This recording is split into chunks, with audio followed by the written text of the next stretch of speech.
Here we go. Hey, everybody. Hello. Hey, everyone. How's it going, chat? Man, you guys are awesome.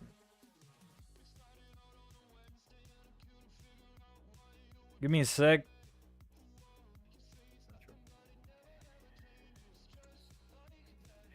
Just setting up the chat window so that I know what you guys are talking about. Alright. Perfect, baby.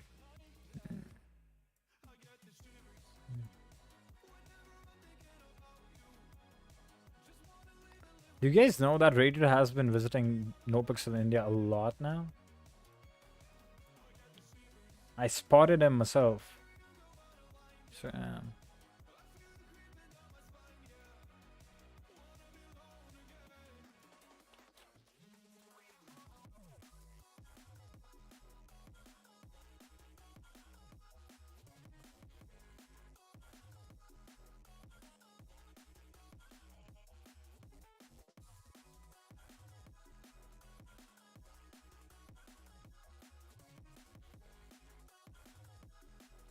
is it all good? Yep, it is. Jesus goddamn Christ. Alright. Hey, everyone. It's not okay, Hatake. I thought we were going to go Bcso. How can you tell us go Bcso? I know, but I don't like the uniform. It's kinda... I don't like it. Gray khaki color. Man, how long is this thing gonna take? 4 hours it should take. Around 4 hours, I'm pretty sure. I meant, like, how long is it gonna take to start? I have no goddamn idea. I don't even see one FTI. Knows. Fuck hello. Knows. I wish I knew the answer. Hey Ben, I'm just gonna. I think Yeah, these are. just put it in my pockets. Thank you. Oh, very much, hold yeah. these are. Hope these are your pockets. I do. Yes, they were. Thank you very much. Okay, perfect. Gipsy, you don't get any because you're LSPD. I have food already. Oh goddamn Christ! Are you serious with that? What? The LSPD and Bcso thing. Do you guys know, like, the other day, Billy and what do you say? Nicola had a fucking fight. Do you do those things? we're gonna get some LSPD Rangers versus now? Bcso. Oh, great. Yeah, that's the There's thing. got to be a little bit of rivalry. If there's no rivalry, then it's not really. Let's be honest. There's got to be a little bit of rivalry every now and then. If we can do rivalry, like, when we have people. That's the only case. Yeah, that's true. You just started recently getting True. filled up, so that's all the case, right? God damn it, I need to join. Yeah. He doesn't. I'm stressed actually. Maybe I need a ciggy. You want to join? I'm gonna smoke a ciggy. Hopefully it helps. Siggy, Cigars for the stress, help, I don't though. think so. Really? It does have Yeah, benefits, I mean, Nikolai is a chain little. smoker, Very little. and he's stressed always, you know. All right. Yeah. If you But want Nikolai's to a join, beast, so he can't here's chain one. smoke. There you go, and you Oh, will shit. love the strain Yeah. actually. Fuck yeah. Yeah, you see, a good thing. Yeah. Definitely love it. It's goddamn Oh Mia my God, Khalifa. This is the best. Yeah. Yeah. And I actually bought these one from the guy who sells them in Mirror Park. God damn Really? this shit. Wait, Mia Freaking hell, a lot of Khalifa? guys are Yeah. different. Yeah, I got these from the guy in the Mirror Park. He's selling Mia Khalifa strain, man. Oh, I'm going to Mirror Park upwards then. Fuck me. Yeah. Get me some joints.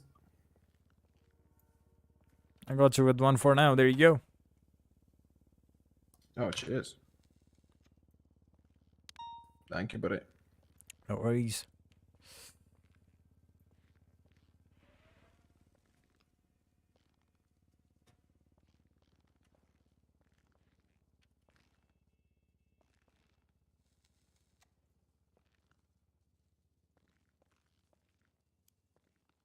Okay, I see a lot of FTOs and FTIs. Stone, Gypsy, Kip, Joseph, Ben Warrior, Emma, Flip. And there's Joey and James. Alright.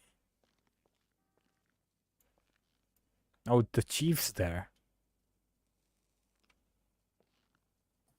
Is Frank Williams here? Yeah, Yeah, Frank's he's- here. I just saw him Frank's like, here. yeah, he was on there. He's wearing his classic blue shirt. Please go to the meeting room in MRPD 23 already, sir. You know what? I don't think that smoking in front of the FTOs will be a goddamn good idea. That's, Yeah. that's true, actually. Yep, let's get our asses on the seats.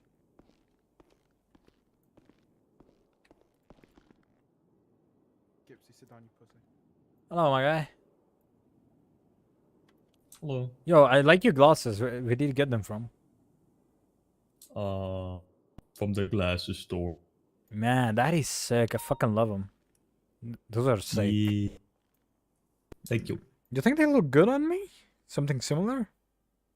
You want to try them? Yeah, actually, I will. Because actually, those things are sick. Yeah, thanks, man. Yeah, give me those. Let me just have a look. Where did they go?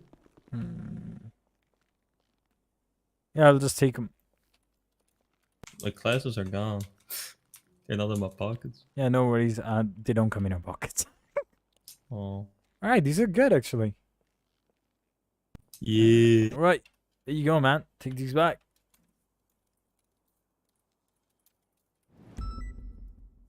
There you go, my guy. Thank you. Let's get your eyes on the seats, yeah. I've been wearing some aviators recently, yeah. I think these look good, sick.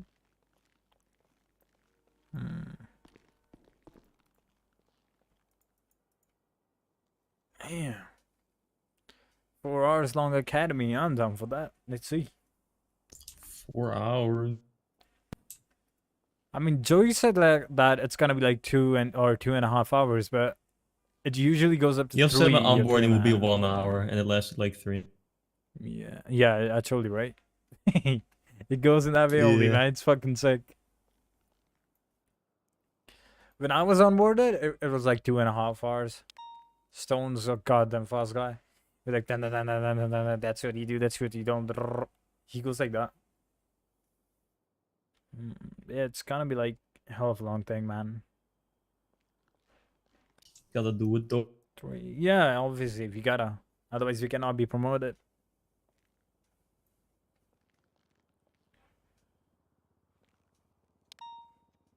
You guys joined recently, right? Less than a week ago. Yeah. Yeah, like, yes, you see, like, I've been here for 1.5 months. I was not able to attend any of the academies. Fucking hell. Oh yikes. I would have been a goddamn You senior. already have all your man. sign off? Yeah, I got all my sign-offs a long time ago. The only thing I'm missing on is this. Because I cannot So get what my do they little teach you? final sign-off without attending an academy. So I'll get that today, so yeah, I'll be up. Alright. I've been busy, dude. Going back to hometown to take care of shit, you know? Mm-hmm. Yeah. What do they teach us here? It's gonna be basically explanation of the SOPs, about case laws, and the whole classroom thingy. We're gonna be like, we are the baby cadets today, and yeah. And our teachers are gonna be our mums and dads, and that's it. They kind of feed us with all the information about the PD. Okay. God damn, that sounds like a parenting session, right? Yeah. But yeah, that's what it is. Alright. Kenji being Kenji. Dude, I love playing Kenji, man. I fucking love this character. So fun.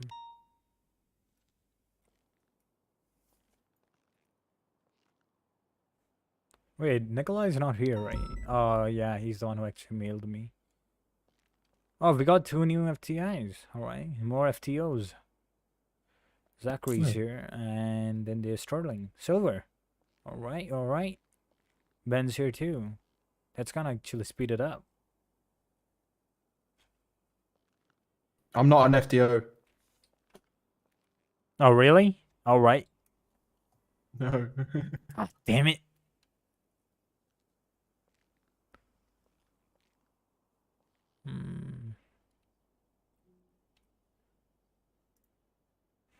finish speaking, you motherfucker. Jesus Christ.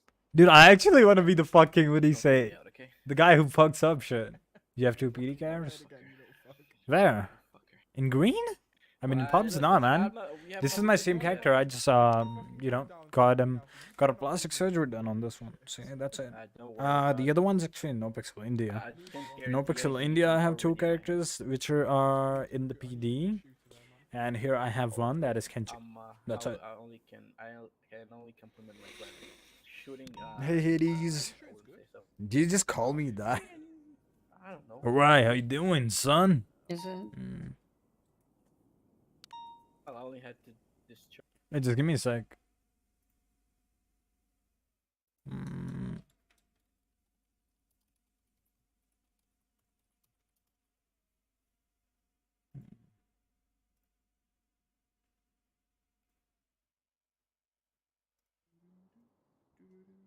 You also have an YT? Yeah. Yep, I am. I am Kenji. Wookie. Yep, my guy. I still don't know what's the muscle for switching. Vehicle What mode. do you mean? Man, let me just play some song. Oh yeah. A very wait, let me see.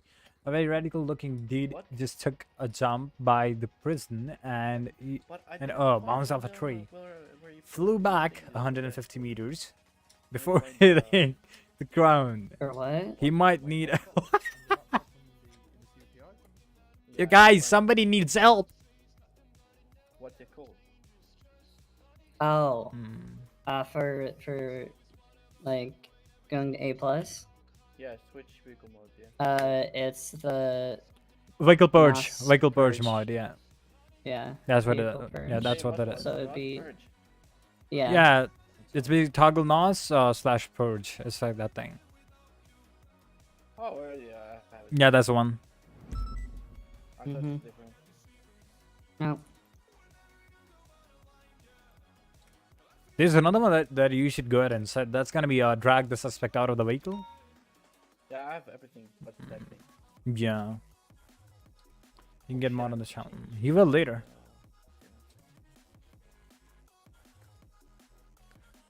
The academy was supposed to start 15 minutes ago. Dude, I want to be the asshole in the class. Like the Kenji would. Kenji cannot do it, but otherwise, if it was Joshi, I would have just went there. Go ahead and You're place. chasing someone. Yeah, that must be the case. P, they know that. I didn't see, dude. I'm sorry. Wait, where is I? What did you DM me?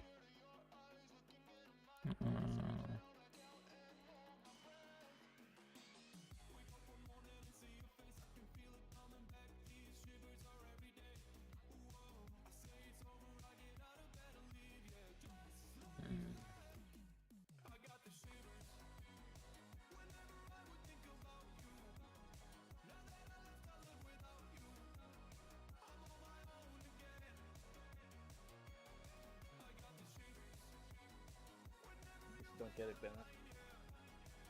When are you getting promoted? get Possibly it. after this? Gonna use my F muscle for the cycling between modes. Okay. It's either not funny or I'm arguing with you. Hey guys. Everyone's on one side. Guys, come a bit closer in the back line. Come to the front desk here. Yeah, guys Warrior, are in the move your back ass line. forward. Right, that's Billy, Joey. Everybody's here. All right.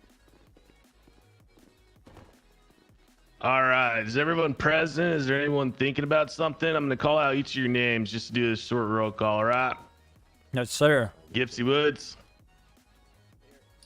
Ben Warrior, Yeah. Kenji Hatake, Present, sir. Emma Richards, Here. Flip Flipper, Here. James Nix. Here. All right, you are all present and accounted for. Today's academy will run about 4 hours long. A lot of it will be a classroom session, and then we will get to a practical portion at the end. Having attended academy, you will now be eligible for solo status. Ben, Kip. Anyways, Present. let's set some basic ground rules for Academy. We got a lot to get through, so any kind of horseplay, any type of fucking around is not going to be tolerated. If you want to be a silly Billy, today's not the day to do it. We will send you away from Academy, and you'll have to attend another one. Yes, sir. I know. Sir. That's how I'm not All doing right, this shit. so Yeah, before we like Kenji will begin, get you guys fucked are up. encouraged to ask questions. You guys are going to receive a lot of information at once. I encourage taking some notes to help keep your brain engaged through it. And if you have a question in the moment, just hold up your hand, all right? All right, understood. Okay, our first speaker is going to be Yosef. He is going to be covering foundations.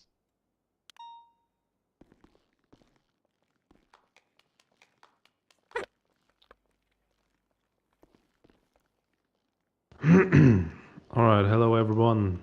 Josef Weber with the LSPD. Before we start, let me just make sure you're all clocked off Central Dispatch. Check yourself as well, please, and make sure you're clocked off. All right, sir. Give me a sec, too. Let's do it.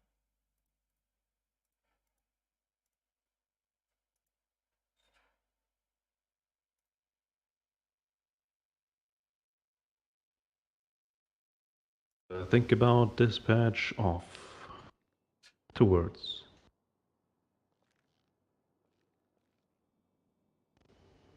Everyone done that? Anyone having problems? Hello? Everyone done that? We're good. Yes, Yeah, sir. Yep. So, Yes, sir. Okay. Let's start then. Welcome to the May of 2022 Academy. We will start with the most boring part, but that is also the most important part. It is the police foundations. Brr, If you want to become solo, you'll have to know a whole lot about this. brr. So we'll go over foundations, we go over case laws, we go over reasonable suspicion, you know, the important stuff, Cause and SOPs everything. and radio etiquette. You all have your documents, you know where to find that. Mm-hmm. We'll start with reasonable suspicion because that's the big one. That's the question you've probably already been asked in your interview, as the question that will haunt you. We will always ask you this. I'll just go through the standard definition of it first, and then I'll give you my own spin on it. Reasonable suspicion. A reasonable presumption that a crime has been, is being, or will be committed. It is a reasonable belief based on facts or circumstances and is informed by a LEO's training and experience. Reasonable Just 1 second, I need suspicion to be is in seen line. as more than a guess or a hunch, but less than probable cause. Having reasonable suspicion is grounds for detainment, but not search and seizure. Alright. You have something to add, or? Yeah, could. Going over reasonable suspicion, does anyone in the audience want to give us the difference between probable cause and reasonable suspicion? Go ahead and raise your hand. Speak up. All right, you in the front. so reasonable suspicion only allows you to detain. Probable cause allows you to arrest the individual. Yeah, that's what he does. True. What would you say would differentiate probable cause and reasonable suspicion? The proofs, basically. Beautiful. Kenji, the Evidence. proof. Facts. Evidence. Evidence. Facts, evidences. Okay, that's all I want to do, Yosef. Wonderful. Alright, I'll give you my own spin on it. So this is off the off the record, off the books. What do you say? Off the script. We'll go by the name, reasonable suspicion. This is again off script, so learn the one that's on the script that I just told you. Yes, sir. But for you to hopefully get a better understanding of the concept of it, reasonable suspicion, we'll go off the name. It is reasonable. Reasonable meaning anyone of the public it would be reasonable No, for it's them basically to say the thing is no. that is He's trying to suspicious. make everybody understand it, And and it's his you have character. the- We are playing a the try to the understand what I'm common playing, right? The vessel. we scenario play question characters, of, man. Yeah. you know, get a dispatch call, man with I'm the hungry, man. description, I'm red too shirt, damn black hungry, pants, dude. did something illegal, Thinking about and you British arrive food, when they run out of the beans scene. and toast. Is that enough reasonable suspicion, right? If you ask anyone on the street, I'll you be know, back. that man sure, just yeah. did something I'll be back. illegal, I need to maybe go get myself held some someone food, up guys. Give me a second. for please. cash. You have a description. Isn't it reasonable if you have someone that matches that description and he's running away from the scene, that is the guy? Yeah, that is reasonable to believe. So you can stop them and question them about it. That is reasonable suspicion in my own words. An officer has the ability to detain an individual based on reasonable suspicion. Now we'll go over detainment as well because obviously. Is that Zane in the back there? Yeah, I just thought I'd listen. Zane? We would prefer. You're not Bye-bye. a PFTO, are you? Okay. Never mind that. So, detainment. A brief and cursory holding and questioning that is based on reasonable suspicion. Detention must last no longer than necessary and must be conducted with the least intrusive and reasonable available means. So it means if you're stopping someone and detaining them, as you do at a traffic stop, you can't just be there an hour. It has to be brief and cursory, and also must last no longer than necessary. You'll have specific questions to ask them pertaining to the crime that they're, you know, under suspicion of having committed. So keep it to that and move on if it doesn't turn out to be true or you don't have the evidence to do anything about it.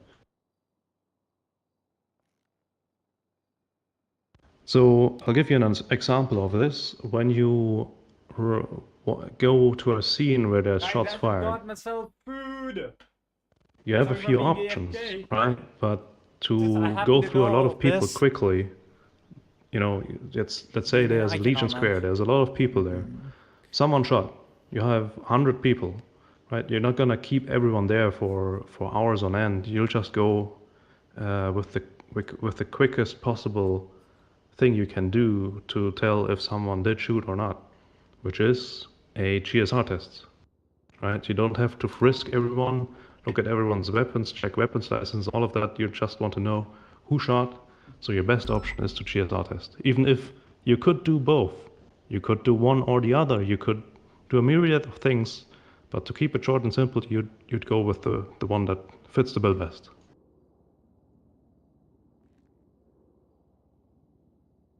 If you are detaining an individual for questioning, the individual should be read their Miranda rights before asking questions that may lead to their self-incrimination. You all know this, case law Miranda versus Arizona.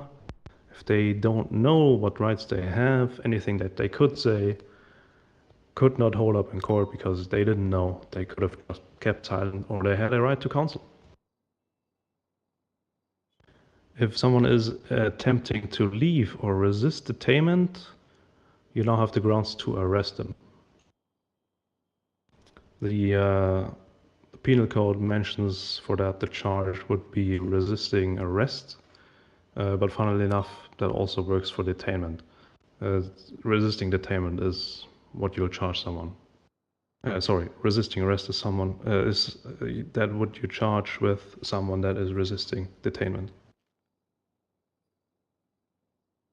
LEOs may place a detained person in restraints if the LEO has reasonable belief that the individual has been detained or will be detained is in danger to themselves, LEOs or other individuals if they believe that the individual will attempt to flee. Basically, if they have a weapon, if they could flee, if they're hurting themselves by running against walls or anything like that, it's better to have them restrained, and you have the legal grounds to do that. An officer can frisk a detained individual for officer safety. If the suspect has a bulge on them, an officer can search them for the weapon and only the weapon. So often you'll find people that have a weapons license and just carry, you know, a legal weapon that they bought from the gun store. So you'll have to search them, but you'll only be looking for the weapon and the weapon only. So you ask them, where is your weapon? Is it if they have a holster, it's easy to tell, right?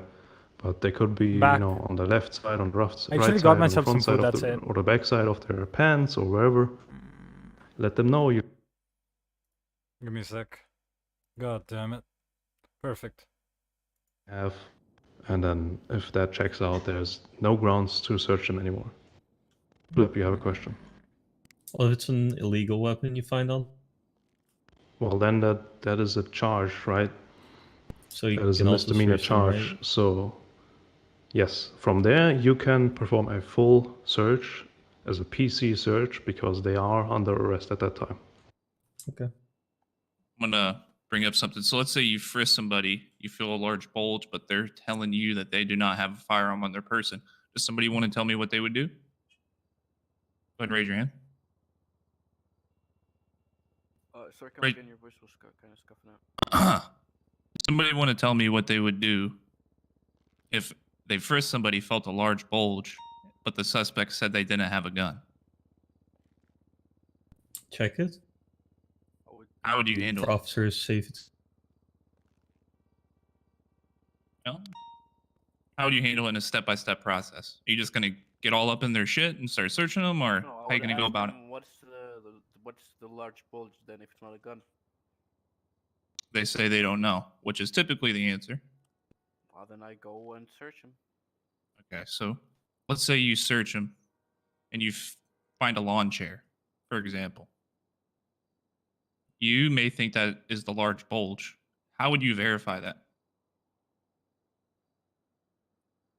By patting them down from top to toe. Exactly. So somebody says they don't have a firearm, but they still have a large bulge. You pat them down, find a lawn chair, for example. You take it off their person and you pat them back down again. And if you don't feel that large bulge, oh, okay. It was this lawn chair that you just had tucked in your pocket. That must have been a large bulge. And that's a good way to verify. You don't have to get all up in their stuff. You can just start with the largest item and work your way systematically from there. Once when you find it, stop from there, But I'm going to be straight, guys. There's been situations, there's why I'm bringing this up, where I've felt a large bulge, and the large bulge just happened to be some weed. So you systematically want to go through all the other options, pretty much. Work your way down, verify, take the bag of weed. If it's no other large bulge, once you take that bag of weed, oh shit, this big large bulge was a bag of weed in your pocket. You're under arrest. Even though you were searching for a weapon, that large bulge was still found lawfully, right? You were still patting them down. You weren't doing a full search. That's a tricky situation. That's why I wanted to bring that up, because it will happen.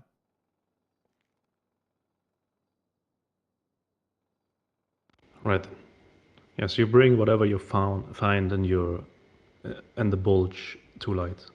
So, for example, when someone has a hoodie on with a belly pouch and there's weed in the belly pouch, well, it's still a bulge, which could be a concealed weapon. So you obviously go in there and pull it out, and what do you find? Oh, it's weed. Well, that's still lawful. All right, next topic.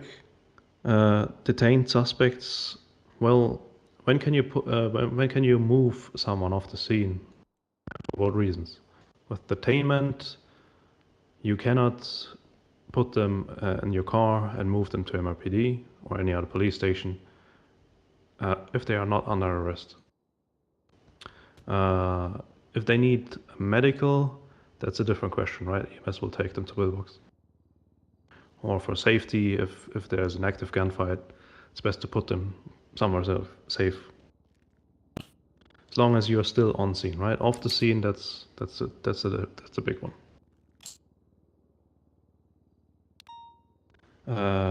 Once you find some evidence that will put them under arrest, then you can move them to the police department. All right, that was all that we had to say about reasonable suspicion. So we move on to probable cause.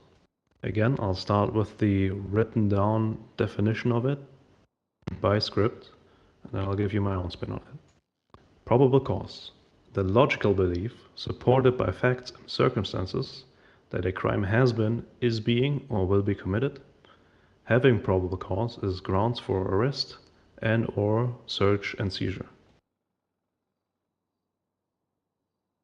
So we've moved on from detainment and frisking to full-on searching and seizing. My own spin on it, again, we'll go by the name, probable cause. Basically, when you can say that it was probable that they were the ones to do it, and you'll be able to say that because you already have evidence, as we've gone over before. An officer has the ability to arrest an individual based on probable cause, and arrest means taking of someone into custody through a significant restraint on movement, including but not limited to placing handcuffs or restraints Oh on man, a I'm person. so goddamn hungry, Arrests dude. are made using probable cause. LAOs must make the individuals aware as to why they have been arrested as soon as possible. So, again, you might be on a traffic stop and ask them, are there any weapons in the vehicle? What up, They'll my say, guys yeah, I'm a teaching? licensed My weapon holder. boy. You say, How okay, you let me doing, check my that weapon. man? Let me check that serial Welcome, if that all Thomas. checks out. So you pull them out the car. You have them step to the side of the road. We are attending Face the their academy, vehicle, pat man. them down, and frisk them, right? And then what flips at comes up. It's not their legal weapon, it's an illegal weapon.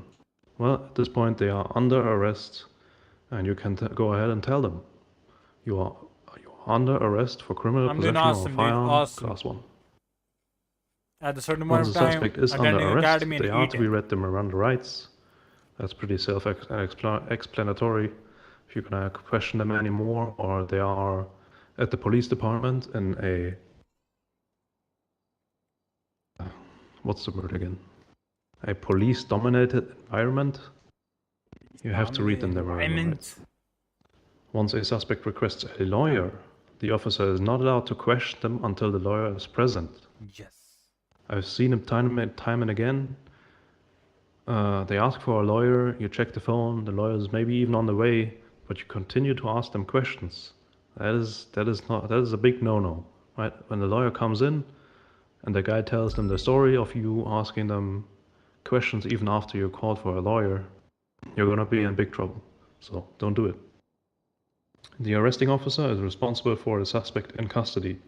If injured, the arresting officer must ensure the suspect receives medical treatment. Likewise, the arresting officer must ensure that the suspect is transported in the most timely and efficient manner to a police station for booking. So again, someone that is detained or under arrest is in your custody. If you're the one to search them, you need to be the one to process them, or at least make it very clear to someone else that you want to process, that you want them to process. This is also the chain of custody. Maybe we'll go over a bit more on that. But again, I go back to my example of the traffic stop. You pull them out, they have a legal firearm. Now, you're already on the side of the road. That's a good start, right? You don't want to leave them in the middle of the freeway. So, what I do, and also we'll go over that on felony stops as well, right? They're already in your detainment at that point as well. The best thing to do, in my opinion, but I know that this varies, is to put them in your cruiser. You can even leave the door open, right? Still talk to them. But it is probably the safest place for them to be, because if you have cuffs on them and they get hurt, they can't defend themselves. That's on you, not them. So make sure that your suspect in custody, that you handle them like they are your child. You are responsible for them. Anyone have any questions about reasonable suspicion or probable cause before we move on? No, from my side, sir, I'm all good. Alright, perfect. Then we will move on to use of force. You know, already in your onboarding, you've been given a weapon, and I know most of you are probably American, but for the others, it is not self-explanatory that you get a weapon like this with minimal training and that. Sterling, are you looking at me funny? You trying to say something, Yusuf? No, I'm good, man. Sorry. What do you mean, Kip? What do you mean? I've What been do you mean saying by things. American? Did you not hear me? Do you want to elaborate? Sorry, never mind. Go ahead. No, I know. I'm just saying this as an example of how normal it is to have a weapon in America, right? Even if you're not Okay. law enforcement. That is not the case for everyone in this room. So, we'll talk a bit about use of force because obviously that weapon can kill someone. And we don't want that to happen if we can avoid it at all costs. So, officers are expected to know and be able to apply the levels of force. Officers should one-up the suspect. If they swing at you with a bat, which is a less than lethal weapon, an officer uses their gun, a lethal weapon. I'll go through the 5 levels of the force continuum, and we'll start with the lowest amount of force, which is level 1. I'll not ask you the question because most of you maybe even know already, because you've already had some sessions out there in the field. This comes up quite frequently as well as a general question, and there should be no one that doesn't know all about this when they reach solo. So level 1 is just officer presence. No force is used. Suspects are obedient, compliant, and non-aggressive. The mere presence of a law enforcement officer works to deter crime or diffuse the situation. LEU's attitudes are professional and non-threatening. I'll give you a simple example. You could just be standing at a red light in your cruiser, and everyone who sees you is probably deterred from running at a red light right in front of your nose. As well as if you were at the Alder Street apartments, just standing there, probably they'll pick a fight somewhere else. So we'll move on to level 2, verbalization. Force is not physical. Subjects are obedient, compliant, and not aggressive. Law enforcement officers issue calm, non-threatening commands, such as "let me see your identification and registration." LEOs may increase their volume and shorten their commands in an attempt to gain compliance. Short commands might include "stop" or "don't move." LEOs may attach repercussions for failing to obey a command, such as "stop or I will place you under arrest."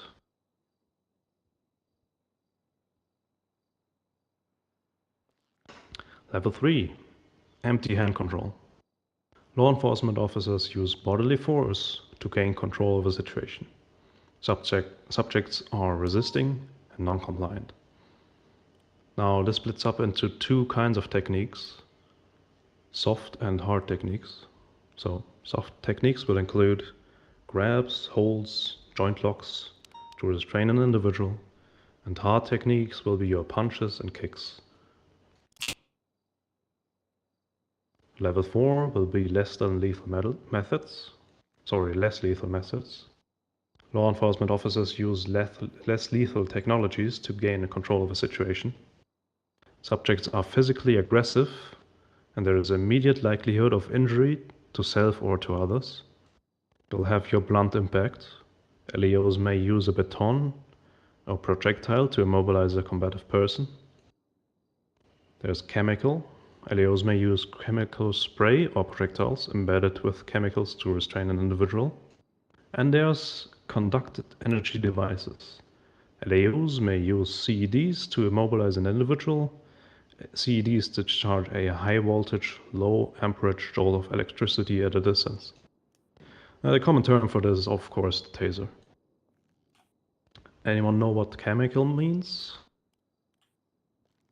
It basically tranquilizes. What's that? Like like tranquilizers that are used there. Tranquilizers? Yeah. Pepper spray. Yeah, something like pepper spray. Tranquilizer basically they make the person unconscious for a bit. Yeah, you put them to sleep. Yeah, it's, Alright. it's basically a chemical that does that. Alright. Well, SWAT has a grenade here in the city. That is kind of what is meant here. But yes, pepper spray is a good option. Alright, and then there's only one more level, which is level 5, Lethal Force. If it comes to it, LEOs use lethal weapons to gain control of a situation. LEOs use deadly weapons against subjects in self-defense or the defense of others. When it comes to lethal weaponry, officers are expected to match the class in most cases.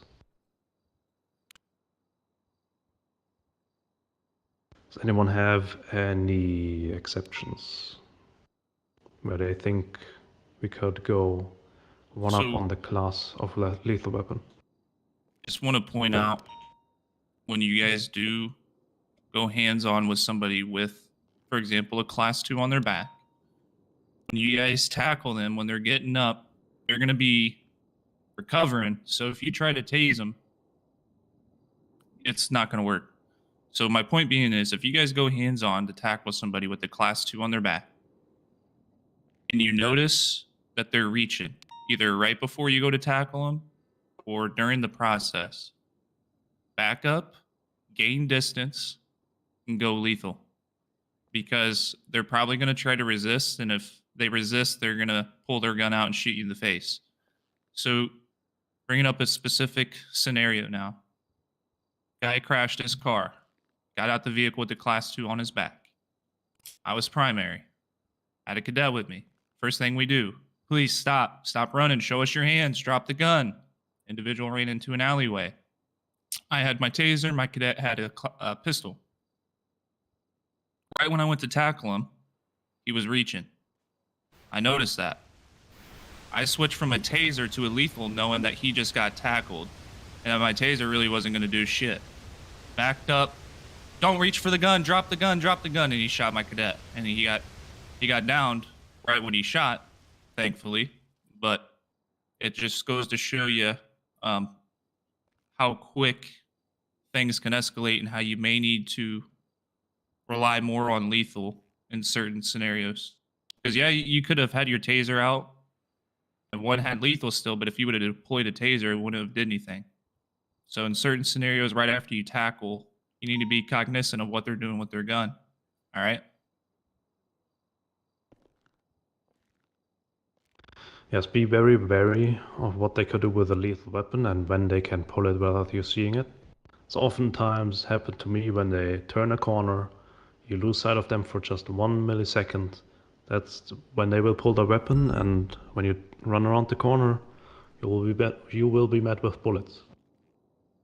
Or another scenario that happens often, if they climb a ladder, obviously you can have your weapon out when you climb the ladder, so they reach the top before you, pull their weapon, and you are basically caught with your pants down. So in those situations, be very careful what can happen next. And as Sterling just said as well, have someone have your back if you have a taser. One of you should have taser, and you should have someone near you with a lethal weapon if you go for the taser. Alright, but back to my question. If it comes to lethal weaponry, officers are expected to match the class in most cases.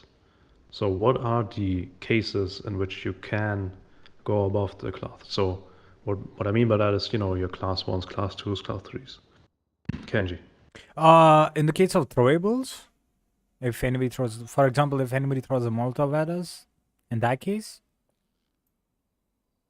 What class of weaponry is a Molotov? a class 2, because that thing can burn us down, straight up. So you'd bring out the MK14 for a Molotov? Not MK14, I mean M4. Well, what class of weaponry is an M4? A class 2. That's correct. So you'd still be matching. No, I'm talking about exceptions to this rule and cases where you 1090? would go. Sorry? Above like class 3s? 1090? Robberies and yeah, the 90. Okay, let's go by, you know, raising our hands if we have to say something. So Ben. So, for example, if you're by yourself or you're outnumbered in that situation, then you'll be able to go up a class. So, example, there are about 4 different people shooting at you, and you're the only officer on scene. Then you'll be able to go up a class with your weaponry. All right, yes, good. When you're severely outnumbered. Any other ideas? Emma? Vault robberies. Vault robberies, okay. So this is an iffy one because it's still saying here that that is the case. If it's a vault, Paleto, or Bobcat robbery. But in recent times, and Everett, correct me if I'm wrong here, I think that has changed. So if they have class 1 weaponry, I think we should still, even though it is a vault or Paleto or Bobcat, use our class 1s as well. Have your class got 2s available, nachos. but if the suspect's on scene, only have class 1s. Stick with class 1s for the time being. Know that the situation can quickly escalate to class 2 usage. For the SOPs, you are allowed to carry a class 2 when responding to the vault, Paleto, jewelry store, and Bobcat. Tortillas, guys. I got some tortillas. But, you know, keep use of force in mind. If you don't have to use an automatic rifle in the middle of downtown and you can use a pistol instead, that's going to be safer for the Excellent. public. You got some tortillas. Bro, I asked for some Doritos. Just no nachos, but tortillas. All right. All right. Any other ideas? Pretty good, right? There's one more case we're gonna cover. Tasty. Hostage taken of a alien. That's a good answer, even though you didn't raise your hand. Sure. So yes, we'll say it's a red line situation. If you read your SOPs or had any sessions, I'm sure you already know this. So red line situation is what that would fall under. A government employee was taken hostage. Dang it. But there's also other Bro, this kinds is so of good. red line situations, which would be incidents at pillbox I'm busy or eating. a police department. Why, Right. Mr. Yosef? Then there is another distinction to make, which is between different kinds of class 2 weaponry. Yes, it gets more complicated. And I know as well, again, in recent times, this hasn't been enforced at all. So Everett might disagree here again. But there is a difference between an MPX and an M4. An MPX should be used to counter lighter class of ammunition that is being used by weapons such as Uzis, Mac-10s, or Dracos.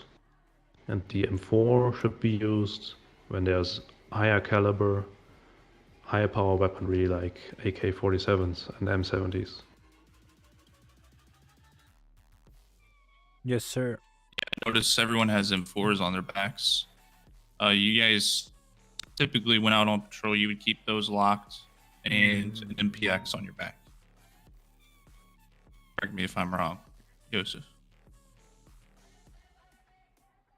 Yeah, and For also the SOPs, depends you're on the not counter. wrong, but that has been so fluid lately. Yeah, that's what I hear. M4s are generally authorized for standard patrol. Just expect that could change at any moment. Yeah, I just want you to be aware that there is a difference and it has its uses. So if we ever come back to that, you now know why. All right, anyone have any questions about use of force before we move on? Negative. All right, perfect. And we will move on to the last topic Man, I of this love module, tortillas. which is radio etiquette. Wait, do you guys like tortillas? First of all, let's talk about our lovely radio, if you haven't already. There is a few buttons on your radio that you can use, and you should have those handy, which is pulling up the radio, turning the radio on, setting the volume up and down, and changing channels quickly. Oh and yeah. you obviously know why that is the case. You hear it all the time on radio. Okay, let's move this 1080 to channel 3 or to channel 1, or let's move this bank to channel 1. You want to be able to do that very quickly, even when you're driving and already in pursuit. So I'd highly recommend having those at the ready, so you don't have to pull up your radio or Bro, change it with your Formula 1 muscle. I'm gonna be honest. Alright, officers are expected to show The tortillas that I'm eating, professionalism while using the radio on patrol. they are When sick. using the radio, it is important to speak loud and clear. And officers should know the 10 codes, at least the most common ones. But there's cheat sheets for that, and you'll learn those over time, and it will become like second nature.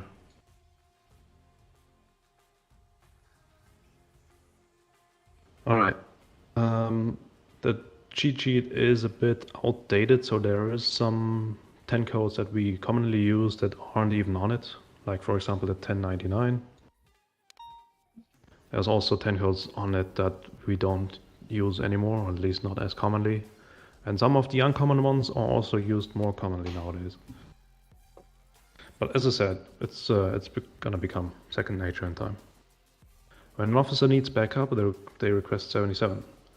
When they need immediate backup, because their life is in danger, they demand 78s. When demanding 78s, I'd say that is the most important call that we have.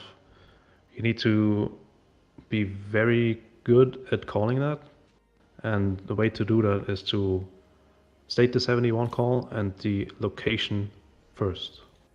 Any other information can be given after. If an officer is solo, their job is to stay alive as long as possible and relay as much information as they can. Man, fuck All me. units will respond to a 78 call and come to your help. So if you're out there and someone is shooting at you, just try to stay alive as long as you can. Give information. It goes very quickly, so as much as information as you can about the suspect vehicles. Obviously the location first, as I already said, but don't try to be the hero and down them yourself. Try to get to cover, stay alive longer, because cavalry is coming. We're all on our way to help you.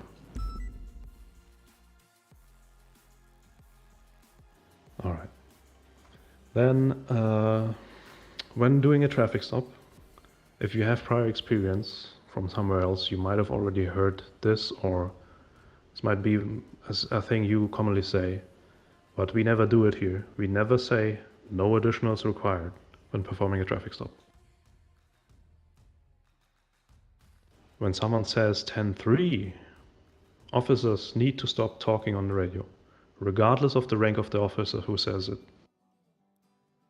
You all know what 10-3 means? That's basically stop radio chatter. Exactly. So, doesn't matter if you're a cadet or an officer or a senior officer. If someone is being stupid on radio, having a conversation for no reason, nothing important is being relayed on radio, you can also say 10-3. And if someone says 10-3, you need to listen. It doesn't matter what rank they are, because they probably have something very important to say, and they just need the radio to be clear for that. If you have conversations to have, 25 with people, which means meet it in person.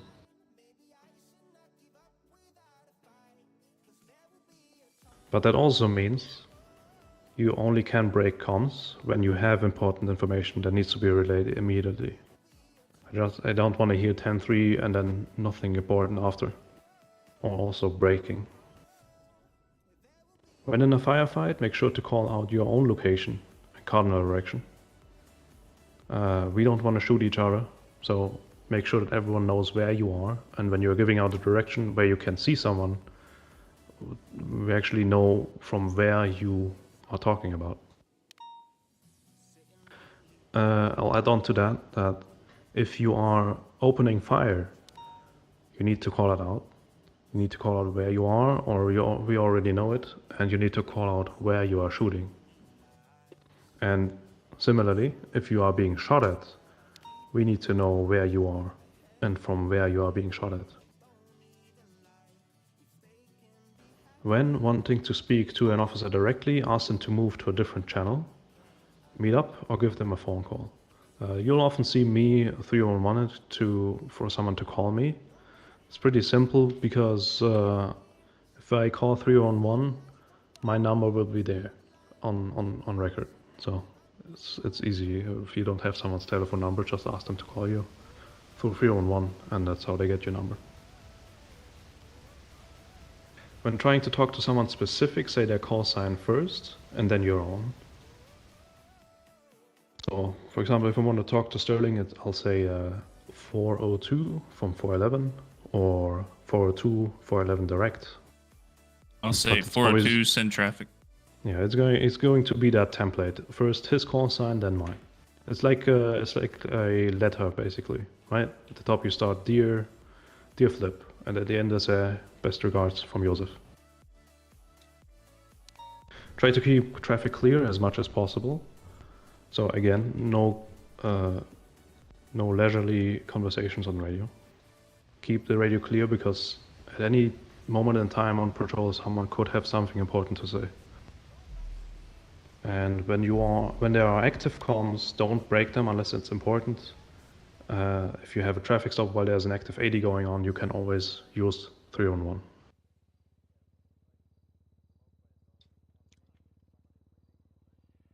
All right, that was a lot.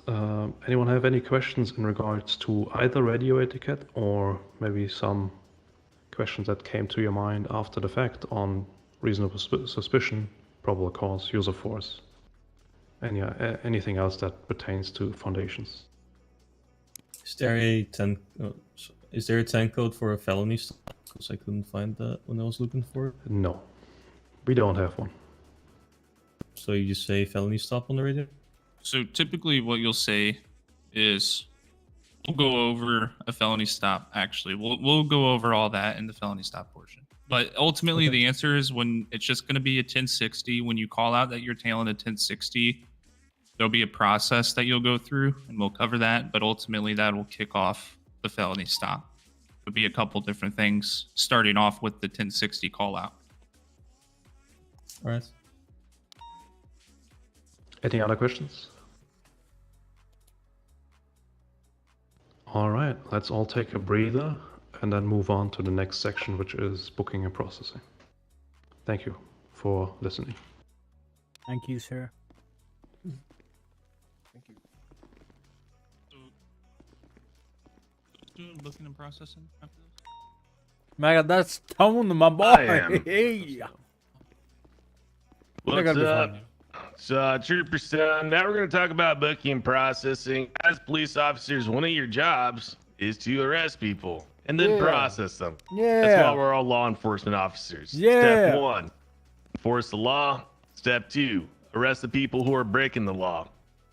During booking and processing, you're expected to stay professional. During arrest and processing, a lot of the people that you arrest are going to get lippy with you. They're going to call you names. They're going to act like shitheads in general. You are professional law enforcement officers. At no point should you be sinking down to their level. If it is found that you're sinking down to their level, you're trading insults and you're antagonizing people, it's going to become a problem that is a little bit bigger. We'll probably talk about it in the captain's office. In the counties, there is currently no DOJ. Although there is a rumor. But that's not for Academy. So for right now, until a DOJ opens, you are to act like there is no DOJ and only charge with what you can prove beyond a reasonable doubt. That means if you have a vague feeling someone did something and that feeling is because, well, they were dressed the same and, you know, they were on the same radio frequency, I better just hit them with all the same charges that I gave everybody else. Ask yourself questions. Did anyone actually see this suspect on the scene of a crime? Did anyone on the scene actually see this suspect commit the crime? Being in a gang color and being on a scene close to where other suspects were found is not a reason to put charges on people. If you're in doubt whether a charge can be pressed, ask for advice from a higher ranking officer. Don't just press it. Because what's going to happen is you're going to get a lawyer to come down to the cells, and then you're going to make an ass out of yourself, and the lawyer is going to stomp all over you. And then, your criminal is going to be asking for a supervisor next. During booking and processing, there are some important case laws. We already covered Miranda versus Arizona. It's real simple. If they ask for an attorney, stop fucking talking to them. The People versus Meg Caracruz. If they ask for an attorney, that is exactly the same as asking for a lawyer for representation. It counts as waiving their rights if they ask whether an attorney is available. I'm sorry, let me backtrack there. When someone is asking if an attorney is available, it is exact same as asking for a lawyer, and but they do need to waive their rights before they can be questioned. The People versus Georgina Williams. As cadets, a lot of you aren't going to utilize this case law too much, but it's known as the Wrangler Decree. That means statements made by individuals to undercover officers are not afforded Miranda protections. Another in-city case law, the People versus Cedric Stanfield. There are two different clauses in that, but the Coyote clause means that firearms in any condition qualify for the charge of criminal possession of a firearm. If somebody is telling you that a Class 2 weapon is a prop because it is broken and it cannot technically shoot bullets, they're full of shit. That you can still charge them for that weapon. Okay, moving on to arresting. So if you cuff somebody and you search them, you are responsible for charging that suspect. There's a saying we got around here, and it's if you cuff it, you clean it. Now, as cadets, some of you have had a lot of FTO sessions. Some of you have had few. By now, you should be in the practice of taking pictures anytime you are searching somebody, especially if they're in cuffs. Now, let me give you an example.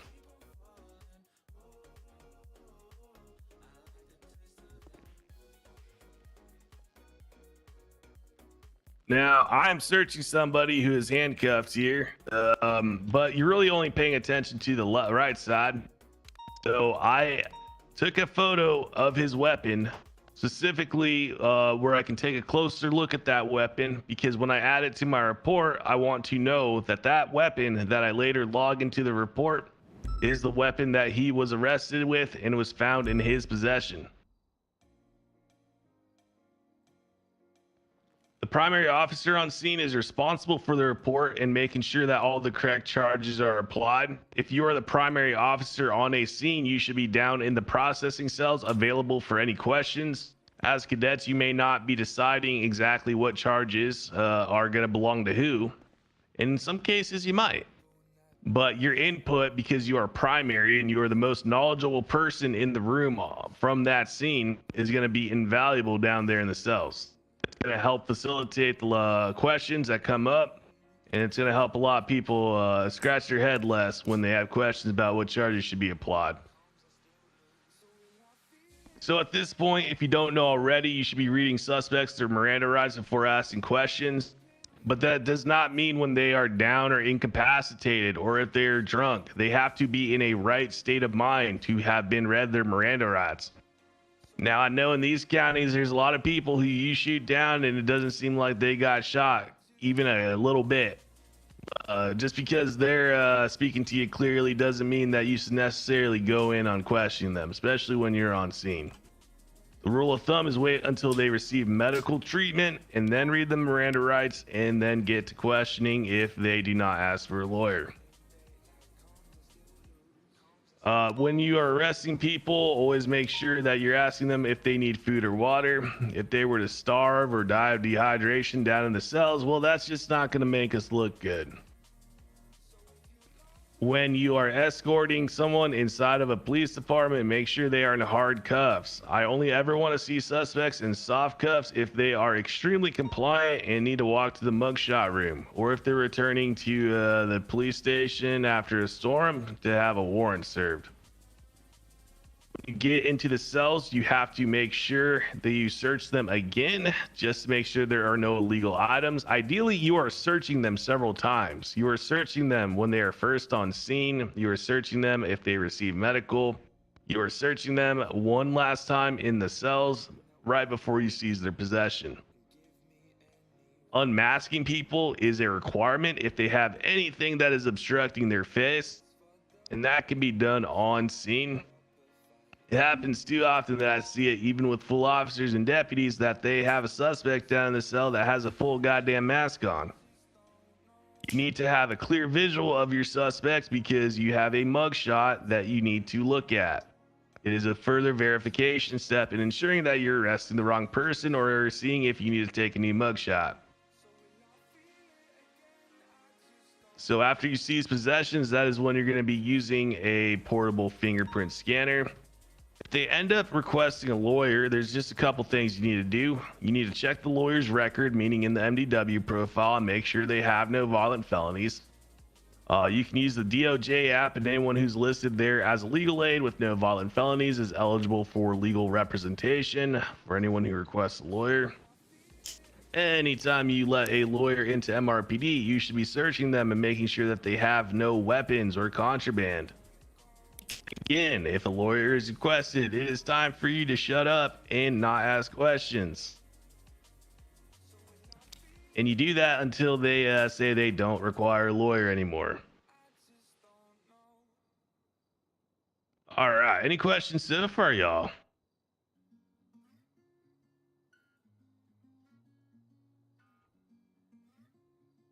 Okay, moving on. I'm going to give you a picture of what a proper report title should look like.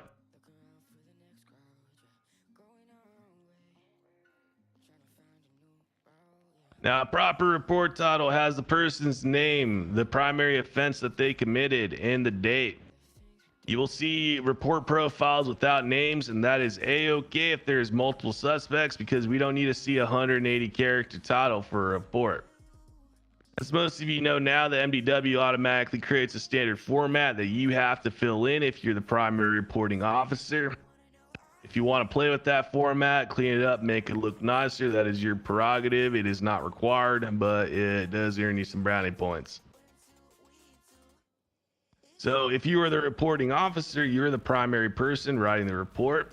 It should be the primary officer on scene in most instances, but it does not have to be. If a report needs to be written, for example, let's say a primary officer on scene goes down because they were shot, a new primary would be appointed. And because that other primary, the first initial primary officer was shot, they can't do anything besides give a statement about what happened. They can't collect evidence, they can't process charges, they're conflicted. In other instances, you know, where I see a lot of people drag their feet is, you know, when we're impounding vehicles and people are screaming, "Who was primary? We don't know who primary was. Fucking someone throw up a report." And if they're losing it, you know, over that and things are getting gummed up, just throw up the report if you know enough.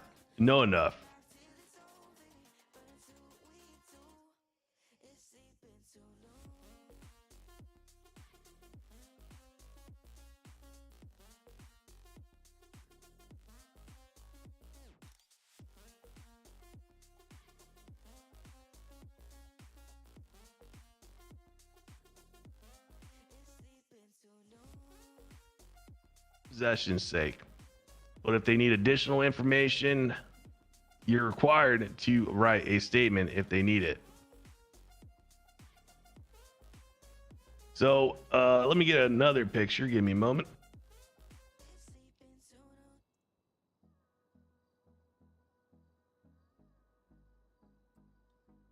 All right, so this is the proper way to record in the suspect section.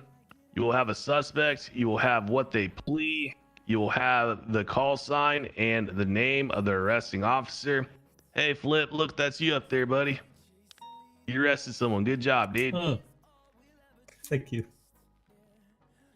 It is also good to list their charges underneath as well. So the assisting officers in the report are any and all officers that were involved at any point. Now, primary usually collects these together because their name is on the report. Sometimes they will ask in 3-1 who was there on scene. Everyone, I want you to further work on gathering people's call signs and names. You know, if you are arriving on scene, look on the top of vehicles. When you arrive on duty, look at who's on duty. Look at dispatch. The more you look at, the more you're going to remember call signs and names. You'll get to a point where you won't have to 3-1 and ask people who was involved in that situation. It is also not dire in all instances that you have 100% accurate information with everyone who is involved. Is it nice to have that? Yes. Don't let it ruin your day, though. It becomes most important when you need to track someone down for information, or someone made a call on scene, or someone processed a suspect. But don't waste hours and hours if you have 80 or 90% of assisting officers, you know, trying to figure it out. Otherwise, a tip I have, give me a moment.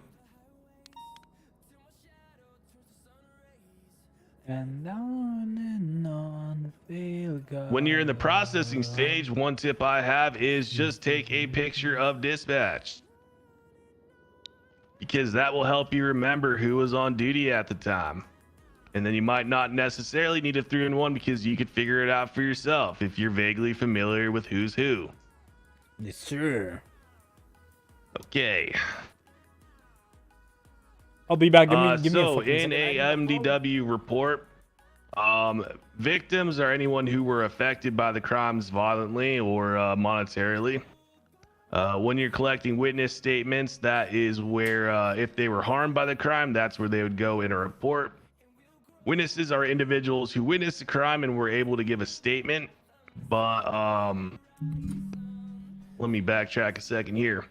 So suspects besides the people you actually arrest can be people that you suspect but don't actually have enough info to press charges. Let's go open up the MDW and go to my latest report, 20660. So in this instance, I wrote a full debrief. I have a full report, but you'll notice I don't have any criminals added to this report or any suspects. I do have a suspect, actually, Kenji Cooper, which is why we're looking at this. So I pulled someone over who had a digital ID that belonged to Kenji Cooper. The vehicle registration also belonged to, well, Kenji Cooper. And on scene, his dispatch read came back to Kenji Cooper. Now, this guy ended up evading from me and sending it into the Palomino Highlands. But the reason that this is a report and not a warrant is because Kenji Cooper doesn't have a mugshot on file. Digital documents are usually forged. It could easily have been someone who stole digital documents from Kenji Cooper, then stole his car. Maybe Kenji Cooper's dead in a ditch. Because I don't have a mugshot on file, a warrant was not issued. So there are times that you will have suspects that do not have charges pressed against them. In the location section, that is where the crime predominantly took place. If the crime moved to different locations, just note down both locations. In a debrief, that will contain the narrative of the report and any statements from other officers or witnesses. The important thing there is to write down what led to the arrest, meaning what your probable cause was, and explain why the suspect was arrested and why the specific charges applied. My rule of thumb is I'm sorry for that. It's all right, dude. We'll take it out on someone else later. Oh. So, my rule of thumb, or my best tip here, is when you're writing a report, look at what charges you're pressing. So the list of charges that you're pressing will guide you about what you actually have to write about. There should be something in your debrief about every single charge you're pressing. If I'm looking at any report at any time, I should just be able to read a debrief and understand why a charge was pressed. The debrief is always in third person and it should be in layman speak. That means no 10 codes or, things like VCB, acronyms like that, UTL. It is in layman speak. You should expect that if you write a report, it could be FOIA'd and released to the public or to other authorities, and it needs to read like anyone could read it. So the evidence section will contain any evidence that is important for the incident. Let me get a picture up for y'all.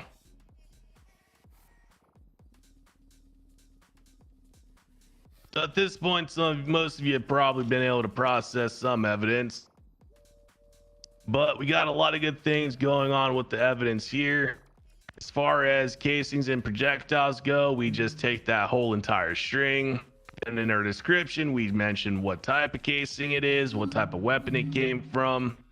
There's always an incident report number at the end of the description. Otherwise, you're not going to be able to find something that you add into evidence. So also in an incident report, you can tag all the individuals involved in the persons involved section.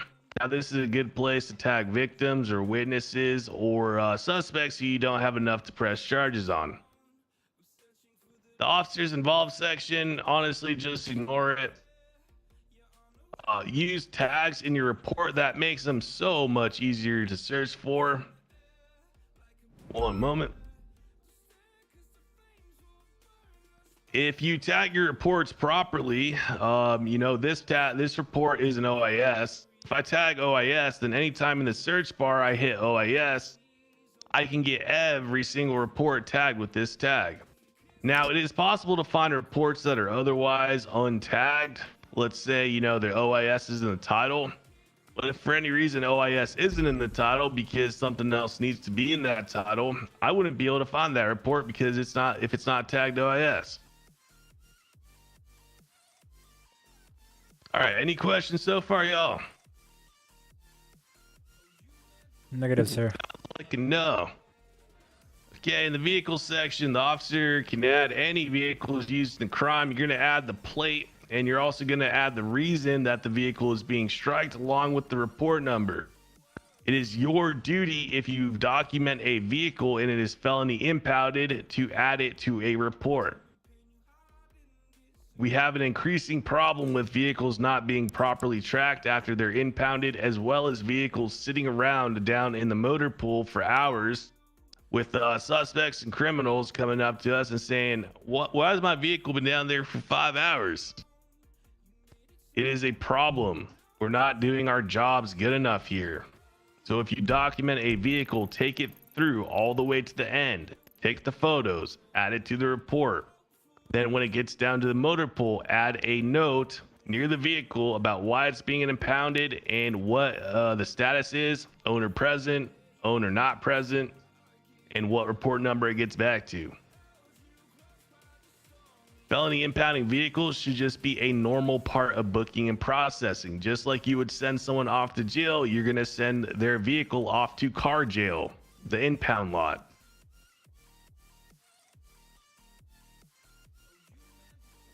All right, so you can, of course, have multiple suspects in the criminal scum section of the MDW. There are times where you will be processing somebody and you'll need to bounce between 2 reports. Let's say you arrest somebody and they have a warrant out at the same time.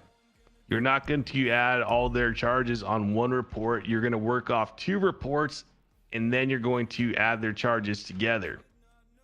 Each incident contains suspects from that incident. Do not add suspects to other incidences to facilitate adding charges. If you ever have any questions about that, because I know that ain't gonna stick here from Academy, but you're gonna have a vague sense that when you hit an instance where someone has a warrant, you'll be like, I think I heard something about that in Academy. Let me go ask an FTO or an officer about what I should do here. So I don't need you to have perfect understanding of that. Just keep it in the back of your head. In the MDW, just in case you forgot this from onboarding, any charges listed in green are misdemeanors. Any charges listed in orange are felonies. In red, those are held until trial, and we currently don't have HUT charges. But I did hear a little rumor something might change there. I don't know, y'all. In any event, it's always good to keep in mind that misdemeanors, you know, for the most part, they're not going to affect people's employment chances here in the city.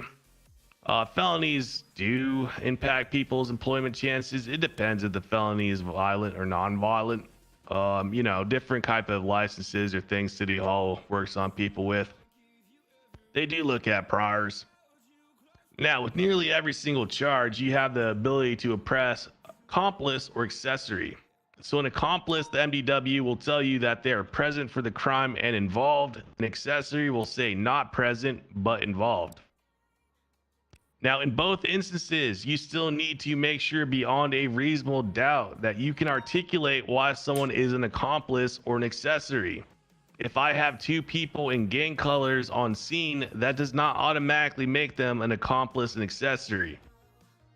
We have to be smarter than just saying, well, same gang, same radio station, surely they did the crime together. All right, well, you get that into court, you'll get that argument pulled apart. If you're going to charge accomplice with somebody, you need to prove how they were on scene and helped enact the crime.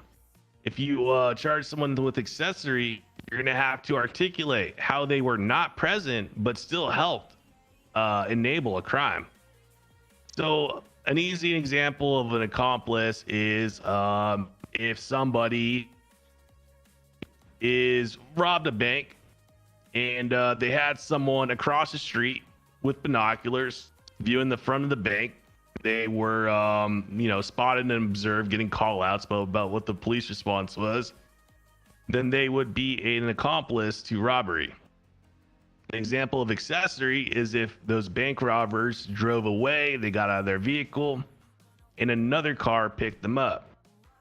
They weren't present at the initial crime, but in the action of picking up a criminal, they were an accessory to robbery because they helped that criminal in the commission of that crime.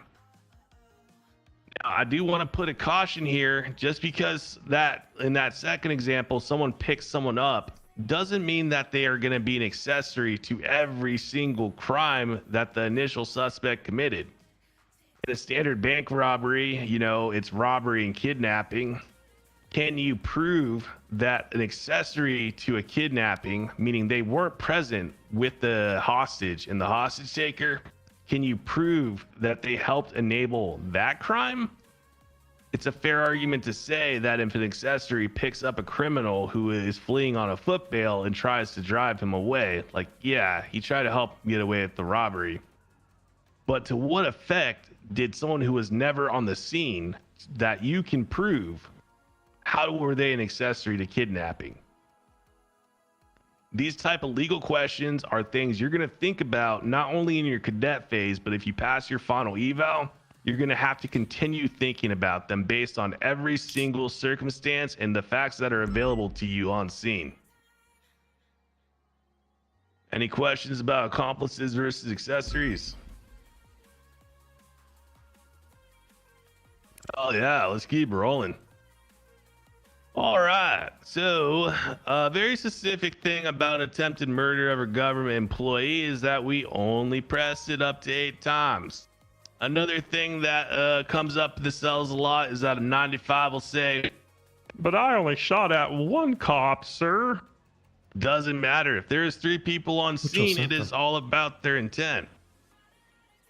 Probably some criminal, I don't know. It's all about their intent. It's mentioned in the charge. It is reasonable to believe that they were going to use lethal force on one officer and there's 3 officers in front of them. Then it's reasonable to believe that their intent was to gun an officer down and then to shoot down 2 more. Because at that point, their intent is to murder or attempt to murder government employees so that they can continue to commission crime. Parole is always going to be double the amount of months of their sentences. So I always explain how parole works if someone is being arrested for the first time. It is double the amount of the original sentence. If they get caught for another misdemeanor or felony that has jail time. So, if they get a speeding ticket that doesn't have jail time, it's not going to violate their parole. The misdemeanor or felony has to have jail time to violate their parole. So if I send someone up for 70 months, they get 140 months parole. The idea is that they serve 70 months and then they're on parole for 70 months once they are released. because they already spent parole's 140. They spent 70 months in jail. When they get out, they still have 70 months left. If they get released earlier for good behavior, whatever, they do some bullshit up in the prison, like scrub toilets, whatever they do to reduce their time, then, you know, their parole balance will be a little bit bigger. When you're down there in the cells, and it's harder to do this these days because it's in our SOPs that you need permission from a command member, meaning a sergeant or above, to lower time. But when you are talking about a guilty plea, you're not to leverage charges or lower times in exchange for a guilty plea. That can be seen as coercion. If I tell a suspect, well, if you plead guilty, I'll lower your sentence by 20 months, giving an incentive for someone to plead guilty is not something law enforcement officers do. It's something that a district attorney's office would do, which we don't have. So the best practice is always just to get a guilty or non-guilty plea. And if you want to lower time, contact a command member about lowering time. It's perfectly fine to say, I need a plea. I'll contact a command member about lowering time after, and we'll discuss that after I hear your plea. ERB sessions will be Once having the suspect gets sent up, each and every time, make sure you hit that gosh darn process button and then save it. Because when I'm doing report audits and I see that someone hasn't been processed, meaning that those charges haven't actually been added to their MDW profile, well, boy, I'm going to be nettled when I find those boxes unticked. Because I don't know what happened. I don't know if someone came in and just let the guy walk out. How do I know if someone actually got processed? Or more importantly, if I'm looking to raid somebody and I'm looking for prior drug offenses and they're not on the MDW profile because someone didn't tick a box and fill out a form correctly, it's in two and I can't people raid love somebody, each but other then I very find much. out, well, I could have, but someone didn't do a report right. Well, I might just, I'm going to be red hot mad. Okay, y'all? Yes, sir. Any questions so far? No, sir. Emma? So I just want to give kind of a specific example to the last thing. I had my first arrest over here. I had a report where a higher power, basically someone government related, had to deal with the guy. I was told not to process them. So, is it in specific areas where if I'm told not to Is process that her them, that's okay? face? Yeah, just note it down on your report. I mean, if something like that happens, no. I mean, there's reasonable explanations. Just put it in the debrief. Okay. Yeah, just making sure. No problem. Okay, moving on to warrants. So just know that to get permission to release a warrant, you need permission from a corporal or above. Warrants are issued. Stop! I'm sorry. I'm Hey. sorry. Hey, He swung first. He swung Order. first. He swung Order. first. True. He swung first, y'all. Everyone saw that, right? I seen it. Yes. Yeah, everyone will testify I to didn't that. see Good. it. I didn't see it. What? You're asking for one too, Joseph. Don't get me started. Is having a nap or something? Huh?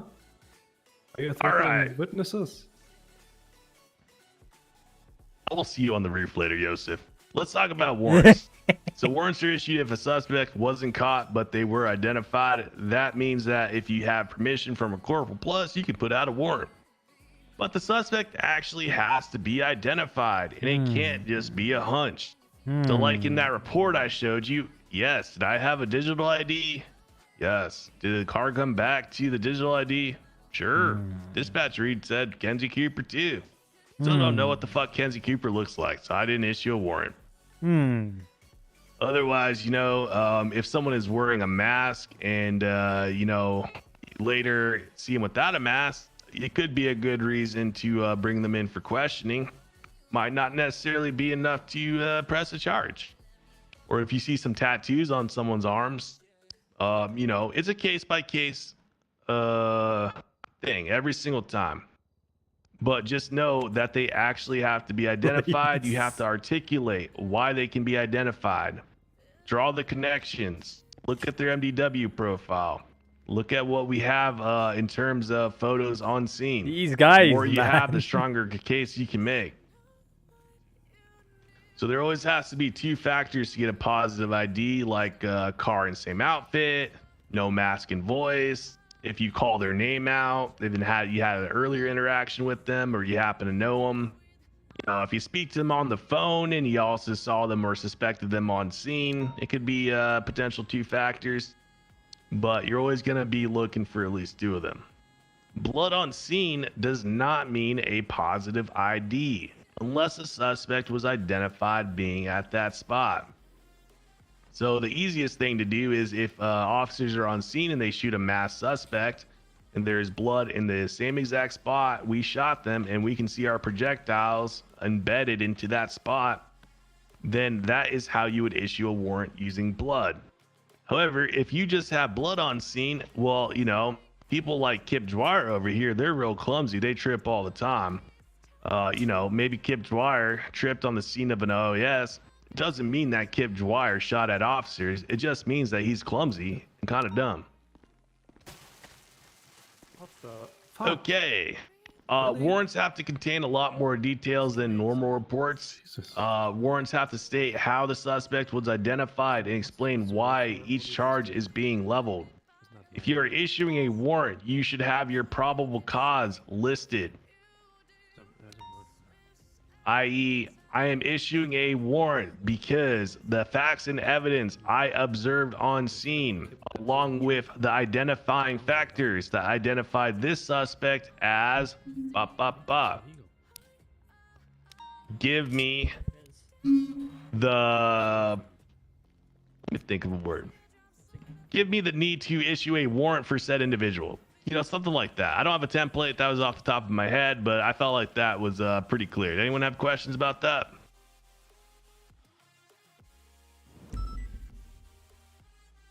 Okay. Bad warrants are going to be thrown out by command. Bad warrants shouldn't happen in the first place because corporal should be telling you what you need for a good warrant. Yosef, please, what are you talking about? No one talked during your section. Thank you. I'm not talking, I'm whispering. Yeah, I still hear you, and it's really distracting, man. Apologies. Okay. But when you're writing warrants, make sure that you include who signed off on the warrant down at the bottom. A warrant by default lasts 3 days, but extensions can be requested. Always talk to Command Plus if you're requesting an extension, especially in the cases of OISs. We have a statute of 60 days. Some type of warrants can be extended for those that full statute. Damn. So that is going to wrap up the warrant section. Man, I'm 2 going months to turn over OC. the hall God to dang it. Kip. He is going to continue on talking about profiles.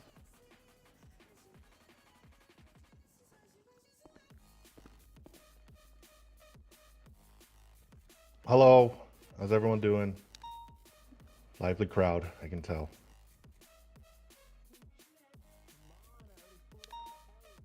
All right, yeah, so we're gonna talk about profiles. You have a 95, you take them down to the cells, process, search, all that good stuff, right?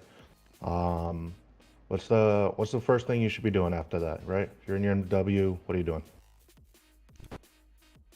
Go ahead, flip it. Check their DNA and if their picture matches. Yeah, so pull up their MDW profile. Make sure they have an MDW profile, right? If they do not have one, what should you be doing? Get it to it. Yeah, go ahead and create one for them. Profiles are useful because they give you a lot of information about the person, what type of licenses they have, who they might be associated with, things like that as well.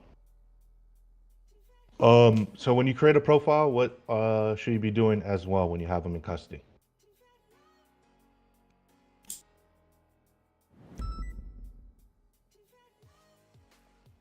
And anybody? Repeat the question, Kip, sorry. Yes, Benjamin. So you have someone in profile, they don't have a MD or somebody in custody, they don't have a MDW profile. So you're creating them one. What should you be doing next? So when you're creating one for them, making sure they've got a mugshot, so we can identify them later on if needed. Getting Okay. fingerprints as well to double check that is the same person. Yeah, perfect. Do all of you have a profile? Yes, sir. Yeah. Yes. Are you sure? Yep. Yes, sir. Go ahead and check. And put your call sign in there. Mine's already there, you know?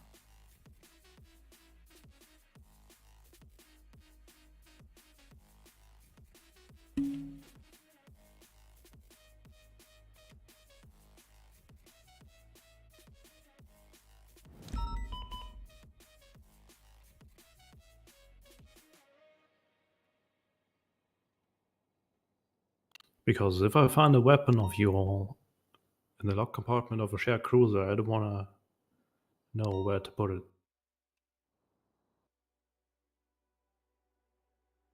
Blood on scene. I don't know.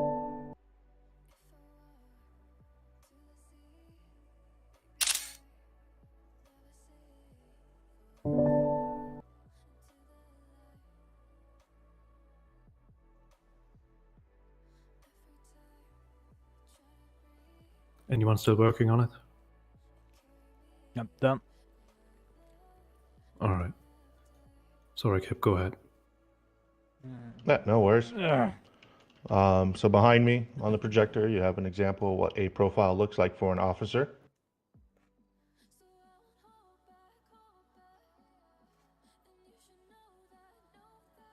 But yeah, so if you do have a profile like Joseph was saying, go ahead, put your call sign in there. It's also good to put in the current serial numbers of the weapons that you have as well, in case you do get robbed and we find those, we then know that they were the ones that were stolen off you and can work off of that as well.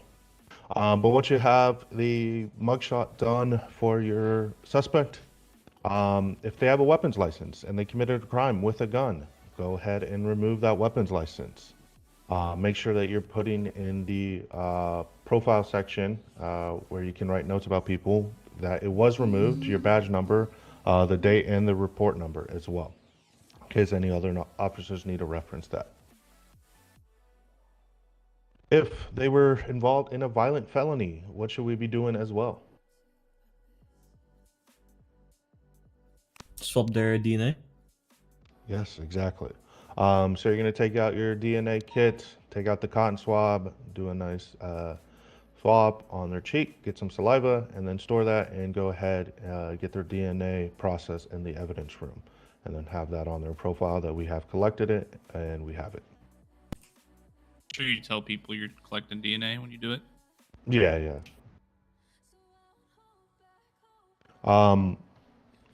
Once you do have their DNA connected, it's going to be this collected the same thing you did with their removing their weapons license. This time, you're going to be adding a DNA on file tag and then also putting a note in the profile section that it was collected, your badge number, the date, and the incident number it related to. If it wasn't a violent felony, you can still ask if they will consent to a DNA swab. If they do, just go ahead, do the same thing, and put a note in the profile that they consented to a DNA swab, and now we have it on file with your name and date on it as well. If the suspect is part of the gang, make sure you do add that tag to their profile as well, so we know that they are associated with it, and keeping that updated. Does anybody have questions on profiles and things like that? Fantastic. That is a resounding silent no.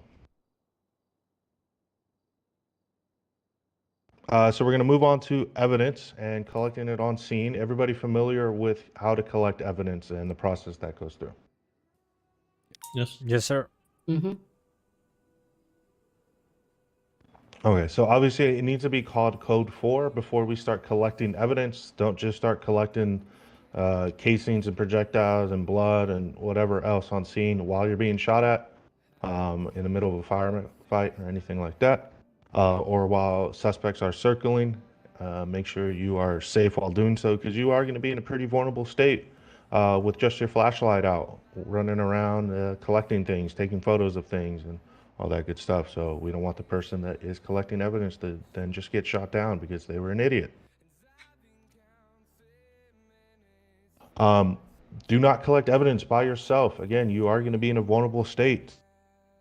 Make sure that you have someone else with you just to watch your back, that make sure nobody's coming up and rolling up on you to kill you or rob your weapons off you and your equipment off of you. But like I mentioned, you're going to be using your flashlight to find that evidence and collect it. Make sure you're taking a photo and documenting the scene before you start collecting the evidence. It's going to be the same thing with vehicles, right? When we're collecting information about the vehicles, make sure we're documenting vehicles on scene, as well as any casings, projectiles, and blood. If you are impounding a vehicle from the scene and you've documented it, make sure we are documenting the inventory of the vehicle, checking the glove box, checking the trunk, making sure nothing is in there, especially if it's illegal. When you are documenting the vehicle as well, make sure you run the plate and make sure you are making sure the VIN of the vehicle matches the plate on file. If it does not, the vehicle has fake plates on it. Make sure you get that documented, and then you get the fake plates off it and redocument the vehicle with the real plates on it.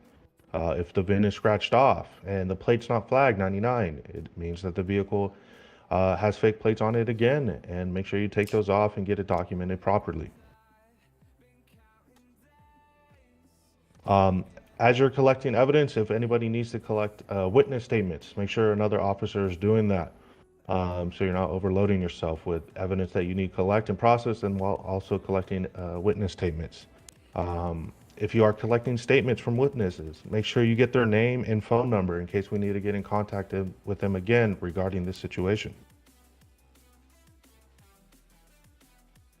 Once you have finished collecting evidence on scene, make sure you bring it back to MRPD and you go to the evidence lab and get it processed there. You do not need to document all the duplicates you have of the same casings or projectiles or blood that you find on scene. Make sure it gets added into the report section under the evidence part there. And then if you do have duplicates, you can go ahead and just throw it in the evidence locker all together and keep it organized that way.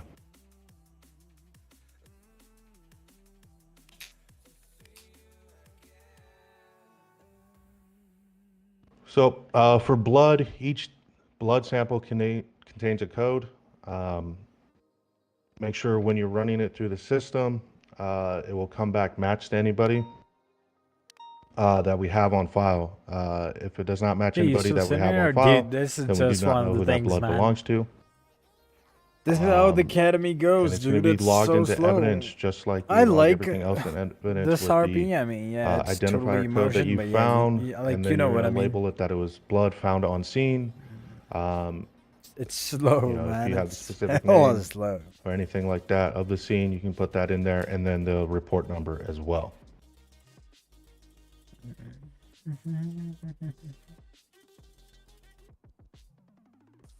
I don't know about the Indian server. For I wanted to have casings, one you're in going the to find Indian server, but specific scratches I on don't the know. casings that will match Hey, look back at this, to dude. a 2, weapon. 3, If you 4, do have 5, that weapon 6. with We you, have 6 cadets, and and you can find it out I got from an there once you excuse fire saying that we only weapon have 8 and cadets, match so the scratches why do you want to together. go ahead and get it done? Get it in the You cannot academy match done, right? casings to the owner of a weapon or anything like that.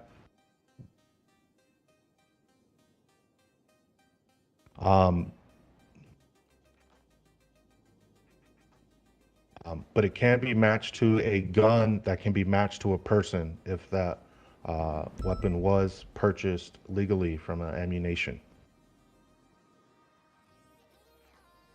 You can, so kind of in the case in point is if you just have the casings and you know it's from a Colt 1911, you're not going to be able to find out who the owner of that weapon is unless you have the weapon with you as well.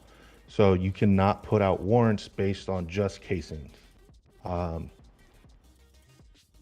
Case in point, I found casings and projectiles from a shooting at Hayes where the manager was shot at and actually severely injured. I knew the casings and projectiles were shot from a Colt 1911, but I can't tell you who owned that Colt 1911 and purchased it from ammunition based on just casings and projectiles. Alrighty, perfect. Is everybody familiar with where to find out where a casing or projectile, what type of weapon it's shot from, and how to do that? Yes, sir, I guess. From the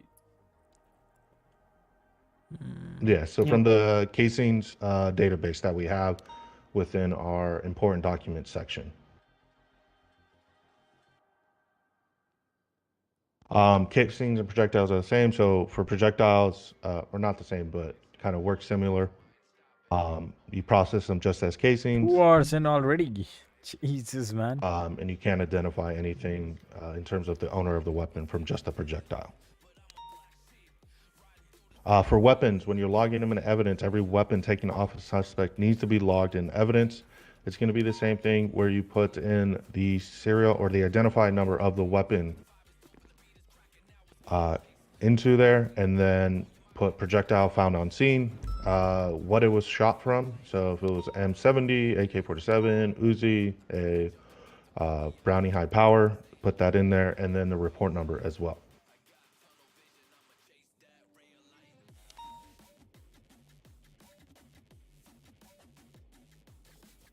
All right. So any photos that you do take on scene, make sure you're logging those into evidence as well, and they're attached to the report. Make sure Caption you put the option won't actual work photo if you wanna, and the if you want identical like part, so we can easily. Okay, a little one thing. Okay, if you want captions for all this so that you can understand it better, please open my Facebook live stream, as Facebook gives you auto-generated real-time captions, which is really accurate and awesome. Please open my Facebook stream, Facebook Gaming /SKJoshiYT. You can find the link in the description, or just click on my Linktree link. Thank you. Automatically associate evidence with reports, so it is important to have the report number in the evidence description. That way we can just quickly find, if we're looking through evidence and we find a weapon that comes back matching casings, projectiles on scenes, and you look at that evidence but the report number isn't in there, you're going to have a very hard time finding that report number. So it is very important to put the report number in the description so officers can easily find the report that it's associated with. You will always need to run the gun that the suspect is found on them through the system to see whether they come back from the previous incidents. Make sure you do that every single time as you're processing your suspect before you send them up. I've done it before. I've seen other officers do it before. You just forget, and that gun comes back hot from an officer OIS, and now you have to go explain what happened and why you didn't charge this person or investigate what happened as they were in the possession of a hot gun.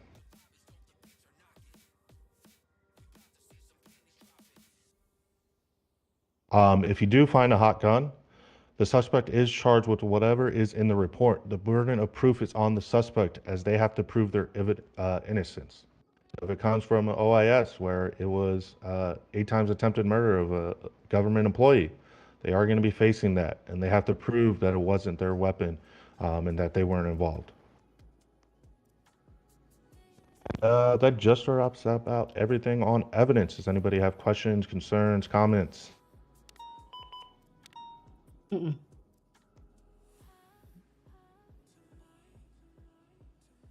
Okay, perfect.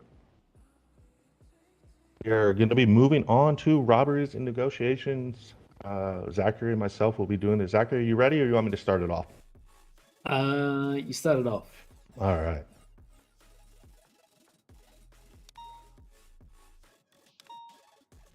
All right, so we're going to go over some of the SOPs involving robberies and negotiations. For robberies, there are different kinds of robberies requiring different kinds of responses.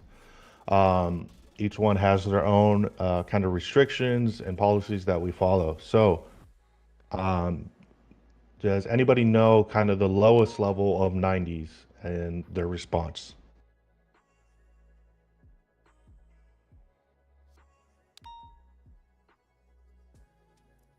Bueller. Anybody? Bueller. So to clarify the question, he's asking, there are several types of 1090s. What are the lowest value targets? All right, Emma. Would it be Fleekas? That is one of them. Yes. Yep. Go ahead. Jewelry store? Oh. Perfect. And there's one more. Kenji. Stores and burglaries. That's it. Like house robberies? Are you talking about? Yeah. Okay, no. So the one we're missing is Bay City Bank, which is basically a food. Okay. So yeah, for those, does anybody know the response that we come with, and the amount of units and things like that? 6, I believe. Perfect. And is Air 1 allowed? Yes. No. No Air 1. The only exception to that, and Yosef, correct me if I'm wrong here, is if it's a S-Class vehicle that they're going to be using. Secret that I told you. All right, good talk, Yosef. I guess it died. I yelled at him. Huh?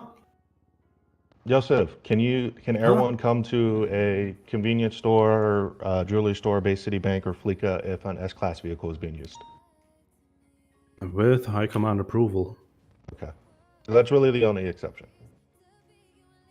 The next kind of step up is going to be Polito Bank and the yacht. How many units are allowed on scene for that? 8 and Air 1. Perfect. Raise those hands. The next one, and kind of the highest tier here, is going to be Bobcat and the Vault. How many units are allowed? Go ahead, Kenji. 12 plus Air 1. Perfect. Now, these... I'm not sure if I'm the only officer that's noticed this, but I don't think we've seen a Polito happen ever since we had the maintenance workers into the city. Yeah, there's been a very decreased amount of 1090s in the past couple of weeks. It has mainly been Bay City. Everybody and their mother is robbing Bay City. And then there have been a couple Fleecas with Great Ocean and Harmony. We did have a vault a few days ago, but it was 20 minutes before the big wave, and we got extremely aggressive with them. Other than that, yeah, I don't remember any Politos or besides that one vault since the city went under maintenance. So those are the units on scene. Can anybody tell me the max amount of units that can be in the pursuit? 6. Yeah, 6. 4 in pursuit and perfect. 2 parallel.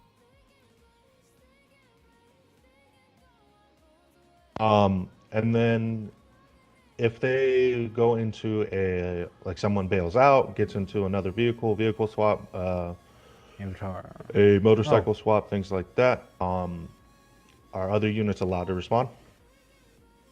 Mm-hmm. Perfect. Now, to make sure we aren't going over the limit, you do need to say over radio or 311 that you are 76, and then when you are 23 at the scene as well. It's happened plenty of times where people don't say they're 76, but they show up at a Fleeca, and now we have 7 to 8 units on scene, and someone has to be that person to step up and say, I'll go ahead and break off. And it's usually the person that's already said they were 76 and 23 and one of the first people to do so. But somebody decided to snake their way in. Be that person. I will hunt you down.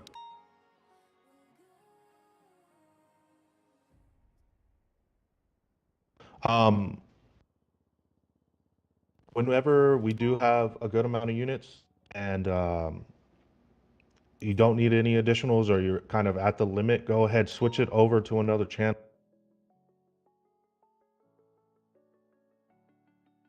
go ahead and switch over to that other channel and ask if they need additionals. So you can go ahead and get involved with that as well. And yeah, that kind of takes it over for robberies. Any questions, concerns, comments?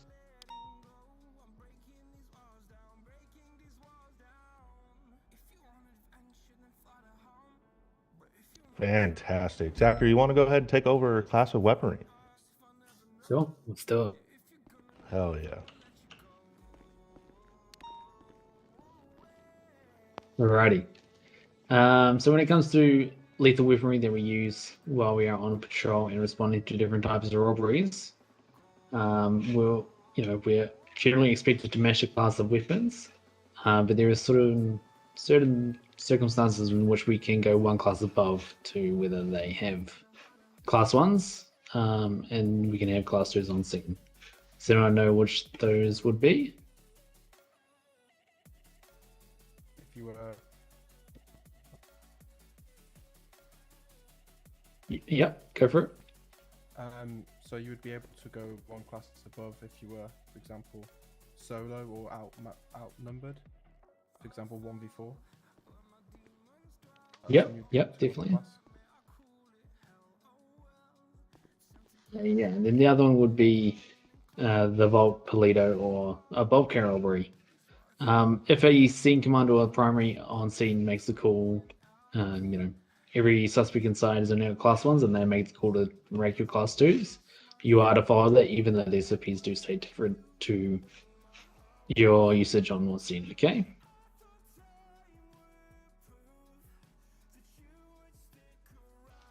So other things here we will go over, which would be officers can use the enforcer scars when they observe high caliber weapons on scene, but Everett did go over this earlier in regards to the fluidness of how we react to scenes and what weapons we do have and how it can change anytime by high command. So we can probably skip over that a little bit there. So the scene commander is the first officer of scene, is in charge of the scene, as they usually have the most information.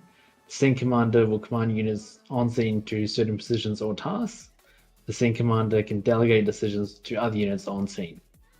The scene commander is in charge of the scene until they give it up or an officer of a higher rank takes over. So say that you are primary at a vault, and it may be your first time and you're a little bit unsure of what to do, and your FTO is there beside you. Your FTO might step in and take things over for a little bit and then hand it back to you. Or, all hell breaks loose and we start getting shot down, and then you get shot down, or, a member of Command Plus would jump in and take that over from you. Just due to their, experience within the force and their ability to lead scenes at probably at a more efficient pace of what's happening and what's going on.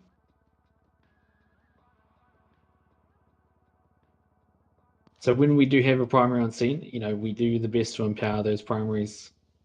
So all officers should be respecting their primary, regardless of what rank they are.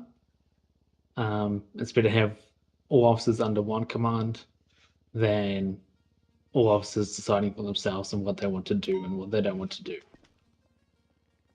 That goes for a bad call that you may not agree with. We're a force here. We want to have each other's backs, and if you have issues, you can 25 about it later in MRPD. And even though it may be a bad call, it's still better than no call. And while you are on scene at a robbery or whatever it may be, to empower their primary, the only information you should be relaying to them is relative information. You shouldn't be taking over primary and passing on information to other people, as you should be following what they are saying at all times. Is there any questions or issues with that? No? All right, perfect. Well, let's move on to the negotiation stage. Actually, sorry. One thing to add here. If it is unclear who the scene commander is on scene, and that could be for multiple reasons. Like I said, the primary unit on scene may have been shot down, incapacitated. Primary scene commander might also just have his head up his butt sometimes. It happens. If you are in a position where you know more stuff about a scene than other units on scene, feel obligated to take scene commander over. Usually you'll have a ranking officer do this, but as a cadet or you're a solo cadet, there's no reason you can't do this. That's all I had to add. Yeah, indeed. And it's just that, you know, the person who knows the most is probably going to be the best decision of what the PD should do in that situation. It's better than, you know, an officer arriving on scene and 4 officers already shot down and nobody knows what's going on, than, you know, a cadet that is already there and has been there the whole time and know what's happening and why it's happening. But yeah, let's move on to the negotiation section. Hostage situations are high priority, and the focus should be on preserving the life of the hostage. That should be our number 1 priority in any sort of robbery. Always make sure that you do have a visual contact of the hostage to ensure they are still alive. Okay, so you can't, you know, you can't let them take them into a back room with a fleeker, because some guy decides he wants to rob the bank by himself, but he didn't pre-plan to think that he needs more than 1 person to do that. So we never let them out of our sight and put them in harm's way. Alongside keeping our eyes on them, we're never to let them get into a vehicle with the hostage taker and let them flee the scene. So, you know, someone may be requesting them, you know, what's the situation here, guys? You guys, any off the top of your head?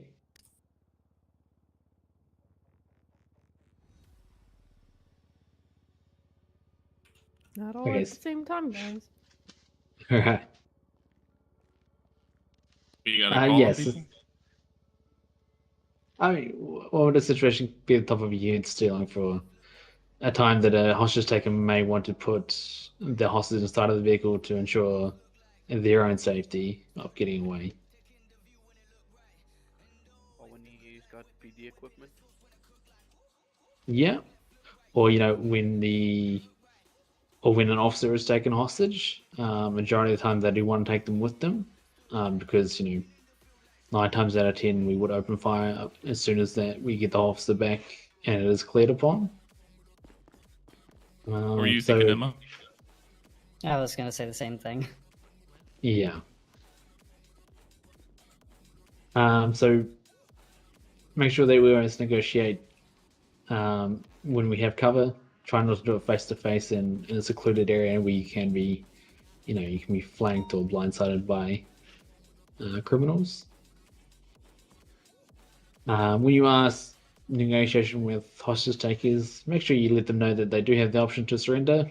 I usually do that like first thing on scene is, you know, I announce myself, check on the status of the hostage, and then, you know, obviously see what they want in return for the safe return of the hostage, and then give them an option to surrender as well, just in case, you know, maybe they're not feeling it and they know they're gonna fail. Maybe that someone's not good enough to hack the bank or whatever it is, you know, you can always offer that up and we can discuss that among officers at the time. Another thing is that we ignore any deadlines set by hostage takers. They work in our time, we're in control here, and we can set the time and delegate that accordingly.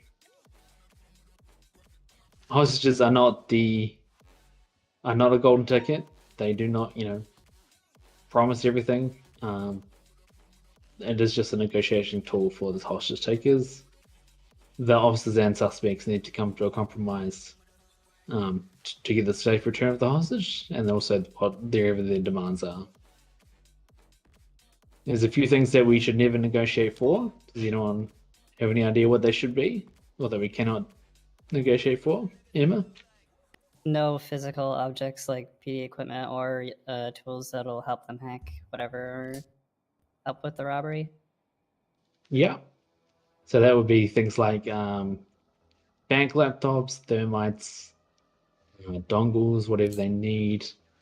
Maybe URM4, some IFAX, whatever, a set of detonation cord, those sort of things. We shouldn't be giving away our PD equipment, and we shouldn't be giving them anything illegal. Mainly, I'd pretty much keep it simple, give them food and water, and that's about it. Maybe a vehicle if requested, which should be a local vehicle. Is there any other sort of things that we shouldn't trade for negotiations? Good. Yeah. Officers, for example. So, for them asking to have a officer in hostage, to give them more leeway or something like that. Yeah. What about they've got 4 hostages at the vault and they want 1 officer? Would you still trade for that? No, under no circumstance. Okay. What about maybe they've got 3 hostages at the vault and they see a random LSBN news reporter standing across the road, and one of the hostages inside are being a bit lippy to them, and they want to trade that hostage for the one out across the road that's just reporting the news. Would we trade them as well? No. Perfect. So yeah, just to go over it, we don't exchange officers, civilians, items, weapons, ammo, PD equipment. We'll keep it to a pretty much simple list of food and water, and maybe a vehicle if requested. Good rule such of as like thumb a is. stratum or something. Yeah. Sorry, there, Zachary. Good rule of thumb is, guys, whenever police arrive on scene, once we arrive, that's what they got. Put it that way. Yeah, and we shouldn't be allowing people to, say we've got officers on scene of vault robbery, and one guy turns up, which may be the 5th or 6th person, and they say, I'm part of this. I'm gonna go inside and bring my guys some more, whatever it may be.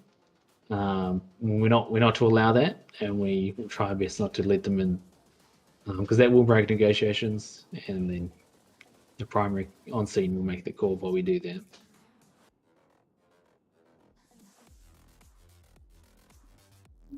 So hostage situations have 2 different types. There's red line situations and yellow line situations. We'll start with the highest sort of threat, which would be a red line situation. They require the highest amount of escalation in hopes to place the suspects into custody.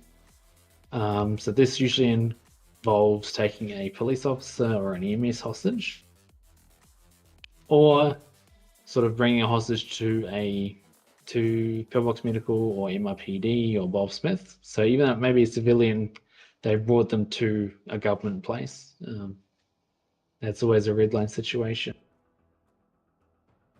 And during these red line situations, once the train has been made, hostage takers will usually, almost always get shot as soon as the train has been made by officers who have set up and standby, waiting for primary school. And always, in a red line situation, there will be an experienced officer or a primary officer on scene to take control and delegate the situation of what other officers are going to do there, okay? The other ones are going to be a yellow line hostage situations. And they all based off primary's discretion of how they want it to go and what they are willing to do for the hostages. It's going to be, normal civilians, maybe a Dodo Prime worker or someone from Burger Shot. Not someone with a government status or, an elevated status within our community. In these situations, hostage takers will always request something in return for the free passage, the safe release of the hostage itself. Usually being the Los Santos special, free passage, no spikes. In this situation, the hostage is top priority, and primary scene commander will determine the level of aggression to take in the ensuing chase.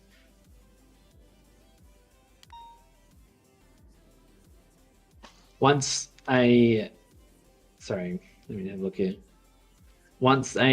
negotiation has been met and the hostage has been returned to officers, You should make sure that one officer or two officers are delegated to take information from the hostage itself, as in getting their name and phone number, also searching their person to see if anything illegal was placed on them by the hostage takers, and confiscating it if need be. Once you have, got their name, phone number, and nothing's been found on them, they will be released on scene, and that's usually after the pursuit has already happened, or ongoing, I should say. Do you have any questions or comments, anything like that about hostage situations or negotiations? All right. We'll pass it over to do traffic stops now with Yosef. I think it is. I think it's me and Sterling. Yeah. Oh, And traffic Sterling. stops is something that's going to happen outside this building, which is going to involve a practical portion. So y'all need to stand up, stretch your legs, don't punch each other, or all get nettled. Stand up. 3, 2, 1. Get out of your chairs. Run around a little bit. There you go. All right, we're gonna start a convoy down in the motor pool. Let's get going, y'all. I want you guys all on radio channel 7. Loose and limber.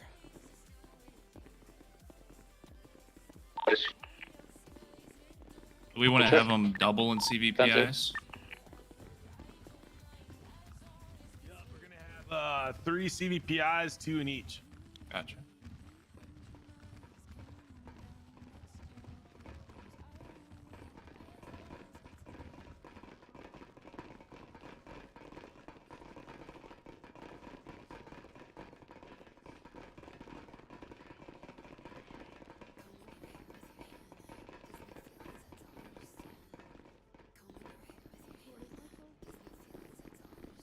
What happened to Joey? Didn't Joey say something about pulling out vehicles? Whatever. Right, I sound like I fucked it up majorly there. Holy shit. No, you did good. You did good, dog. It's like 5 a.m. in my head. Oh my lord.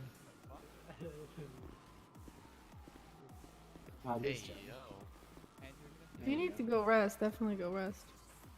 Yeah, do you...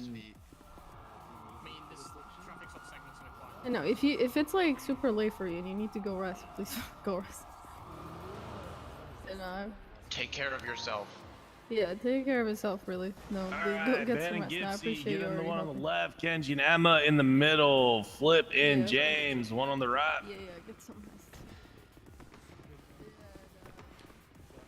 Come on, you wanna drive or do you want me to? Structures, we need I'll at drive. least All right. two or 3 vehicles. Doesn't matter. 424 has one. 411 I've got one. Feel free to just take a vehicle down. We don't need to limit instructor vehicles. They might end up being useful.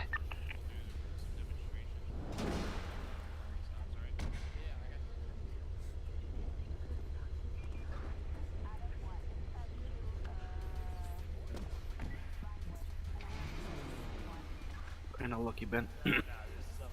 Huh? We have a harness on this one. Into that spike kits. Yeah, have you got your spike kits? All right, everyone get mounts and ready. We're No, gonna take a they 10-minute activated break the when we get there on location. Okay, good. Move out.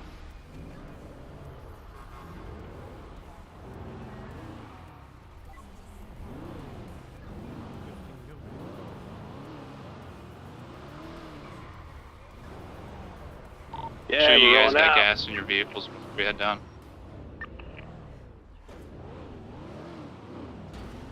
Everyone has fresh shared CPIs. Hopefully the gas are full. Bro, what the fuck was that?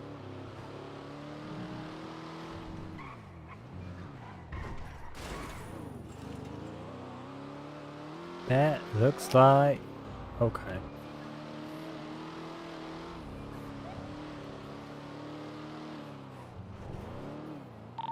Does anyone need gas? I think our CPI needs CAS. What do you think? 411 negative. It's 45%. Yeah, we actually might need some. Yep.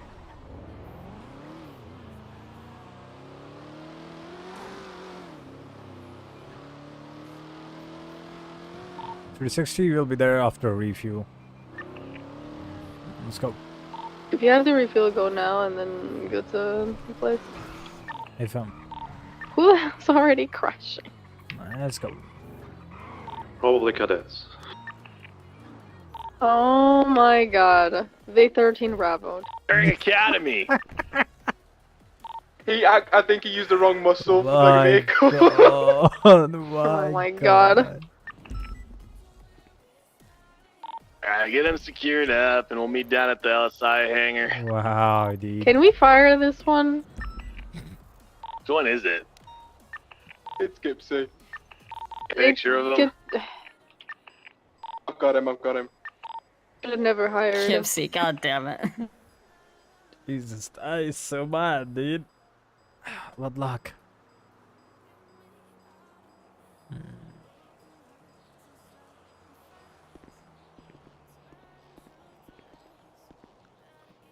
Let's go. God damn it, Gypsy.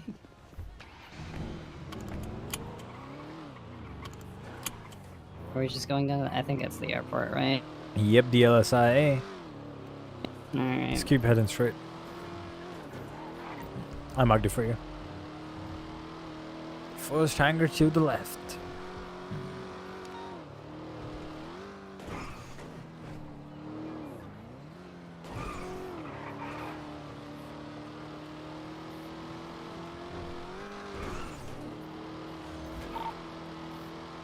Joseph, can you bring Joey to me real quick?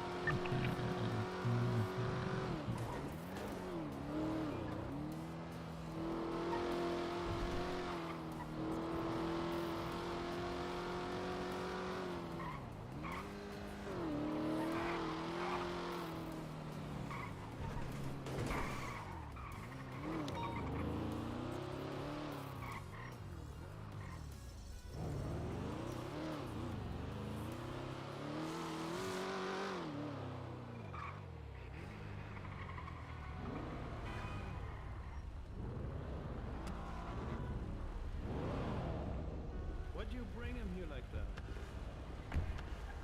Is he unconscious? What did you... He might be dead. Gypsy, didn't your car have harness? Why did you bring him like that? No, I somehow Did you not put your seatbelt on? No, I Oh. jumped out of the car. Fucking. I jumped out of the car by mistake. My man. God dang it. It's just some road rash, okay? Yes, sir. Okay, let's get him back up on his feet. Do you have a taser? Or just I bring do. him up with electricity. You want me to do it? Yeah, you... what? Damn it. I didn't say go yet. My god. On On three, three. both of you. 2. 1, 2, 3. There we go. Right in the goddamn Did butt. what? There you go. What's up, Clown Det? This is how you earned your nickname for real, dude. I jumped out of the car by mistake. I don't know how. Why the fuck did you do that? I don't know. I was excited, I guess. Excited, so you just jumped out to your demise? I don't know. Okay, well, try to not make us wipe out on the field, okay? Okay. I don't have enough diapers for everyone. I gotta save them for the criminals, dude. Yes, sir. Yeah, Clown Dad, why don't you go line up over there with the rest of the cadets so us instructors can talk? Instructors, can we get you huddled up?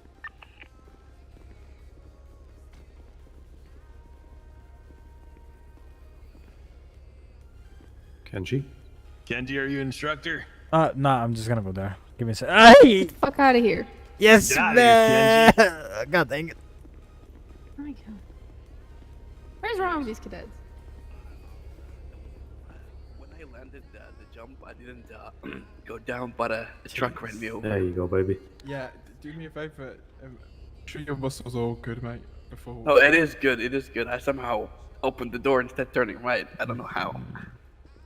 Which muscle is your what did you want to do? No. It's I'm just kidding about the F muscle being in the cycle. I'm kidding about that. But I tried turning right, but I opened the door instead. Yeah, open the door to the left. Yeah. Real smart. Yeah, man.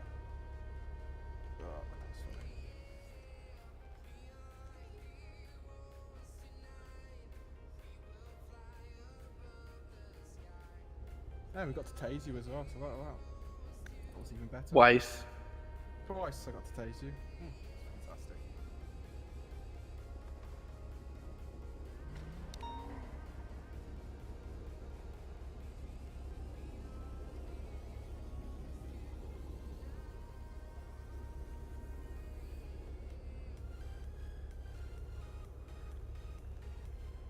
Biggest thing, we're gonna have a pursuit session, a pitting session, what else?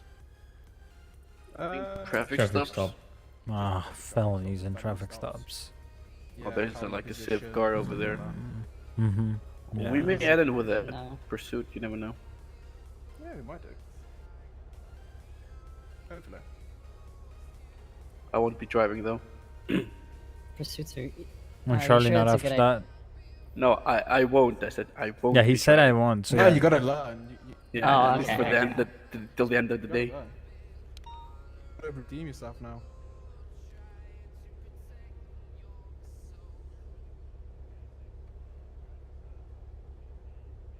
Always remember that, man. Okay. I will never forget that. That was quite funny. The way you just jumped out of the fucking car, dived out of it. That was funny. I would have survived it, but a dumbass local decided to drive me over. You're the dumbass fucking went out the car. Damn. In the first place, yeah. Very true. Can't blame the fucking local. Could have braked at least. No, they never have brakes when it comes to If I us. saw you in the middle, I probably would have run you over as well. Nice. It is what it is. Yeah.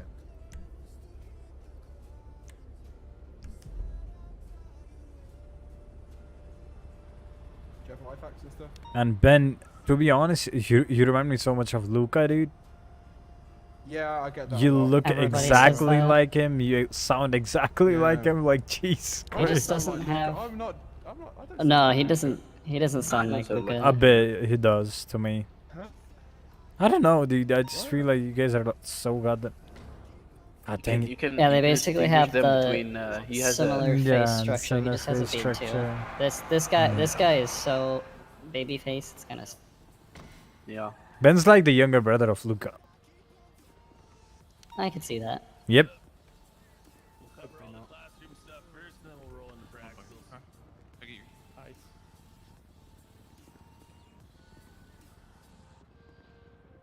Real quick, if you don't mind.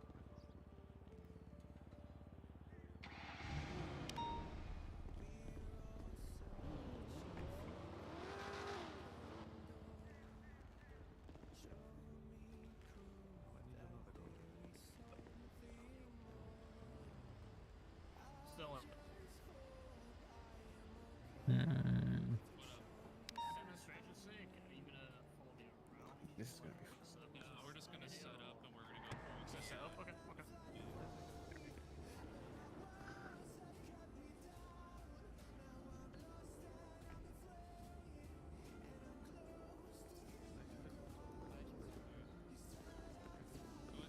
Anybody need any food or drink or anything like that? Yeah. If we can get everyone to that? come huddle around the shafter here, we're gonna start going over Yeah, traffic here, stops. everyone come huddle.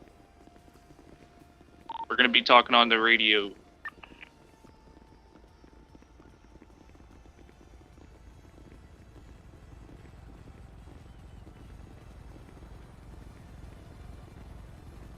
Alright, everyone.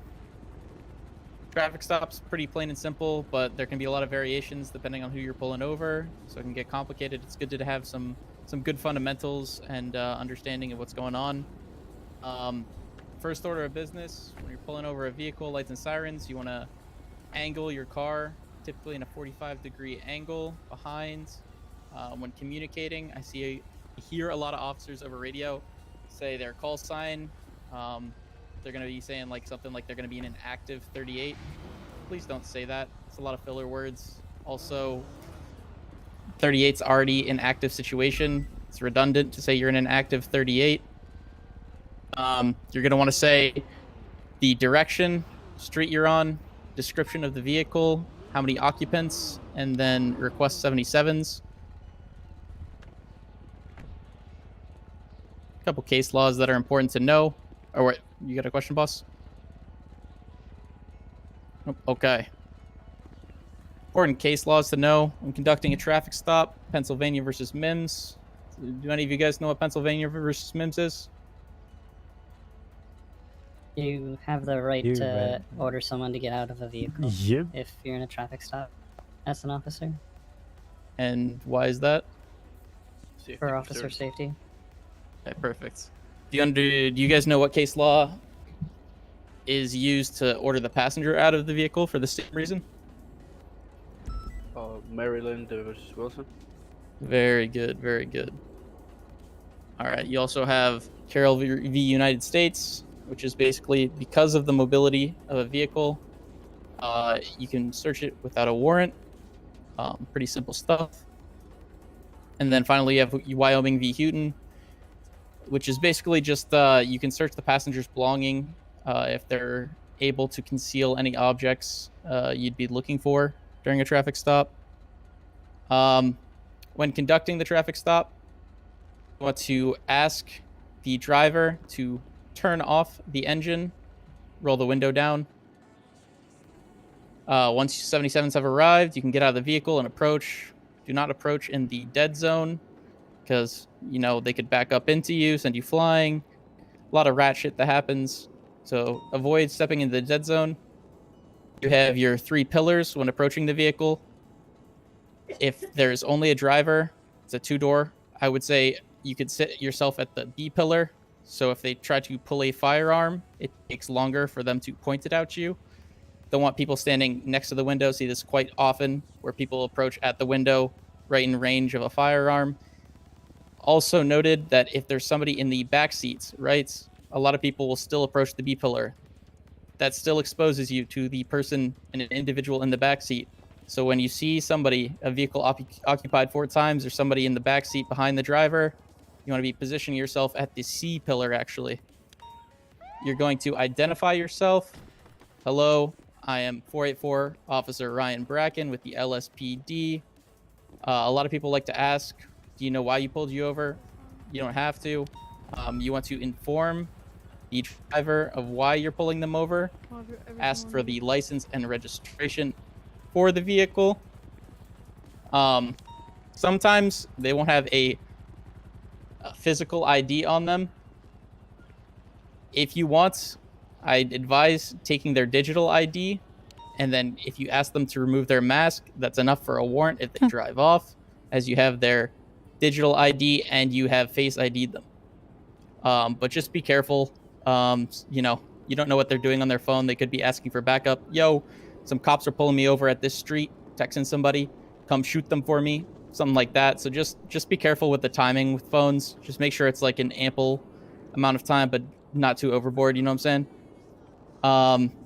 Once you've gotten their license and registration, you can walk back to your vehicle. You can inform them, hey, I'm just gonna check everything clears, you know, go back to your vehicle, go into your MDW. Again, they're operating on your time, not on theirs. Take as long as you need.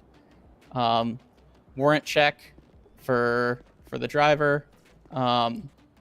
Check the registration, vehicles, see if, you know, you can look at their profile. A lot of people sometimes have like warning, speeding issued or something like that.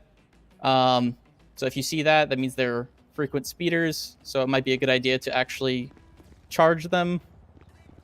And yeah, any questions? So we're gonna go through a traffic stop now. We'll go ahead. We're gonna call it in on radio as if we're doing the traffic stop, and then we're gonna cut into the felony stops after. But we're gonna give you guys a live demonstration here, okay?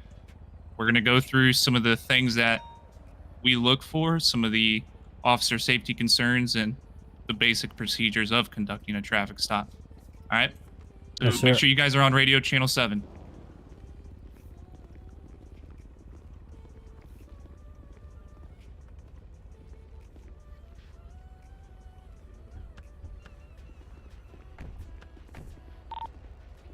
starting out the traffic stop, you guys initially are going to probably be making some sort of call out for to tailing a orange shafter southbound LSIA runway 1.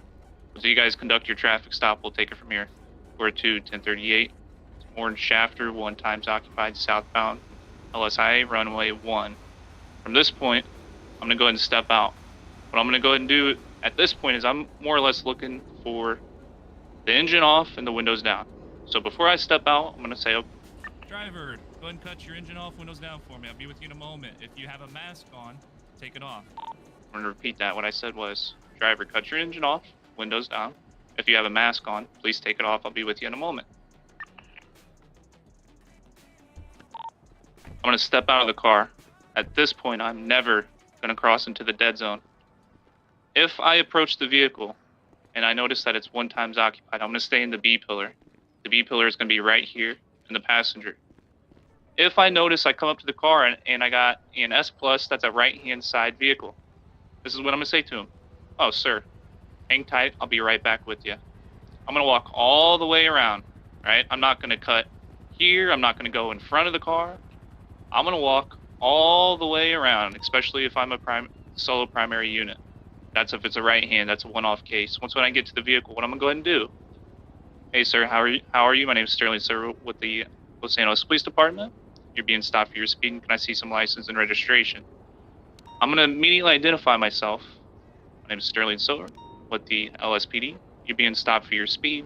Can I please see your license registration? I'm not going to sit here and talk about the way he was driving. I'm not going to badger him. The first thing that I'm concerned about is getting his ID and registration, just in case things end up escalating afterwards. You already have something to go off of. Once when you approach, you're going to collect their ID. Got a copy of their ID. What I like to do is I'm going to tell them that I'm going to hold on to their ID throughout the duration of this traffic stop. Sir, I'm going to go ahead and hold on to this ID for the duration of the traffic stop. Thank you. Can I see some registration, please? If this is their vehicle, they'll provide it. If it's not, they'll say it's a friend's car. So if it's their vehicle, you want to be cognizant of your surroundings when they're sharing this. If you have a doubled, have them pass it to your partner. If you're by yourself, make sure you share it. They share it with you at a safe point. By all means, if you're solo, don't get it then. Wait till you got backup. So at this point, we're going to verify the ID and the registration. We're going to go a little bit further into verifying. So I like to approach every sort of scenario. I'm going to trust but verify. Somebody gives me an ID, okay. I'm going to make sure that what they told me is true. I'm still going to look at mugshots. I'm still going to ask questions about employment. I'm still going to ask them if they own any vehicles, if they have any priors. Why? Because if they do run, this is going to be articulable reasoning to help, additional information to help verify their identity. Even if things don't seem right, you want to make sure you're giving somebody a ticket and it's not a stolen ID. So always trust but verify. And be even more concerned if they give you a digital. Somebody gives you a digital copy of anything, don't double click on it. Click on it once. If you see someone's giving you a vehicle registration but it pulls up your documents folder first, and that's an instant red flag. But from here, we're going to get their identification. We're going to go ahead and go back to their car. We're never going to open up the MDT and verify anything here. So we're going to go back to our vehicle. That's when we'll open up the MDT. If you're giving them a ticket, please. go from there. There's no MDT. That's dead. W. Correction. Never use the MDW next to the side of the car regardless. Okay, guys? Tempo. All right, if you guys do end up giving a ticket, make sure when you guys get out the car, you approach with some sort of clipboard and let them know that you're going to be giving them a ticket. We'll go from there. So I'll explain. So if I do give somebody a ticket, for example, I'll say, all right, sir, you're going to be getting a ticket here for speeding. Go ahead and sign at the bottom. It's not a mission of guilt. It's just saying I stopped you, made contact with you about your speed. Go ahead and sign. You keep the green copy. And then when they acknowledge that they got it, I'll go ahead and send them over their bill and then go back. Once you guys get back to the vehicle, we'll go ahead and demonstrate how we would call something code 4. All right, sir, I'm going to step back to my vehicle. you're free to go whenever I turn off my lights, all right? Do you have any questions for me? If they don't have any questions, walk back to your vehicle. If you're doubled up, it's always good to have your passengers stand outside the vehicle while the primary gets back in. Cuts the lights off. Person drives off. Your passenger's still out on foot, just in case anything was to happen. So be aware if you guys are doubled. But from that point, you turn off your lights, they're going to be free to go. What you're going to go do is 42-1038, LSI 8, code 4, show me back 10-8. Or you can just say 402, clear traffic, LSI 8, 10-8. Alright? Yes, sir. Anyone have any questions over the traffic stops? So that was the basics, but ultimately we want to turn this more into more of a conversation, guys. Take that opportunity to ask questions, figure out what they do, figure out, who they are as a person. It doesn't have to be license, registration. Oh, you're getting stopped. Okay, here's your ticket. Have a great day. This is a great opportunity for you. How to actually check in. Haven't checked for VINs yet. We'll do that on the felony. Yeah, explain like what not to do. Exactly. Good point. So guys, it's something that I want to bring up as well. If you guys are out on a traffic stop, I would like for you guys to always run their plate out on foot, but let's leave it at running the plate, guys. If you guys are up here, let's not go towards the front and try to look at any sort of VINs, right? You're not even going to be able to see the VIN, plus that's past the scope of the reasoning for that traffic stop. All right. Now, by all means, if it's a stolen vehicle, we'll go through that process here in the felony stop. But ultimately, if it's just a traffic stop for some sort of infraction, we're not going to go as far as checking VINs on the vehicles. All right. It's very important. So you can check VINs. The only thing that I don't want you to do is when you're on a traffic stop and you're over here and you kind of do this weird, and then you're like, oh, your VIN doesn't match the plate. Please don't do this. You wouldn't be able to see a VIN like that. In order for you to see the VIN, the hood has to be up or the door needs to be open. There needs to be some sort of indication you're actually checking the VIN, because yeah, that needs to be done. I don't want people to just know your VIN that I magically saw is not matching. So if you need to do that during the traffic stop, you need to communicate that. It's very important to communicate what you're doing. Another thing regarding what he was saying before on digital identifications, a trick that I'll let you know is don't tell people right away, oh, you can't drive without a physical identification. Just act normal. Yeah, okay, get the digital identification. And then you can tell them, hey, you can't drive without a physical identification, because if you're asking for something, if you're asking for documentation, and then if they tell you that they don't have this, but they have another type of documentation that can still identify them, and you're correcting them, they're gonna freak out and most of the time just run from you, which already happens a lot. So get that documentation first, and then you can tell them. Otherwise, I would like to add what we were demonstrating is a by-the-books textbook traffic stop. Often out in the field, you'll see all kind of variances, resistance, pushback, attitudes, bullshit stories, and those are the things that you're going to freeze up on. What you have to do as a cadet is be ready to respond as a police officer. If someone is resistant to you, if they are giving you reasons to be concerned that they are a danger, get them out of the vehicle. Issue lawful orders if you need to do that. Sir, get out of the vehicle or you will be tased. It does not have to start at an escalated point. It should start at a point where you say, sir, ma'am, could you step out of the vehicle? You are building up to issuing lawful orders. You're building up to moving up the force continuum, but do not freeze up. Do not let them go easy. If you are going to write them a ticket, don't avoid writing a ticket because it's easier to do that. Do what you need to do your job. Get the units on scene, have your 77s ready, inform them of what you intend to do. The worst thing I see at traffic stops is that there's 3 units there. Someone is up front talking with the driver, and the 2 units behind them has no idea what the primary unit intends to do on scene. They have no status on whether the dispatch comes back to the driver. They have no status on if the driver has any kind of priors. They have no status on what the primary unit intends to do. Keep your units on scene in communication about what you are doing. It also helps while you're talking to the driver to shout. That way, the units behind you can hear what you are saying. If you have to step away, have someone come up to talk with the passenger. If you need to, if you are not doubled up, use your units on scene to help conduct your traffic stop.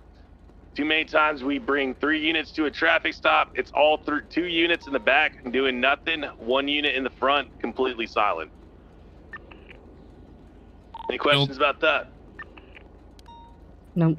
No, sir. Building off of that, guys, if you do not feel safe for any reasoning as far as the hint that they may have a firearm, suspicion that they're lying about a firearm, if you're getting verbal, non-verbal cues, if you're simply standing in the road and you want to get to a safer location, guys, it's always good to start out with like what Trooper Stone said. Hey, you mind just stepping over on the side of the road so we can chat in a safer location? The answer that you're more than less is always going to get as officer, I don't want to, or why, or do I need to? And a lot of cadets ask me, well, what is the answer that we tell them? The best response that you can tell them is just giving you a lawful order for officer safety purposes. If they continue to disagree or refuse, it's always best to say, well, I'm giving you a lawful order at this point. Please step out. Refusing to do so is disobeying a lawful order. Communicate as much as you can in a passive manner so they can understand that your goal isn't to escalate it. It's honestly just to ensure your safety. And I think when people see that, coming from that perspective, you'll have more people agreeing to step out and talk to you on the side of the road. Now, keep in mind, guys, going off of that, you know, you guys do have the right, if somebody says that they have a firearm, to frisk them. We've already went into frisking and kind of the areas of how we should frisk them. You know, if they have a firearm, you do have the right to take it off them for the duration of that traffic stop for safety purposes. You can verify that the identity is theirs and that they have a weapons license. I'm not going to go in further that because we've already covered it. So any questions as far as how we maybe, have you guys been in any sort of confusing traffic stops, I'll say? Or you guys maybe been put in a situation where you didn't know what to do? Any of you? Not yet. All right. At the end of the day, it's always best to focus on the basics, and then you can always grow from here. That's what this cadet program is about. We like for you to understand the basics and maybe some one-offs, but I think for as far as the basics, we covered it. I think Stone said that's a great point. If you guys do show up as a 77, don't sit in your vehicle. If you guys are primary, make sure you're shouting so everyone can hear what you're doing. And also, something that I didn't cover is please do not leave that traffic stop until it's been called code 4 by primary. All too often, people go back to their cars once when they hear like there's a ticket getting signed and drive off. So when you attach, stay there till it's code 4, and make sure we radio that we're back 10-8 after.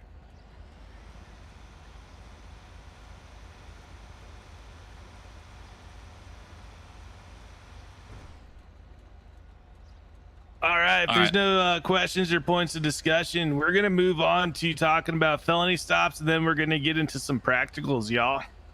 All right. I'm going to go over the felony stop portion, guys. Just to retort, my name's Sterling Silver 402. We're going to start off with basically what you should do if you guys come across a stolen vehicle, or we're going to cover the types of situations where you may actually end up conducting a felony stop. So what is a felony stop? Felony stop is for any vehicle that is coming back 1060, 1099, or has been flagged for any sort of purposes, or if you guys see a driver enter the vehicle with a class 2, that is another situation where you may want to conduct a felony stop. Going off the felony stop, once when you guys have found the vehicle, either 1060, 1099, etc., what we'll go ahead and do from here is we're going to tail the vehicle code 1. All right, we're going to call it out on radio. You're going to request 77s while tailing code 1. giving out directions so your 77s can locate you. When your 77s have arrived, transition to code 3 to signal the driver to pull over. As the driver pulls over, units are to immediately go into their felony stop positions. We'll cover that.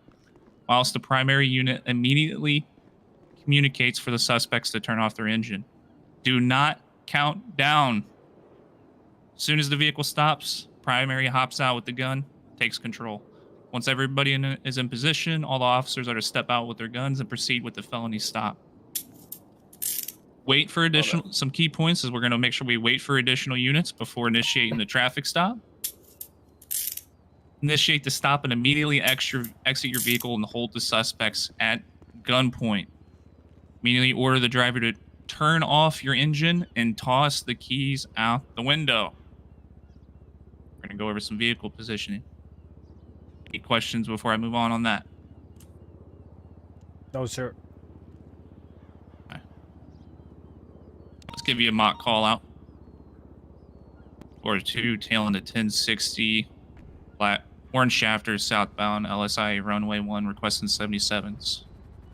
360 en route. Right, southbound, runway 2.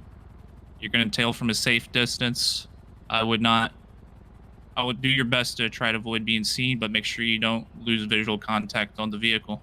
You guys are going to give active comms as if it's pursuit. All right, guys? Treat it the same. Continual call-outs. Yes, sir. If the vehicle stops for you at any reason or approaches you and you're by yourself, continue to make distance. If they step out for that reasoning. If you feel it's safe and it's one person and they come right up on you, you can step out and hold them at gunpoint, but I would highly recommend keeping your distance. Wait for 77s. So we go into the vehicle positioning now. Primary unit will position themselves similar to a normal traffic stop, all right? It's still going to be about 2 car lengths away with the 45-degree positioning. The second unit will arrive on either side, depending on which side of the road you guys are on, in line with their vehicle, angled at a 45-degree towards the suspect. All right? And then the tertiary unit on scene on the opposite side of the secondary unit, in line with the primary unit, also angled at 45 degrees. So we'll go over that. It's more or less you guys are going to be on the side of the road. So you guys are always going to be coming out fan this way. And each unit that arrive will be 45 degrees facing inward at that point. The only vehicle that's going to be facing away from the primary car at a 45 will be the primary. It'll be set up similar to a basic traffic stop. So everyone will be 45 degrees in, 45 degrees in. And the car end up. Continue to go as far. Any question on vehicle positioning, guys? No, sir.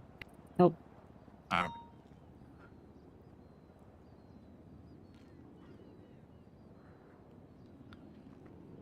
When sufficient units are on scene, the primary unit will begin ordering the suspects out, starting with the driver, okay? Very important that we do this one at a time. The primary unit will order the driver out of the vehicle to face away from the LEOs on scene, towards the front of their vehicle to be exact, and to keep their hands in the air at all times.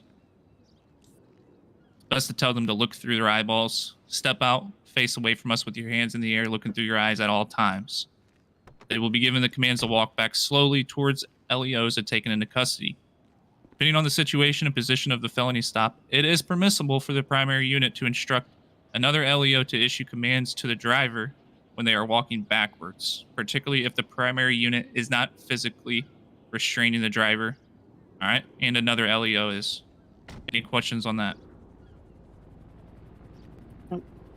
Sorry, who's detaining the primary or not the primary use?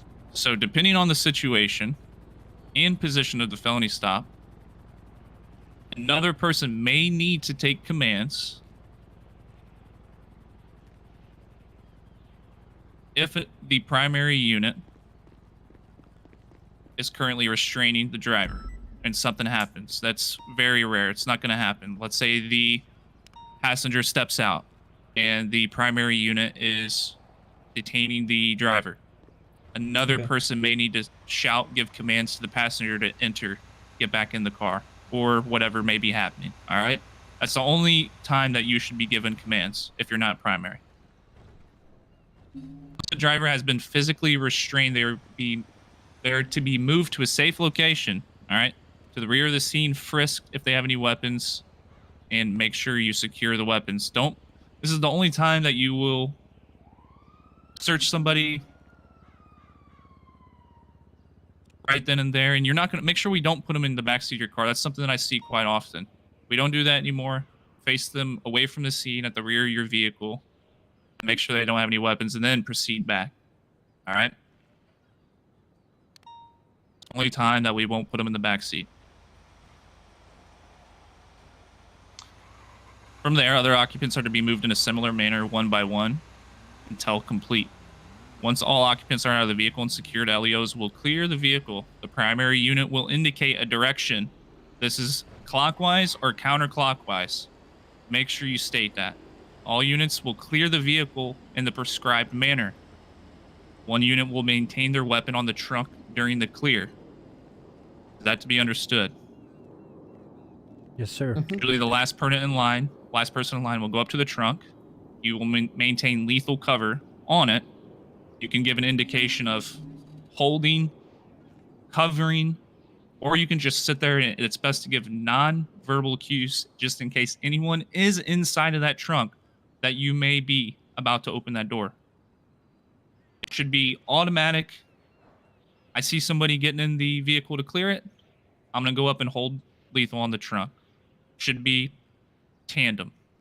If you don't see somebody is going up to that trunk, we're going to clear the cabin, take that initiative to go up to there and hold your gun face towards that trunk at all times. All right? Once the interior is deemed to be clear, that is when we will open and clear the trunk. Once all occupants are secured, once all occupants in the vehicle are secured, then you guys will call it code 4 on the radio. All right? And then you guys can continue to conduct your investigation, additional questionings from there. We make this very clear. If this is strictly a felony stop, we will just clear the vehicle. We're not going to do a full search until additional probable cause has been deemed from the questioning of that felony stop. What I mean by that is we do not instantly go into the trunk and search for something, because you may end up finding drugs, you may end up finding guns, you don't know what you're getting into.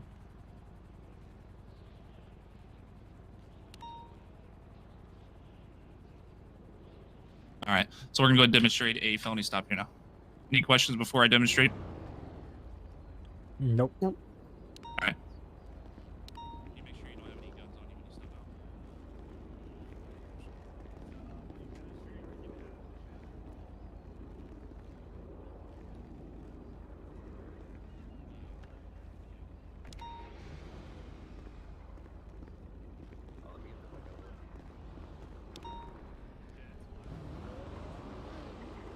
So we're gonna do a live. Yeah, and then make sure that you pull over like right where we are now, and this is where we'll do it.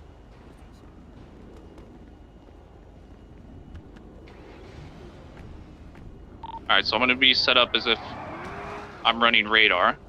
And if you guys don't know, on your MDW here in your patrol car, we're going to hit the left arrow to open up your radar. You can hit the M key to set the fast lock. I always keep the fast lock 10 miles an hour over. So we're going to play this out as a situation where we're running radar, and we're going to have a 1060 vehicle pass us, and it's going to come up with an F in parentheses on it, and it'll also make an alert. It'll also lock on. From that point, we'll initiate. We'll go from there.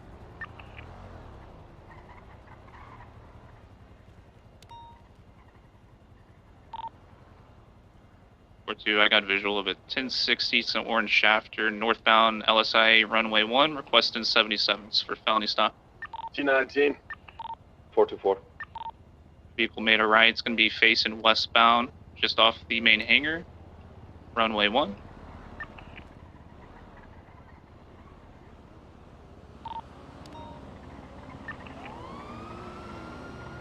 At this point, we got sufficient units. We're going to initiate code 3 to go for the traffic stop. Vehicle is going to come and yield.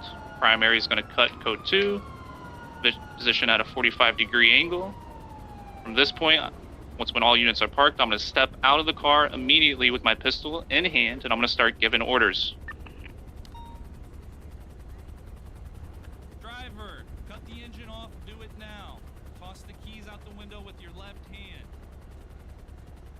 What you're going to do for me is you're going to step out of the car with your hands up, facing away from us at all times. Look through your eyes. Take 3 steps backwards. Do it now. Are you guys in Stop there? there. If not, just walk closer. Going. Cover me.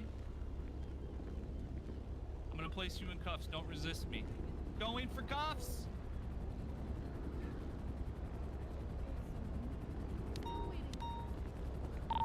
From here, I'm going to say 402-195. I'm immediately going to take the suspect. I'm going to take him to the back seat of my car. I'm going to face him at an angle away from the scene so that way he can't see what's happening. I'm going to let him go. I'm going to frisk him for a weapon. If he has a weapon, at this point, I'm going to take a photo, quickly take it off of him. At this point, I'm going to focus my attention back towards the car. We see that the vehicle is unoccupied. At this point, as primary unit, what I'm going to tell the units on scene is to rotate clockwise. I like positioning myself going towards the driver's side windows. So what I'm going to do is, for 2, go ahead and rotate clockwise. We're all going to go ahead and start rotating, holding cover on the vehicle. We're going to go ahead and move in until we can see that the cabin is clear. From this point, we're going to go into the car. 4-2, cabin's clear. I see that I have a unit already right there. I'm just going to hold my gun right here. That unit now should know clear. That unit should now know instantly that I'm holding cover. He's going to pop it. The first thing I'm going to do is say clear. 4-2, felony stops code 4. So at this point, we called it code 4. We've cleared the vehicle. We're going to focus our attention back towards the suspects. If they are in a stolen vehicle, go back to them and immediately advise them of their Miranda rights. You guys can conduct your investigation from there. Let me take note of something that is a huge concern on felony stops. It is the positioning at which you direct the individuals out of the car. Do not direct them into the dead zone. Do not tell them to take 3 steps back, 1 step to your right in front of your car. Don't put them in a position where they could get hit by traffic. It is always best to take them straight back to the primary car in between here, depending on the positioning in a normal situation. If a passenger was to step out, I would tell this passenger to take 2 steps backwards, 3 steps to the left, and I would direct the passenger back the same way. I wouldn't bring them here, or I wouldn't do it over here, where I'm putting my units in crossfire. The best location that I found from experience to detain an individual to ensure that all areas are being covered by guns is going to be right here in between the secondary and primary unit. Let me note this, guys. You want to make sure that that individual stops at a safe distance. Do not tell them to come walk all the way right back 5 steps in front of all the cops. You want to make sure it's at a safe distance just in case they were to reach for a weapon or a knife, that the units on scene would have time to react to that. For example, as Billy... Oh, let me get him out. Yeah, thank you.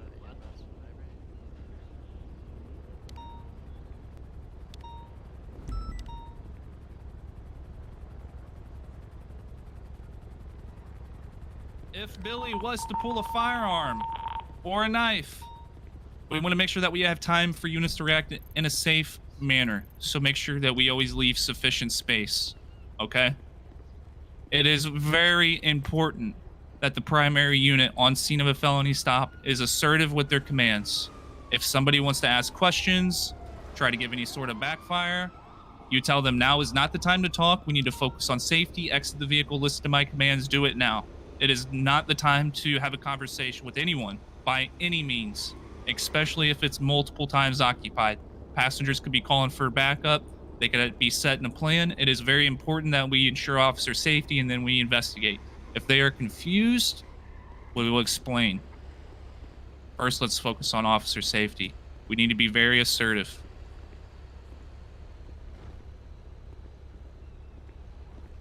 It's also Going off of that, this is what I mean by 45 degrees facing inwards, if you guys didn't understand what I mean. Primary units 45 outwards, all other units are going to be inwards. If we were to be stopped on the side of the road, this would probably be a barrier, grass, something. So you guys are always more than likely going to be fanning out this way, but it is always best if you're a tertiary to come up and fan out towards the secondary unit. Don't go up on the right side of primary. Always try to come up on secondary. All right. It's also important to note, you can take a quick second if you're an assisting Yep, unit farms are to look closed. behind you. I notice a lot of units getting caught up Next batch, on dude. the vehicle itself. Next If you batch. think there's enough guns pointed at the vehicle, you don't want a car rolling up behind you, getting guns out and gunning you down from behind. So just, look behind you for a quick sec, make sure you're all good in the back. You want to be, safe and sound from all angles.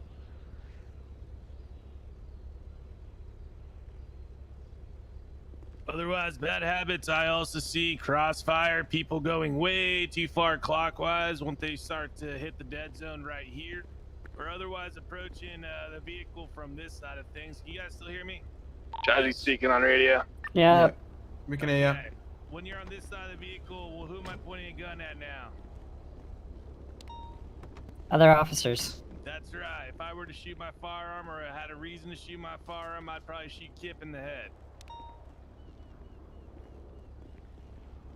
Other bad habits, letting interfering vehicles come on scene, fuck around while we're performing a felony stop. If you are the primary scene commander of the felony stop, make sure you are delegating scene control. If you need more units for that, call for 77s. During a felony stop, your focus has to be crystal clear on making sure that there is no threat from that vehicle. It is the highest form of an escalated traffic stop. You can't get more serious about a traffic stop than a felony stop. Felony stops are performed on stolen vehicles, vehicles that are involved in criminal incidences, and vehicles that harbor suspects with warrants. If you need to initiate a felony stop, make sure it reaches one of those bars. Any questions? Mm-hmm. Nope. Okie dokie. Also very important during felony stops, the protective sweep of the trunk is only a protective sweep. Under Mike Schmore versus the LSPD, you are not to search the trunk of that vehicle until you build a separate line of probable cause to search it. The trunk is to be opened, but you are not to look inside it and see what the contents of it are. The purpose of the protective sweep is protection for officer safety. It is not to help you build probable cause. I know, bro, dude. Your Like, probable everybody knows cause that I will know come that, about but Kenji whenever as a you get character, suspects he doesn't, detained, you alright? frisk them, you identify them as a Kenji does have suspect some with a warrant, a experience, but- suspect from an incident, Yeah, not much. whichever. Kenji's a goddamn character, guys. Chill the fuck out. Okay, if there's not any questions or points of discussion, we're going to go ahead and break you guys into groups. We're going to start with standard traffic stops. During the traffic stops, I'm just going to let you guys know we're going to be making corrections over radio in the moment. So if we make a correction, rewind a little bit, try it again. Who is going to be brave enough to go first today? No, it's gonna be me. All right. So Kenji volunteered. So we're going to have Kenji, James, one vehicle. James will be second. Emma and Gipsy in a second vehicle. Flip and Ben, third vehicle. All right. Okay.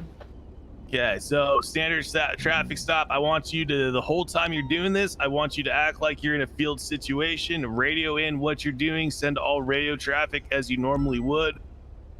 Get that radio traffic correct the first time. All right. Call sign. Vehicle 1038. Vehicle description. Number of occupants. And then cardinal direction. Let me back up. Call sign 1038.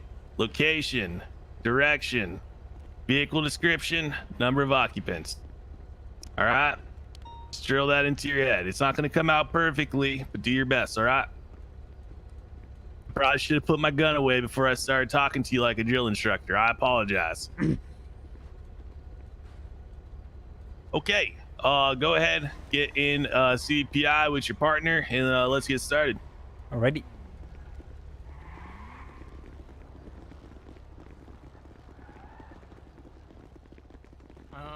Which CPI are we in? We're taking this one? Which one is Wait, James, I think we should take that one, right? Let's go. Yeah, that take the one. one. Yep, let's go. So for this exercise, we're not going to have you tail the vehicle. We're going to have you pull up to it and then initiate your traffic stop. How you doing, Rod? I found. So Billy, park a little bit closer so there's not already a God unit damn behind it. you.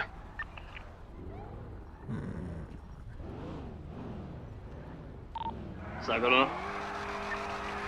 Yeah, I think that's good enough.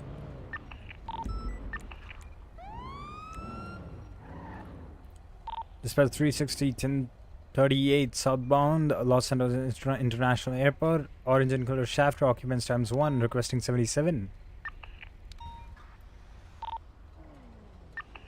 So I just want to point out from where you are right now, your vehicle position, it's a little far off to the left and it's opening yourself up for potentially additional angles from getting shot at from somebody inside of the car. Perfect. Just like that, I would keep 2 vehicle lengths in between your car and the suspect's vehicle. This is a little close. I would reposition here. Let's get some more space. Is that good enough? I would honestly say a half a car length from where you are now and make sure that you're in line with the vehicle and not too far out in traffic. That's beautiful. I like that.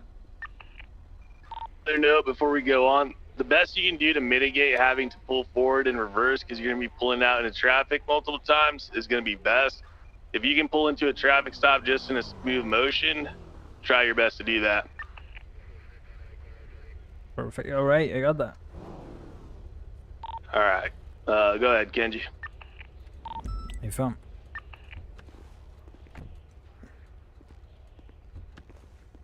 Looks like his Let's do engine's that. still on. Oh god damn it. Okay, don't My forget, bad. we've already got out of the car. We need to give a radio call out. Yeah, if I'll just correct that. And remember what I said about making sure that the windows are down, engine off, and masks are off inside. So let's give that command. Alright, driver, if you can hear me, please go ahead, cut the engine off, roll the windows down, and if you're wearing a mask, take that off. I'll be with you in a second. Yep, got the yes, sir. Alright, the primary will be approaching the vehicle for the identifications. Let's backtrack. Let's get back into the initial 38 call out. We never gave a radio transmission that we were 1038. A from dispatch 36038 southbound LSIA, runway 1, orange and color shafter, occupants ×2, requesting 77. Just want to make note this vehicle is 3 times occupied. Oh jeez, I didn't see the third guy. Alright, correction, occupants ×3. Right, driver, cut the engine off, roll the windows down, and if you guys are wearing a mask, please take it off. I'll be with you in a second. Alright. Yes, sir. Will do. Primary will be approaching the vehicle. Let's go.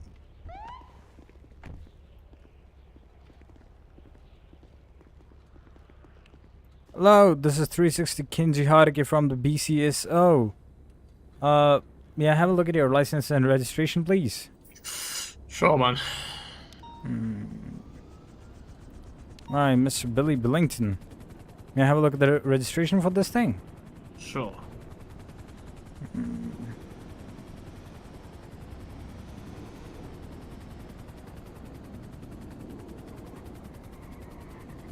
Can you just have a look at it?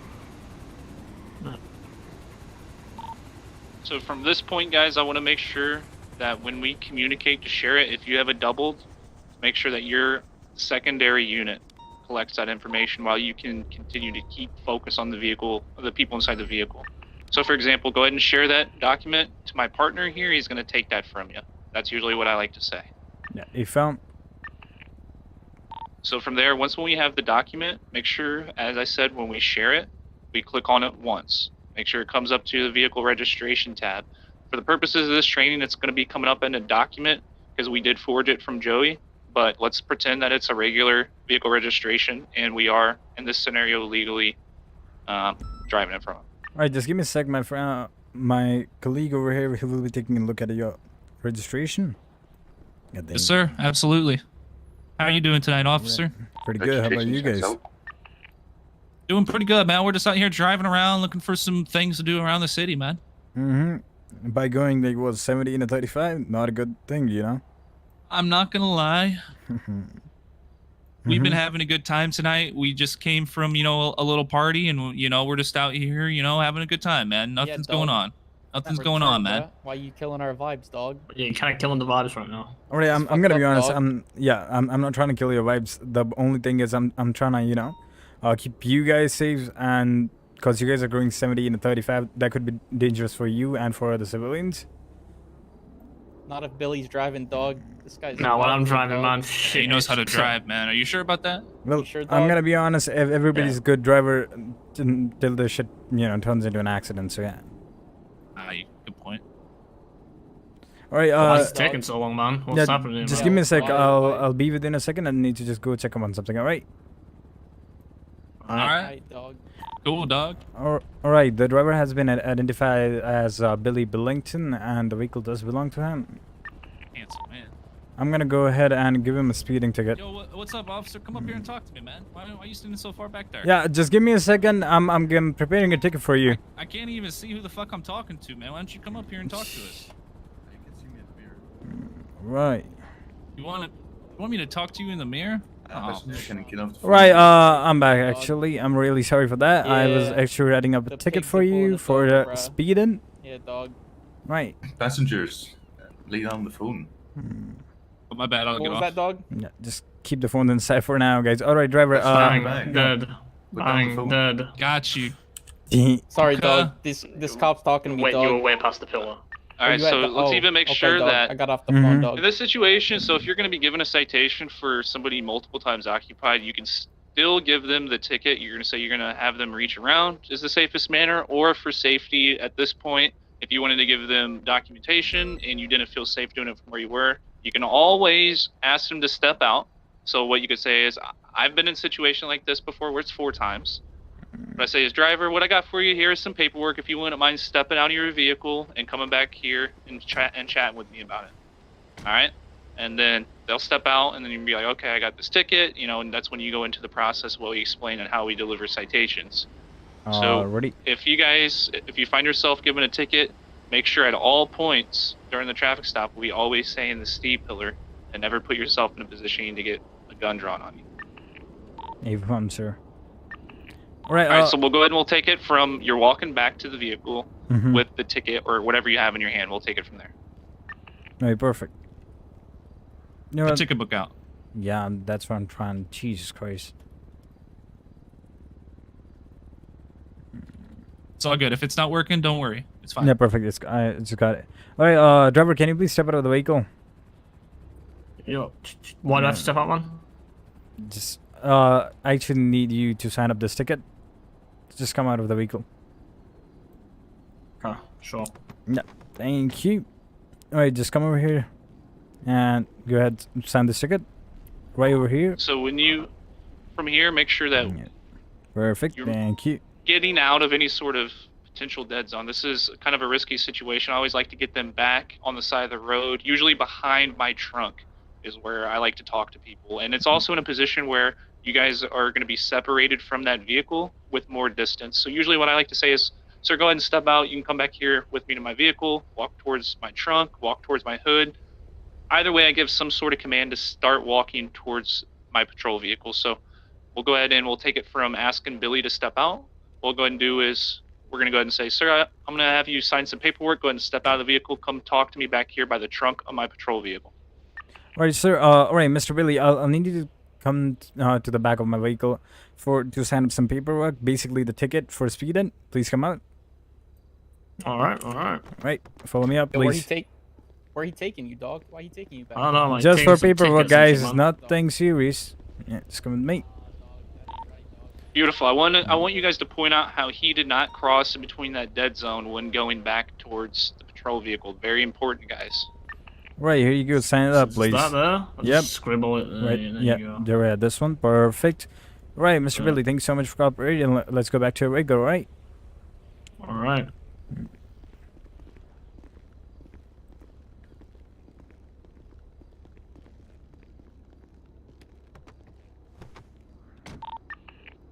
All right. You guys can drive off when my lights are off. All right.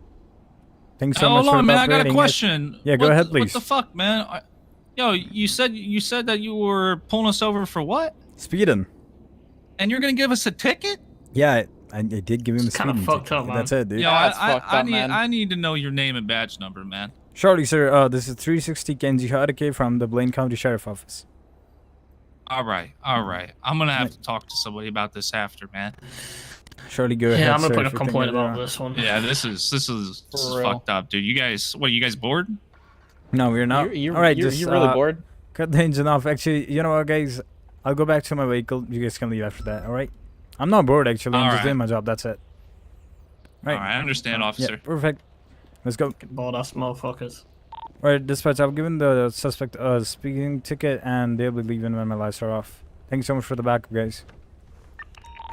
Okay, so what we're gonna go ahead and do here is we're not gonna give any sort of radio call outs until we've turned off the lights and they drove off. So what we'll go and do is we're gonna go back to the vehicle, we'll turn off the lights, and then once when we drive off, we can say 402 1038 code 4 108. Hey, fun. And you can even throw in at the very end if you want to be a little extra, one citation issued. Hey, fun. All right. All right, so we'll go ahead and take it as right from the point of you cutting your lights off. You go, driver. You can go. All right, dispatch. Give me a sec. We're driving off. Yeah. All right. Dispatch 360. Reason 38. A code 4. Back tonight. We give him the citation. Thank you so much for the backup. Copy that. 4-2 tonight. Yeah, a couple notes of feedback. When you are the driver and you are primary on a traffic stop, the first things you should be doing are identifying yourself and telling them the reason you're pulling them over. Second point of feedback, the passenger of the primary vehicle, when your job up there is to engage the suspects, keep them calm, de-escalate. Those are great times to ask questions like, where are you going to? Where are you coming from? What are you guys doing? You know, those kind of small talk questions that can lead to some reasonable suspicion or, you know, might be useful later down the road. We can go ahead and have James and Kenji swap, and then we can run it again. Just to add on to that, some great ways to make conversations with people. Ask them about their job if they're employed anywhere. You could ask them, you know, are you interested in cars? Do you own any sort of cars? It's a great way to get additional information to verify who they are. Employment, where they're going, where they're coming from, what they're. You don't have to make it so quick, but it's always a good opportunity to ask questions in a friendly manner to assist with your investigation. Questions that are appropriate. All right, so we're gonna go ahead and we'll start another traffic stop. I think it's probably best that we do a rolling stop, so we're gonna go ahead and just start driving around. Once when you turn your lights and sirens off, we're gonna make sure that we pull over right in front of here, so keep that in mind. All right, let's go ahead and start. Cadets, if you're having trouble hearing, I know they're shouting, but you can pull forward a little bit.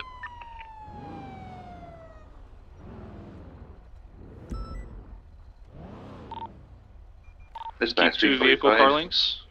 Pause, we're going to take 2 vehicle car links. We're a bit too close. A little close. Yep. Beautiful, right there. There we go. Dispatch 345, 1038, southbound Los Santos Airport, runway 1, can I get 77? That's in. Sure you say how many times the vehicle's occupied? Vehicle's occupied 3 times. Driver, engine off, windows down. If you have any masks on, put them off.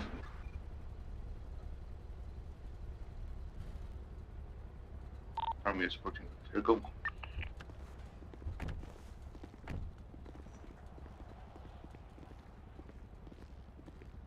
Yo, we're getting pulled over at the runway right now. Good evening, sir. Oh, sir, can you please cut the call off? Yeah.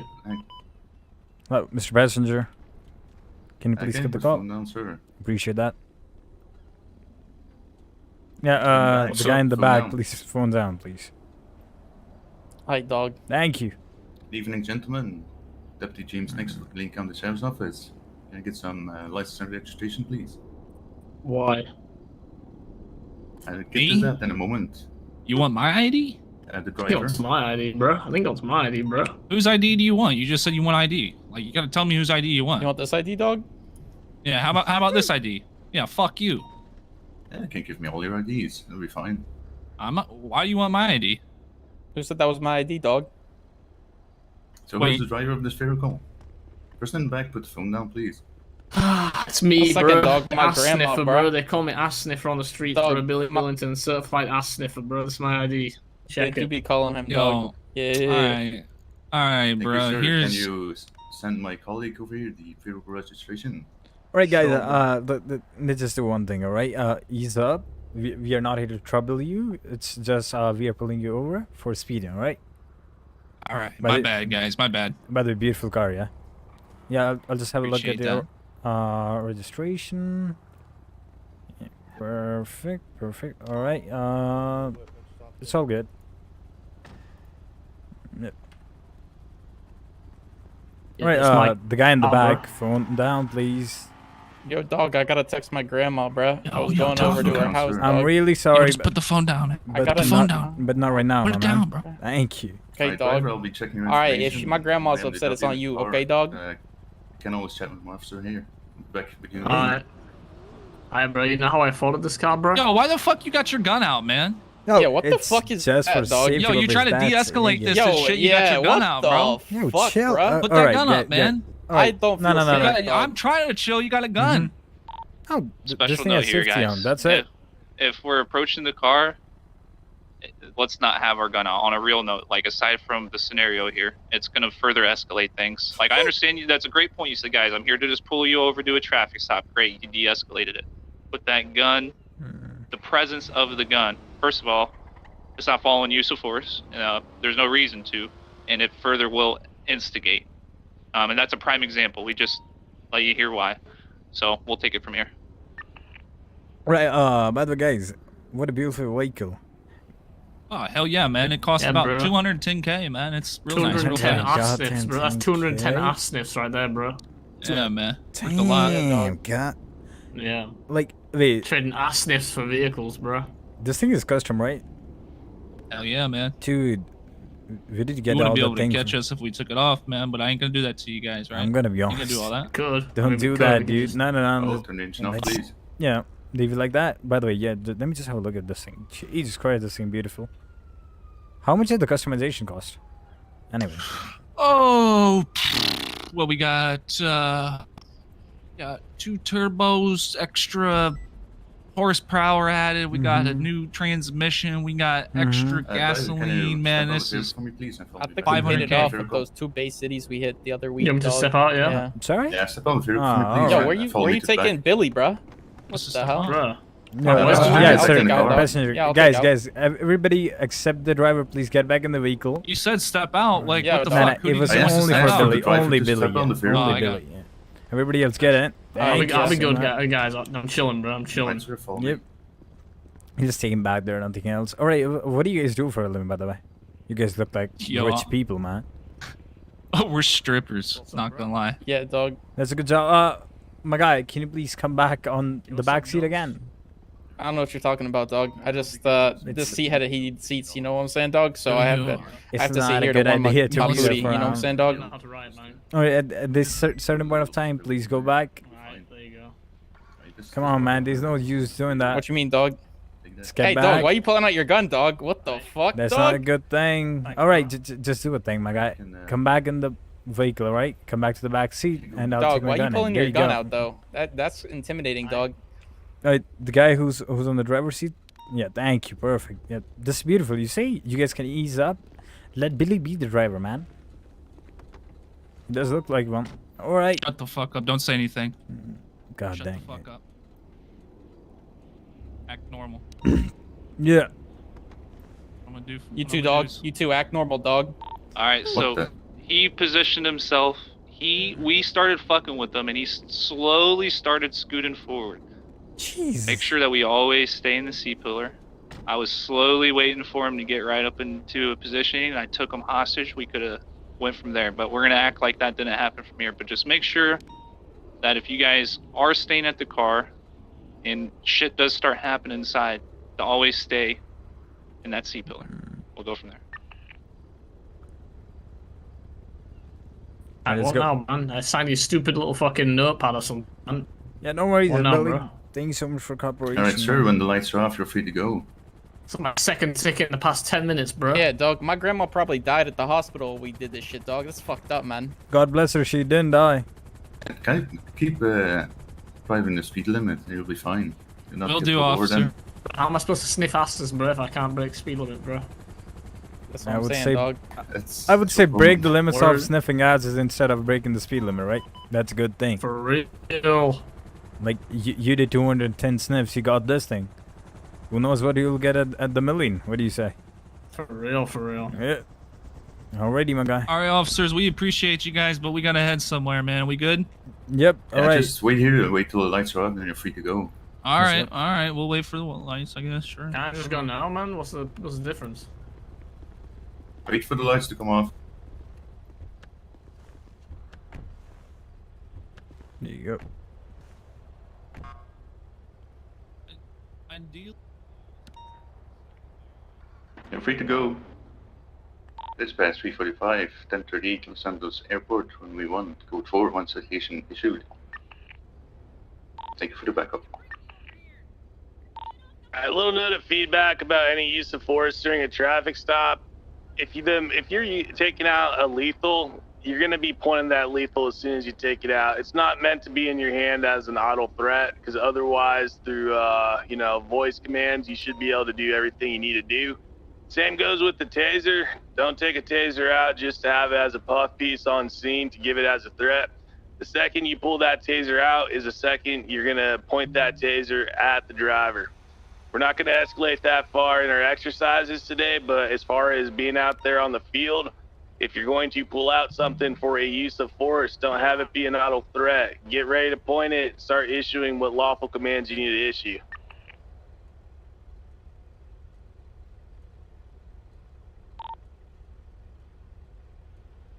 Also, something I want to point out, if you guys have a secondary unit, let's make sure we're just communicating what our actions are to them. If they're not in a position where they can hear, let's make sure we say on the radio that we're going to be pulling somebody out.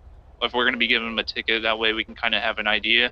If you feel that somebody's combative and may take off, it's going to be a good point. It's going to be a good idea to make sure that you inform that secondary unit that they're being combative, verbally combative, and that they may flee. You always want to communicate with your additional units what's going on to make sure that people are on the same page. Great point, because not only is it for units on scene, let's say you start out a traffic stop with 2 units assisting like we are in this hypothetical. Well, if you're on radio and you're primary and the driver of the vehicle up in front, when you start giving indications on radio like, I'm going to ask this guy to step out, that sort of stuff, that indicates to other units who are also in the same frequency that they might need additional assistance. You might need additional assistance. Even if you don't make the formal request for 77, someone might decide that it's prudent to attach to this call.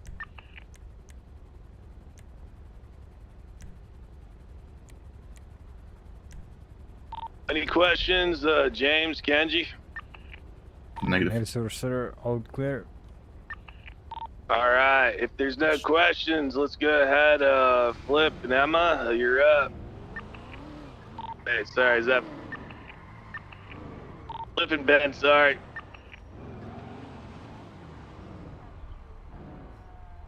All right, we're going to go ahead and start the next one. We're going to kind of do a rolling stop here. Make sure you guys keep enough distance. I want to get right up on us so you can ensure that you can pull in at that angle. So that way you don't have to keep reversing and backing up. We can kind of swing off to the right and come in at that 45 degree. So take note of that. Let me take these hats off. You think that'll be a good idea? If we just go ahead and take the hats off? Engine off, windows down, please.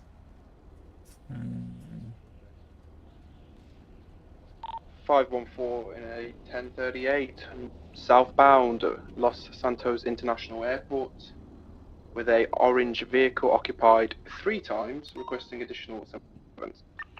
219.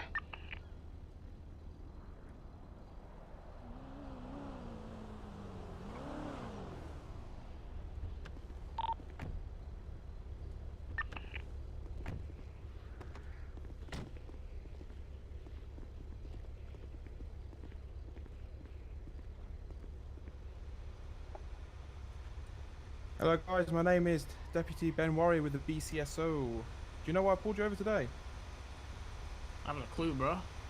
My You were boy's back here speeding asleep. in the 35. That's alright. You were speeding, so you were going 60 in the 35 miles an hour zone. Can I see some license and registration, please? Wait. You want my boys or what? Yo, what's up, El Jefe? No, How you yours, doing, please. dog? Oh, okay. Yeah, I'm alright, dog. Just getting pulled over right now, dog. We northbound on LSI freeway. You Know get what off the I'm phone saying? for me there, buddy. Get off the What's phone. up? What's up, officer? Passenger, get off the phone. Yeah, can you get off the phone, please? End the call. Put it down. Hey, yo, El Jefe, I'm sorry, dog. Just, you know what's going on, you know? Put the phone down. I'm gonna off ask the again. phone, dog. I'm off Thank the you phone. very much. Thank you. If you could hand your registration over to my colleague over here, if you want to share it with him, go. he can give it Bro, a check. Well, my boys are. That's unfortunate. Put my Well, boys up, bro. if you Lovers, just give me a man. second while I go check your details in my vehicle, I'll be right back with you. Just Alright. sit tight for us, please. Thank you very much. So something I want to bring up that I don't think that we have did at any traffic stop is when we get up to the vehicle, go to the back with a notepad, act like you're writing down the plate, which you should be, but run the plate. That's a good opportunity to go run that plate. Sometimes there's issues with the radar. Sometimes you may lock another plate. So make sure at some point that we go and we actually run the plate physically, write it down. Okay? It's also important, you didn't communicate on radio that I was on the phone, and while you did a good job of getting me off the phone, I was able to say where we are, the direction we're facing, and I said, you know what's going on, dog. So, kind of low-key asking for assistance, and you didn't communicate on a radio for any units to be expecting either another interfering vehicles to roll up, any other people, you know what I'm saying? Yeah, I got it. Yo, orange hair, man, where the fuck you going? Yeah, where you going, dog? What's going on, man? Get back up here and talk to us. Yeah, Checking the talk to me, details dog. of the driver. I want to know more about you, dude. Like, I'm about to He question advised you, he was man. on Why the are you talking phone. to He us? gave details of where his location is and stuff. So just be prepared. What's your name, man? If anything. Flipper? Flipper. Why you pulling us over, dog? Bro, ain't you a penguin or some shit, bro? Yeah, what Shouldn't the you be in, fuck like, is the this, snow or man? something? What the fuck? Shit. Man's just happy Planet over here, you know what Earth? I'm saying, dog? Jesus. What up? Colleague, did everything check out? What do you mean, what did what check out? What are you talking about? Damn, bro. Driver's Yo, name's trying going to to get be rid of What the Joey fuck's going Cooper. on here, man? Whoa, whoa, whoa! What you guys doing? Flipper, you just walked into the dead zone. Ran straight across. Can you give us a second? We're just checking if the vehicle belongs to you. That's all we're doing. Making checks as we always do. Oh, really, dog? Really, man? Bro, you guys, you're you guys coming gonna... back there. You Yeah, heard, bro. I got places to be. Let's hurry this shit up. You know what I'm Driver saying, dog? checks out. Whoa! Flipper, Whoa! you gotta Whoa! you gotta stay out of that dead zone, Flip. We just tried to hit you. Okay. Demonstrate what would be proper there. If I'm in this position and I'm talking on the passenger side of the vehicle and I need to go back to the cruiser, I am stepping alongside, never behind the vehicle. Then I get into the door. Now I am safely in a car. Okay. When you got out of the driver's seat the second time, you cross into the dead zone in front of the car. What you want to do to return to your position is walk behind it around this way. All right, roll it back, keep it going. Also, if there's anything that you weren't sure about when you approached the car, let's make sure that we go back and do it to prevent that. Also, you want to keep that secondary unit, keeping eyes on them at all times. There were situations where you guys left us with your backs facing towards you. So let's continue to investigate as the primary, and we'll let secondary focus on scene control per se, officer safety. And if you, let's say, get back to the car and you need to double check on something, you're already, as the primary unit, in the safest spot to go back and double check.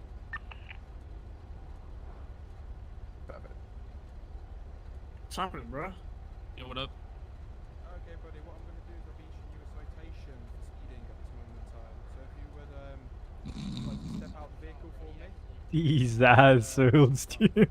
They're bullying him. Just the driver for me, please. That's some bullshit. Follow me, buddy. Bro, where we going, bro? Bro, I'm in the road right now, bro. I got rid of it. Yes. Wait, do I have slump? Because you're not complying Oh, I with do. me. Look, hands up, hands up. Don't move, don't move, don't move, motherfucker. Hands up, dog. Hands up, dog. All right, so I want to bring up. We're gonna pause here. I'm gonna bring up what we had happened with situations occurring inside of the car. It may be natural for you to want to come step up in front of the car to get a better visual of what's going on inside. That's when you're putting yourself in a bad spot. Going based off of use of force or whatever it said. If you do pull out your taser, you better be damn well ready to use it, because at that point you're already putting yourself in a downfall, especially with two people inside the car. So there's Jesus, I hate this one now. where I'm going with this. We could try to maybe provide more verbal communication, let people know on scene. That way we can take control of the scene instead of letting that happen. Make sure that we just stay in the C-pillar, make sure if something's going on that we communicate with your additional units so we can attack it as a team, and that way this doesn't happen. Alright, we're gonna go ahead and take it back from the ticket. Alright, bro. I signed your damn ticket, bro. What you want? Okay, mate, go back into the driver's seat for me. What up, Flip? We'll be able to leave when the lights go off. Is that You understood? come up here so I can talk to you, man? Alright, I've issued a citation. I've advised them that when the lights go off, they can leave. Alright, guys, have a good day. Thank you very much. Alright, Ben, it was nice meeting you, man. You too. See ya, yeah. We can go now? No, I told your Oh, buddy wait that for he the can lights leave to when the turn on. lights are off, when he goes over here.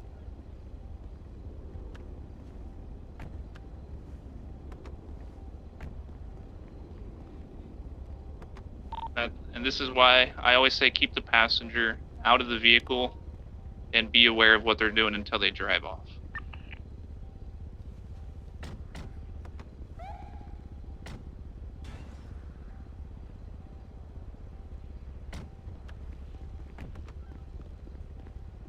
Should I have a gun out if I stay out or no? Okay, so we're gonna go ahead and just take it from here, and we're gonna act like now it's 2 times occupied and you're letting somebody leave. So if you guys want to come back to the car and then walk back, we'll take it as if it's 2 times, and you guys are gonna let somebody leave a traffic stop.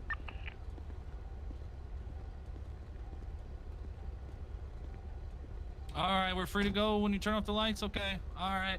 Yeah, you're free. See you guys, have a good one. Alright, cheers, thank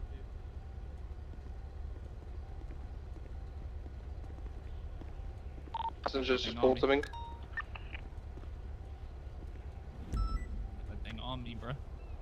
Be advised of What you gun at us, bro? Yo, what the Can we fuck's going get on? 78? Alright, so we're gonna pause. So why are you guys calling 78s first of all? We're not Just pulled shooting. out the gun. We didn't shoot. You guys aren't getting shot at, so we wouldn't even call 78s for that. So I guess the takeaway is you guys had the right mindset. You made the radio call out that we were reaching, but nothing was pointed. So at this point, I would honestly just communicate it, make it known, and let us drive off instead of escalate. Now I don't even like lawfully, I don't even know what you would do at that point if you just seen somebody reaching. You know, I could have a gun license for it. So if you guys didn't ask for the gun to verify all that during the traffic stop, then that would be on you guys at the end. But the main takeaway is why I did just reach is for exactly what just happened. You guys noticed it, you called it out, and you guys were aware. So we're gonna go ahead and take it from, you guys see me reach and you made a call out. All right, so we're gonna go ahead and take it from there. You guys are now aware that I just reached, pulled out something. Let's take 2. Passenger may have pulled out a firearm, just be advised. Many additional down here.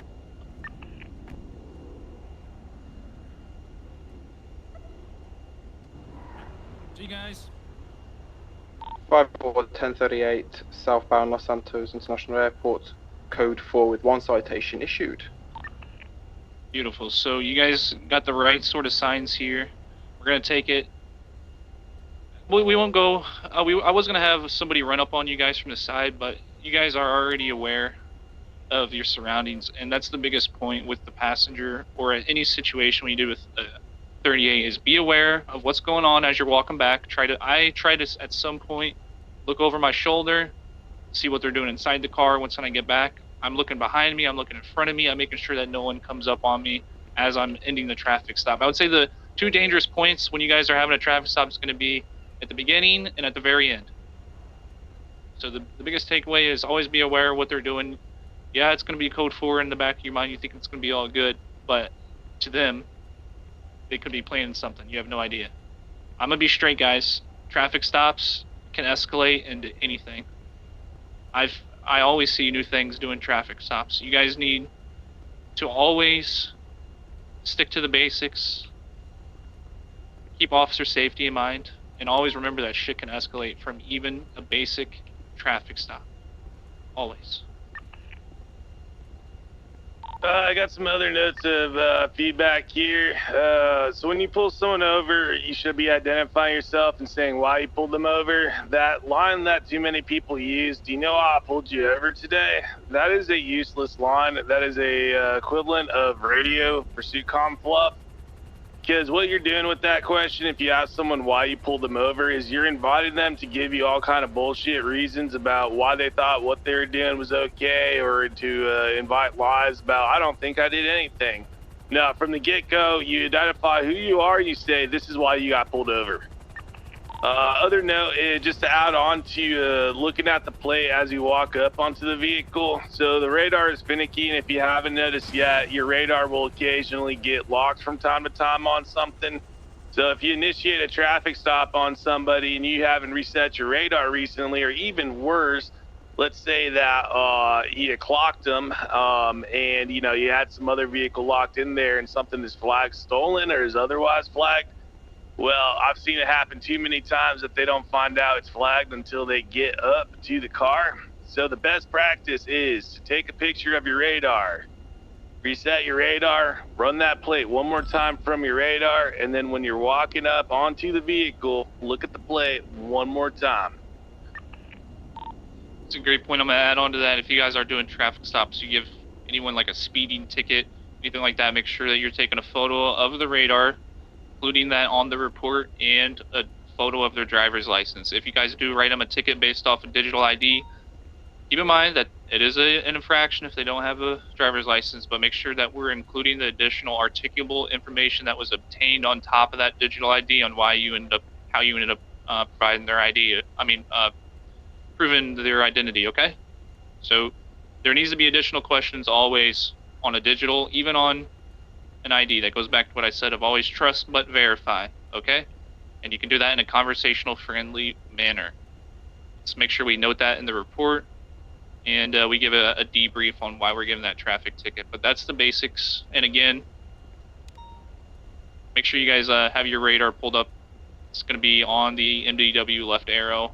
Press M. We're going to go to set fast lock, and I usually keep it 10 miles an hour over. Any questions on traffic stops before we move on? No, but I have a pedantic correction. You keep calling the radar the MDW. It's actually an ALPR. That's an automatic plate reader. It's the Wrath RS model. Sorry, that was pedantic, but I kept hearing it. Any questions on the traffic stops? It's Great Point Stone. Negative. All right, guys. So what we're gonna go ahead and do is we're gonna do a 3-person felony stop exercise here. We're gonna be driving around the airfield. We'll have whoever went first. Flip had who the went- chance to do Flip a has normal to do traffic his- stop. Yeah, Flip needs to do a normal traffic stop. All right, we're gonna go ahead and stick to traffic stops. We'll do one, I believe, one more. We may have some more here after. Now I think about it. Another group broke off to do traffic stops just for the interest of time, so we just got Flip, and then we can roll into felonies. Rolling start. Let's go.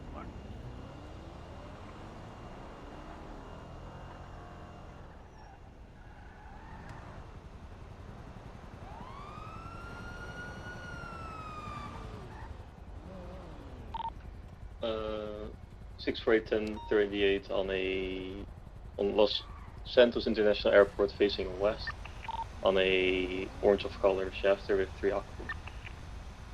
Can I get any 77? 219. Okay, so at this point, I think we're going just based off of everyone else's call out was saying 3 times. I mean, I'm not trying to attack you, Flip, but if you look inside the car now, you clearly see it's 2 times. Oh, I'm sorry. It's all good. So let's make sure that we're inspecting the vehicle when we get that call to make sure we're giving an accurate amount of occupants. All right, we'll go from there. 2 times occupied. Sir, please turn the engine off and take your mask off if you have one. Yes, sir. Absolutely. I'm going to be approaching the vehicle. Oh, he's got his fucking gun out. Fuck. Hello, sir. Hey, what's good, bro? My name is Flip Flipper. My badge number is 648. I pulled you over because you were speeding too. Damn, I was speeding, really? Yes, sir. Do you have any, do you have a driving license with you and vehicle registration? Yeah, bro, I got a driver's license, bro.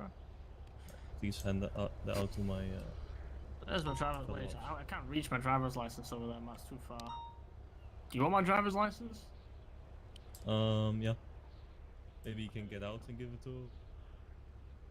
Alright, there. I mean, bro, I handed it to you. There you go, man. Alright, you want what else you want? Your vehicle registration, please. I think I got that, bro.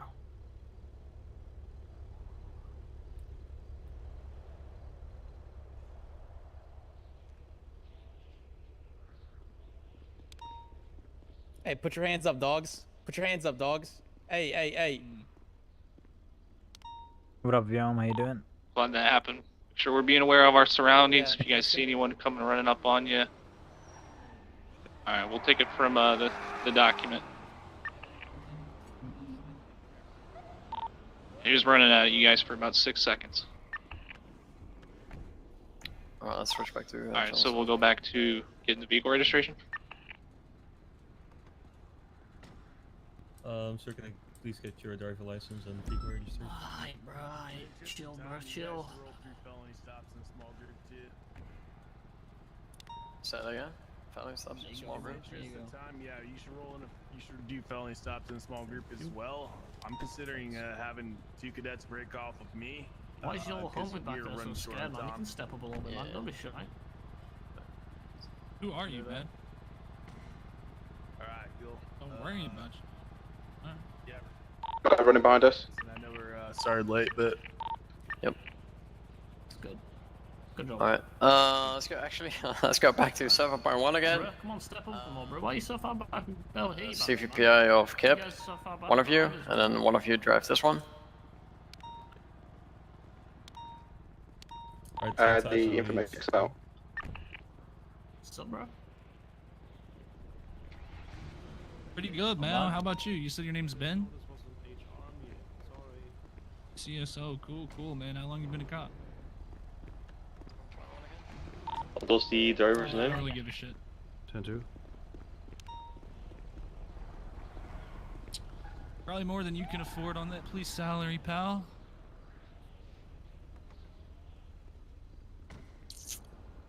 Bro, there's a guy with a fucking gun behind you, bro.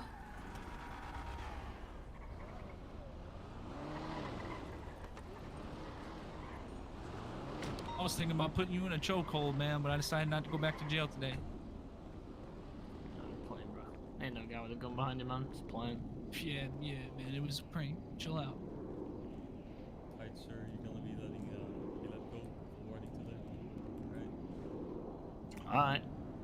Hey, dog. Okay. You Right. guys are free to leave. I'm sorry, that's Why the fuck did you even stop us? You just came up and like fucking.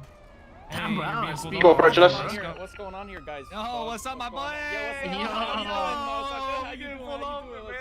Can I get This security cop's to approach whack the as vehicle fuck, to move bro. out? No, that's what I'm saying. It is whack as fuck, man. Oh my god. What's up, dog? They are bored. Yo, why though? Why? Yo, but Alright, why do I have to? IG, it's all good. They're letting us go, bro. Oh, Let's yeah, go, yeah, bro. yeah, No, dog, bro. They letting us Ain't no go. nothing, bro. Damn, bro. You guys don't stick with your ass, bro. That was a great call out. Got our secondary involved. We made him aware of what was happening. And we were very assertive. I like the call outs, leave the area, do it now, leave the area, or I'm going to tase you out the vehicle. You were very vocal with your commands, and I like that. We need to be assertive. That was good. Scene control is very important. I don't give a shit if it's a traffic stop. If any type of call, scene control is the most important thing to focus on. Alright, bro. That was great. So, good to go now, bro. Oh, no, the lights are off. Alright. The lights are off? Okay. Fuck, I'm stuck in my pockets. Okay, there we go. Hands. Alright. Just goes to show you, I was also reaching inside, but you probably weren't going to be able to see the reaching, but make sure the secondary unit is keeping an eye on that vehicle and at least some sort of cover for the primary while he gets in. Alright, so we're going to have you guys step out, turn your lights back on, and then walk back towards the vehicle, do it again.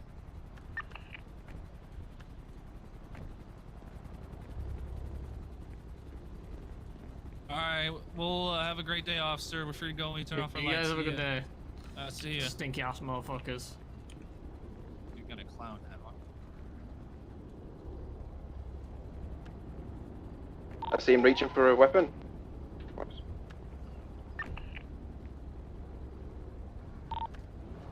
Biggest call out is to make sure that you just say passenger was reaching, primary continue to turn off the lights, and I'll let them go. But the big takeaway was we were communicating, and you guys seen it.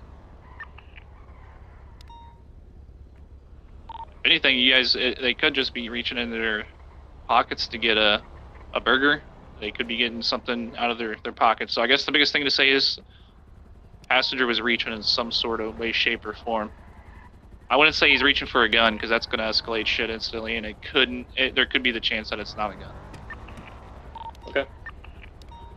Alright, we're going to go ahead and move on to the S+. We're going to go ahead and move on to the felony stops here. Was there any questions on traffic stops before we move on? Like anything, I want you guys, this is your guys' opportunity to ask us and get our full attention. You know, in a situation when the vehicle is, for example, stolen, you just ask them to step out the vehicle, but obviously require more additional units when you find out that obviously the vehicle's stolen and stuff like that? So if it's 1060, that means it's stolen. We'll do a felony stop. So if it's 1074 coming back not stolen, but you believe based off of additional question and you can provide with, probable cause that vehicle is stolen, which may require some sort of statement from the owner if you can call them. But if it's 1074, it's going to be hard to arrest somebody. You can check for signs of tampering on the vehicle when you're up next to the driver door. That's something I forgot to bring up. When you guys are standing next to the driver door or at a good point next to the car, you can try to inspect the vehicle for signs of tampering. Based off signs of tampering, the vehicle not being registered, that you're getting somewhere. But I would definitely end up calling the owner. It's real hard to charge somebody with a stolen vehicle when it's only 1074. However, if you did end up getting PC that the vehicle was stolen after you've already initiated a traffic stop, you should have 2 units there. If you don't, you can request for a 77 at the 38. Once when that secondary arrives, you can do a little debrief of what's going on, let them know you're going to pull them out as you believe the vehicle could be stolen. Now, if you feel that it's going to be a danger to approach it in a manner which you're asking them to step out, you can position for a felony stop if you have PC. that it's stolen. Probable cause, not reasonable suspicion, guys. You need to have evidence. So, at that point, you could do a felony stop if you have PC that's stolen. But at that point, you may just want to try to ask them to step out, keep it in a friendly manner, and ask additional questions from there. All right. But the biggest thing is if you're going to ask questions about the vehicle being stolen, you need to advise them of their rights prior to that happening. And if that's the case, they're not going to talk. So, moral of the story is, I always stick to the golden rule of thumb. 1060 stolen, 1074 not, unless you get really hard PC afterwards. Okay. So we're going to go ahead and go into the felony stop portion here for the sake of time. We're going to have 3 units go ahead and get mobile here. We're going to be driving around the airfield. Can you drive away from while I talk, Billy? Let's actually break up into, we're going to break up into individual groups for felony stops just in the interest of time. We got a late start here, so we're going to have some smaller groups going on. The other group already has started with felony stops. So Ryan, go ahead and lend out your CVPI to Kenji and James. My guy, the driver. Hop in. Thank you. That we'll wait for them. We need 2 CVPIs per instructor vehicle. Have enough CVPIs, we need another one. Someone can always use my charger. The primary who's not, the secondary on scene can use my charger. I'm gonna go confiscate a local vehicle.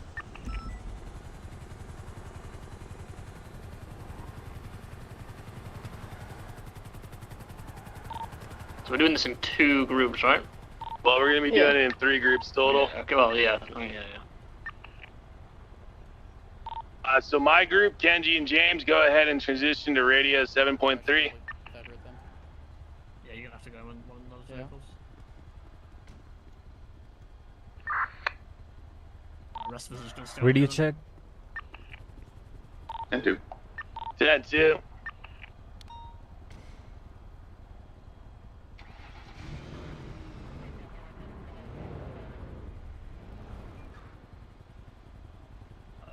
Kenji and James each have a CPI. Hey, fam. Hey, firm.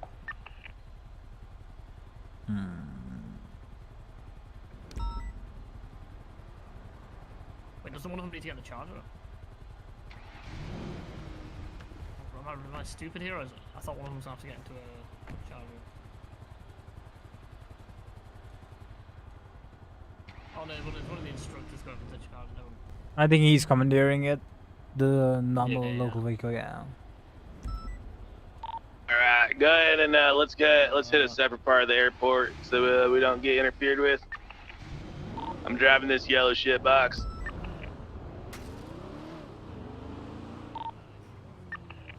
All right, so during the felony stop portion, actually, let me flag the plate. So give me some distance and then start tagging me. I don't want you to have the plate flagged right away.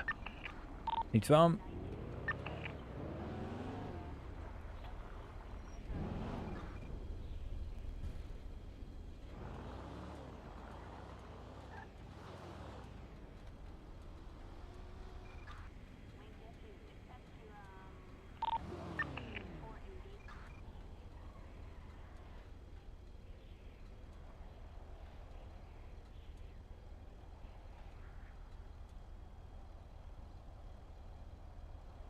All right, you can start tailing me.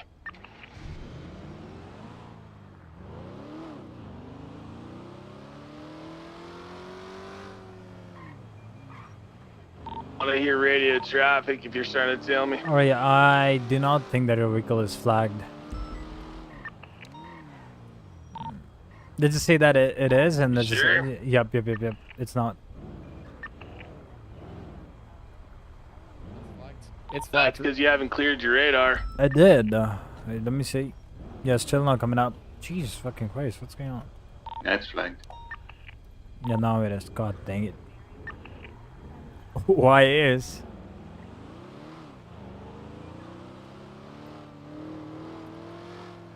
We're dispatch 360 tailing a flagged vehicle. It's flagged for officers involved shooting.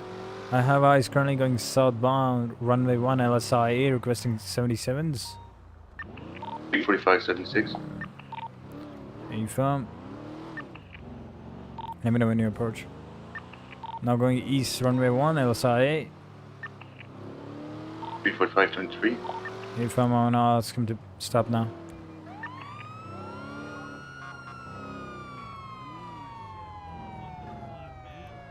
Right, cut the engine off, please. Yeah, just keep the engine off. Just give me a sec. Yeah, no, it's gonna be a felony stop. Thank you. Right, driver, throw the keys out of the window now.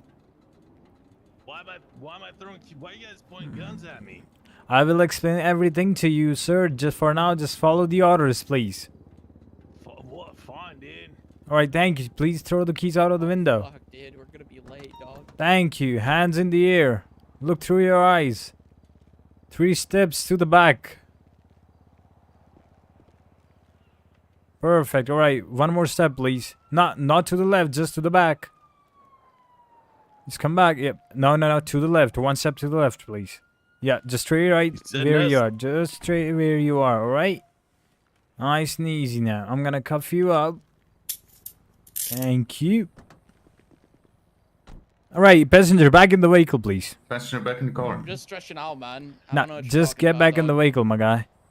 Why? No moves Get for back in now. the car, sir. Why though? It's a lawful Well, order dog, for now. don't tell me- I'll give you the explanation and everything. Just get back in the vehicle for now. Alright, Perfect. sounds Alright. good.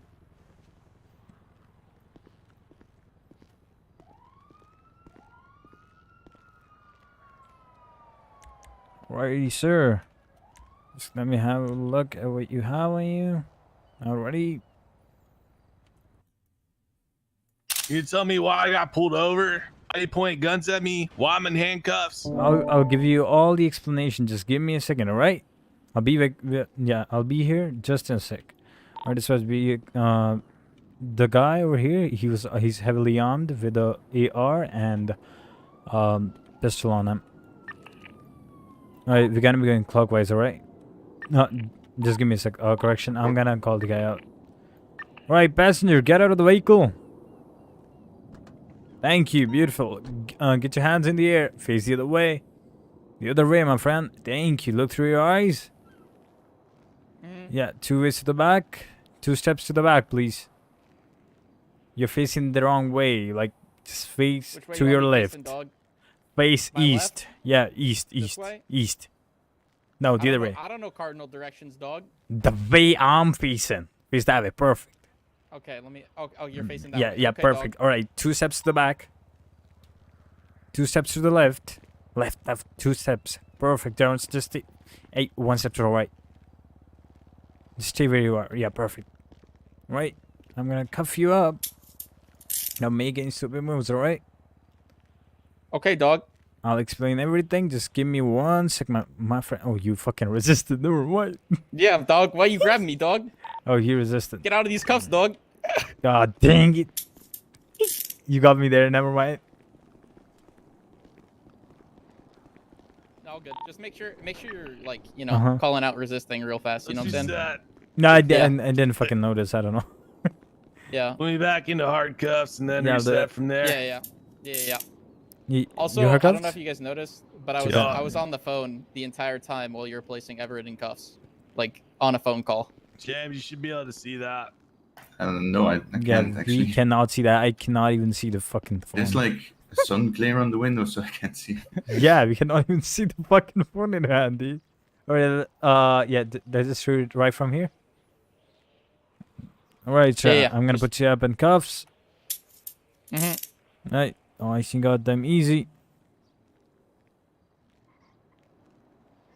Alright, 295. Yo, I might be cuffed, dog. Yeah, I'll explain everything. Just give me a sec, alright? Nice and easy now. No chit chat, please. Alright, we're gonna be going clockwise, alright? Okay. Let's go.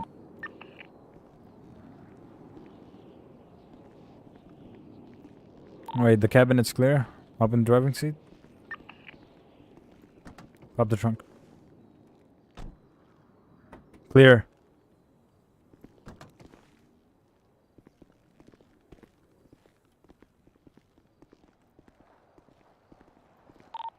Just do a thing. Take this guy, the passenger. I'll explain the things to the driver. Alright, before we proceed with anything, guys, both of you at a certain point of time have right to remain silent. Anything you say or do will be used against you in the court of law. You have right to an attorney. If you guys cannot afford one will be appointed by the state of San Andreas if available. Otherwise, clear to you. Yep, and we're gonna end at the Miranda rights. Okay. Alrighty. And then I'll give you some points of feedback. Mm-hmm. Alrighty. So I just go ahead and tell you, like, I'll explain what things are. If you want me to do that. Alright, sir. You were stopped. You guys are currently being arrested, right, for being in. Oh no, I don't need the probable cause. No we can reset the scenario, and then I'll give some feedback stuff, and then we can move on to James. Alrighty, sir. There you go. All right, so this is just general feedback, and as you get started with traffic stops, just one thing, and this is for every cadet that starts out. Put your gun away, James, right now. Oh, you did put it away. Good boy. Confidence is king in traffic stops. As a cadet, if you roll up and you're not 100% sure of yourself, you know, they're gonna take they're gonna take a mile for every inch you got. So do your best, and I know this is a practice, and you're working out some of the kinks right now, but I'm talking more about when everyone gets onto the field. When you pull someone over, you got to be the boss. You got to tell them how it's going to go, and you don't have to be a dick about it. I'm not saying that. Mm-hmm. But, you know, if you have to take a second to think about what you're issuing them or telling them to do, you know, that's going to be seen as a sign of weakness from their perspective. Otherwise, you did have to, when you held the trunk, when you're cleaning the trunk, this is where you're holding it from. You were in the dead zone. The proper way to hold a trunk is from this angle here. I have pretty much full view of the trunk. I could see if someone was concealed in there. Now, the danger of standing in the dead zone in the trunk, I mean, this could happen. Have I seen it happen lately? No, but you know, if they have someone on scene, let's say that they look like they're driving normally, all of a sudden that car goes straight into you. You're already down on your feet. Someone gets out, puts you down. Thanks, fam. I didn't think you that itchy being so close to the car, dude. Jeez, that. Also, relating to the dead zone, you made me walk through the dead zone as the passenger of the vehicle. Oh, So you put my life at risk. You know what I'm saying? One of those things Sterling noted on. You just want me to walk to the front of the vehicle and forward, or reposition yourself to the side of your car. All right. Yeah. So I mean, ideally, this is how it would have went. You would have came around to this side of your vehicle to receive the 95, or you would have instructed the 95 to, you know, step over this way, and then you could have had your secondary unit on scene, secure them. All right. But, you know, out there on the field, it doesn't always roll so smoothly, right? Let's say that our vehicle's pulled over right here, but let's say there's a wall right here, right? So, you know, your passenger may be getting out. He may not, the passenger of the felony vehicle may be getting out. He may not have enough room to like slot all the way down here. He might have to go through the dead zone. At the end of the day, I'm less concerned about the passenger of the felony stop vehicle being in the dead zone. Yeah, whatever. If they get a lawsuit, you know, qualified immunity, go fuck them. But more so if it's officers, like when you're standing back there, I don't want to see you get hit by a car like that. Yeah, perfect. All right. All right. Okay, we're gonna reset. We're gonna have James take over. Let me. Me and Ron are getting back in the car. I legit wondered, like, if this thing is still operable. You fucking destroyed it. Is that thing working? Yeah. God dang it, that's strong. All right, James, yours.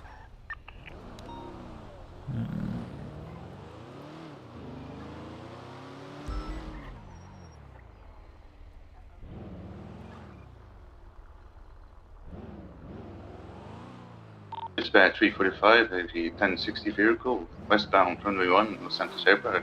Gonna get 77. 360. Turning right, northbound, runway 1. 360, 23. Let's conduct the traffic penalty stop. Film.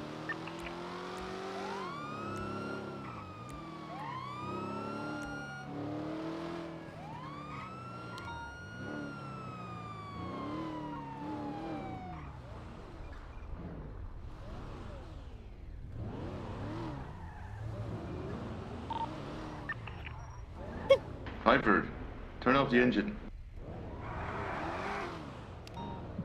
God dang it. He's on his phone. Do not use your phone, please. Get back in the vehicle, sir. Get back in the vehicle. Get back in the vehicle, do it now. The driver, get off the goddamn phone now. Passenger, back in the Thank vehicle. you. Appreciate that, man. Appreciate that. Passenger. Get back in the vehicle now. I can't leave. Why can't I leave? Back in the vehicle, sir. I can't do this shit, man. Engine off, windows down. Windows are down. We have a door. Engine is off. What the fuck is going on here? Sir, leave here.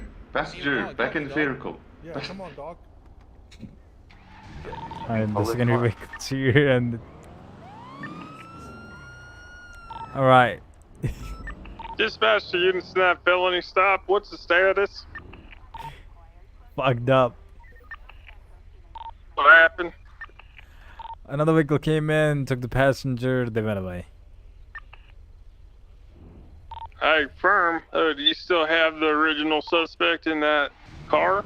A found we do, sir. What's that vehicle flagged for? 1016. No, correction, OAS. Go 42, pussy. Why, yes. Go 42, pussy. Get that other vehicle off the scene and get that guy in cuffs right now. Secondary, follow the vehicle. Sorry, Ken, 10-9? Follow the vehicle if you can. Don't get that guy in cuffs, you're gonna lose him. Driver, step out of the vehicle with your hands up. Fine, dude. Look through your eyes and step backwards to me. Hands up, pussies. Hands up, pussies. Hands up right now, God pussies. dang it. Oh, it's time to clap, dude. Goddamn. Watch your back, dog. Dude. Oh, Alright, let's reset. I just wanted to see if you guys would notice that. We're not gonna run the next one like that. All right, thanks for your help, kid. We're not gonna run the next one like that. That was just a one-time thing. Sorry, I was a little early on that one.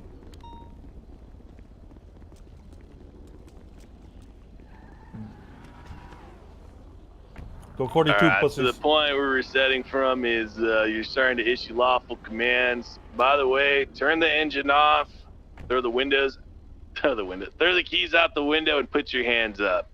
Let's hear that happen. Driver, engine off, windows down. It doesn't have a door. I told you I don't have a fucking door, dude. Toss the keys out of the door. Fine. Alright, let's get out. Oh my god. Oh my god. Driver, step out of the vehicle with your hands up and face away from me. What the fuck was My that? hands what? With your hands up and face away from me. Fine. Now looking through your eyes. Step back to my voice. Yeah. Coming. To the left. 2 steps to the left. Stop. The passenger just switched to the driving seat. Oh jeez, what is this? Passenger, back in the vehicle. Drop the keys, passenger. What up, dog? Drop the goddamn Drop the keys. What you mean, dog? I saw a bug down there, dog. I'm a bug collector. There's a pretty ladybug. Jeez, goddamn Toss the keys assholes. out You're of the trying to vehicle bully now. him, dude. Let's blast him. Fine, dog.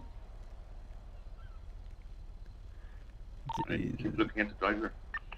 Yeah, go ahead and eye on him. Going for cuffs. Can you switch the seats, please? What's up, dog? Yeah, just switch back to the passenger seat. That'll be better. Oh, okay, dog. I'll Yeah, slide over, dog. Yeah, just slide over to the seat. Yeah, perfect, my guy. Yeah, just stay there.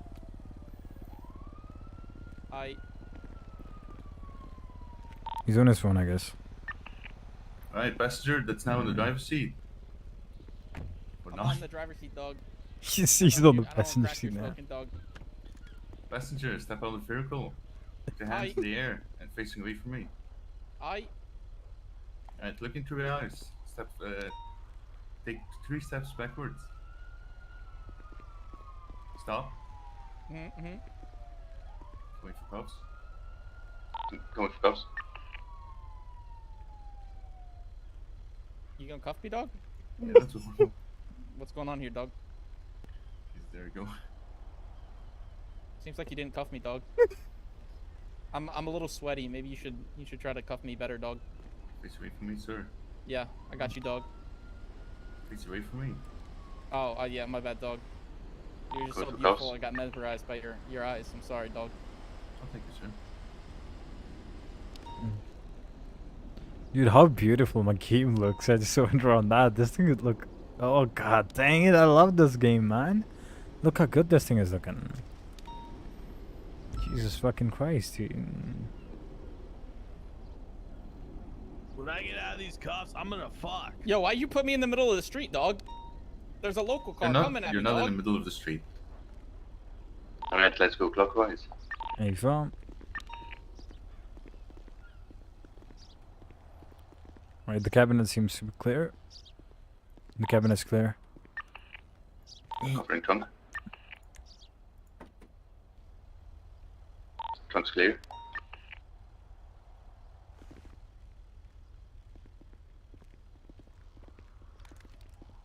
Right, sirs, at this moment you have the right to remain silent. Anything you say and do can and will be used against you in the court of law. You have the right for an attorney if available. Do you understand these rights since I read them to you? No. No habla inglés, dog. You know Spanish? No Do we way. have any fuck, no. Spanish-speaking officers on duty? Oh, I just know 2 words from Spanish, man. Yeah, no hablo español, dog, God as dang well. Me llamo Everett, dog. This is the first time I'm hearing fucking 2 Espanol ballers. Me gusta That's chupa first. vergas. So don't start talking my language then. I don't Let's read this speak time, I will be bitch. searching you. Let's I come only to the speak main point, Gaelic, guys. dog. You guys do know English and stop trying to fool us around already, alright? You guys were talking in English before this, so god dang it. Why are you cut telling it me off. what languages I know and don't Don't know, assume dog? my language, motherfucker. That's what I'm saying, dog. I'm a papa capping your ass, mo sucker. Sir, why do you have so many guns on you? Because I'm a trooper, now the exercise is over. Get your hands off me and uncuff me right now, dude. Jesus goddamn Christ, you Yes, guys sir. made me laugh so hard, you know that? I wonder Alright, about one y'all. thing, Mr. Stone. What's Why does every single cop, when they're pretending to be a criminal, sound like a baller? all fucking now? Everybody good, is. eh? Dog. Because if we sounded like an actual criminal, it would Hey, sound like Kenji. this. Hey, Wah, what up, mama? wah. Yeah. That's Really, emotional dude? damage, You're gonna man. pin me at 150? What the fuck, dude? We're a little weird, dude. Little fucking weird. Oh, okay. You're gonna cuff me now? Oh, that's okay. Thanks, man. Thanks. Real cool. Get that, man. Yeah, thank you, officer. Are you there? Such a fucking warlord, man. What the fuck is this? Cops are goddamn shit, dude. They don't understand what to do. W cops. Yeah, double cops, man. Okay, now that thing. Yeah, I've officer, I feel. That's The the second island. fucking And time board. that guy threw in one. All caps, too.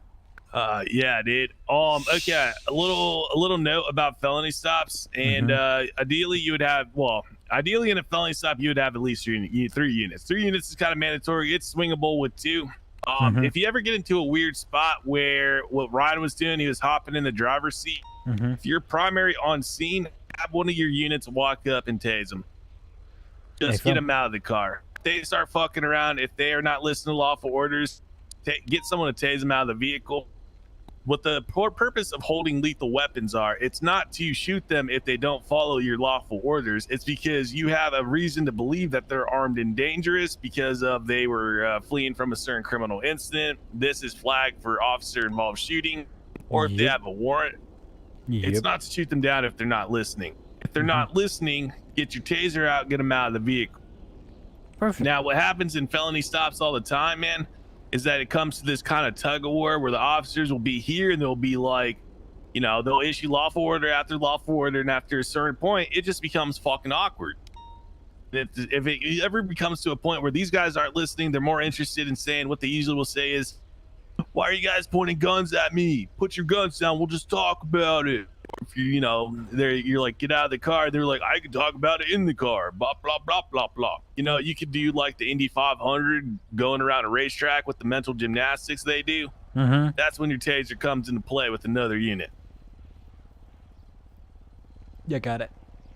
All right. Otherwise, you guys both did a pretty good job. I want you to catch some felony stops out there in the field. We're going to regroup as a group. I think everyone's kind of wrapping up, and then we'll be answering group questions or fucking around otherwise. Alrighty. All right. Oh, yeah. Let's get, well, I guess I'll drive the shit back. And if anything did pop off, I would be close. Are we switching back to radio? You guys may not know it, but a lot of units, they do hear what you're Already doing. done. They may not respond initially due to certain circumstances, but people always will flood the area just in case shit does go down. Not to say they're going to be sitting across the street. Let's say somebody stopped on Elgin, I may go over to Power Street and run radar. I'm in the area doing something just in case he needs me. That's a prime example of why it's important to keep giving updates. Going off of that, that was great. Great positioning as far as where we stood this time. I think we're understanding the importance of keeping a safe distance. Flip, I noticed you put your gun down. You stopped covering the vehicle. We need to make sure that if we're not primary, that at all times we're continuing to give cover on that vehicle. Even if you don't see anyone else, always assume there's somebody else. It could be Duncan. They could be wearing all black, bent over, and you just don't see them. They could be in the trunk. You never know. So Swapping from taser back to the Glock. I got you. All right, it's good to know. Thank you for that. So it just goes to show how important it is, man. Felony stops, highest risk traffic stop you can do. We don't play around, and that's why we're very assertive. When done right, you guys will minimize the risk, but I just want to keep this in mind. There's always going to be a risk during a felony stop. You guys can do everything right. So if something does happen during a felony stop, and you guys, think, well, I did everything I could have did. Well, sometimes that's going to happen as a cop. You can do everything right, and shit will still hit the fan. Okay, so let's keep that in mind just in case something like that does happen. But we always need to prep for the worst. Expect the worst and hope for the best, I had a right? cadet practicing felony stops on me, and I was on motor, and they pulled me over while I was facing the car, and then The I just biggest ramped takeaway off for it. us, though, is I was like, that's how I'd get away if you did that shit. That just goes back to the basics of what I said and how we conduct a felony stop. No one is saying take the keys with your left hand and drop them out the window. Everyone's just saying Traffic spec they use engine is off, Quant V. throw the keys out the window. It needs to be very specific. And then for this reason, so people understand that you are not fucking around. Driver, engine off. Do it now. Take the keys with your left hand and drop them out of the fucking God window. dang it, you serious about that? Step out your car with your hands up, face Sneak away attack, from me man. at all You blow my times. cover. There's shit that you can provide extra emphasis on and reword things. Yeah, we're not trying to sound like hard asses, but going up to a felony stop, sir, will you please cut off the engine? Look at him. Can I ask you to step out of the car for Where me? is he crawling That's to? not going to cut it. He's going wrong I've way. seen that happen out on the streets. No, he's just We need sneaking to be away. very assertive. I'm seeing that from you guys today, but I'm just retorting the importance. Yeah, god dang it. Quickly want to jump in here. I don't know if you want to go over the rotations, but whenever you're primary on a vehicle or you're the unit that's right behind, you don't need to rotate. You're going to stay put. You've got cover behind your vehicle. You can see the trunk. If anybody pops out, you're the first one to be able to respond to that, right? There's no reason for you to engage or move with the rotation as you're already behind the vehicle. Also to note, do not run over crossfire. So, for example, I was standing here. I joined late, so you might not have seen me, so that's There goes not on you. Stone. But I was here, and then you ran in front of me to join Sterling on the rotation clockwise. Whenever you call out the clockwise rotation or counterclockwise, the unit that's most left or most right of you is gonna take the comms from you. they'll tell you, okay, I'm rotating, gonna clear cabin, moving in, right, cabin clear, moving into the door. And at that point, they'll just jump in and open the trunk, and without Q, they'll open the trunk, which officers should be able to react to and have their guns trained at the trunk already. Make sure you're obviously not over-rotating. There's no reason for you to be all the way like this, like we said in the example. All you need to do is go up to the passenger side, or the driver's side, sorry. So you can actually clearly see in, and you approach it like this, gonna jump in, open the trunk, that's it. Ooh.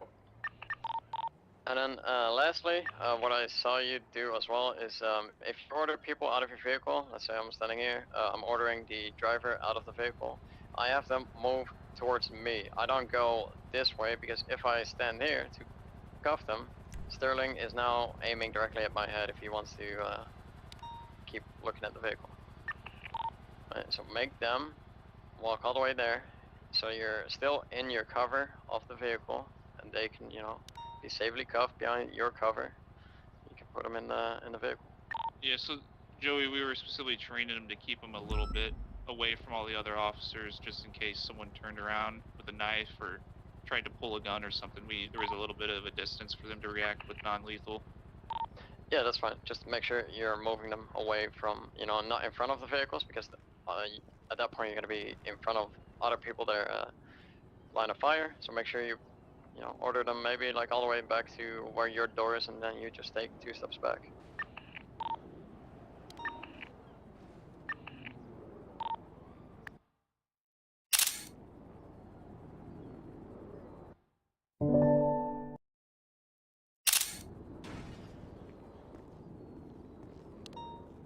Should we keep the hats on or take them off? No, I just took it off for a quick photo. That's it. I'm just trying to get a good photo in, dude.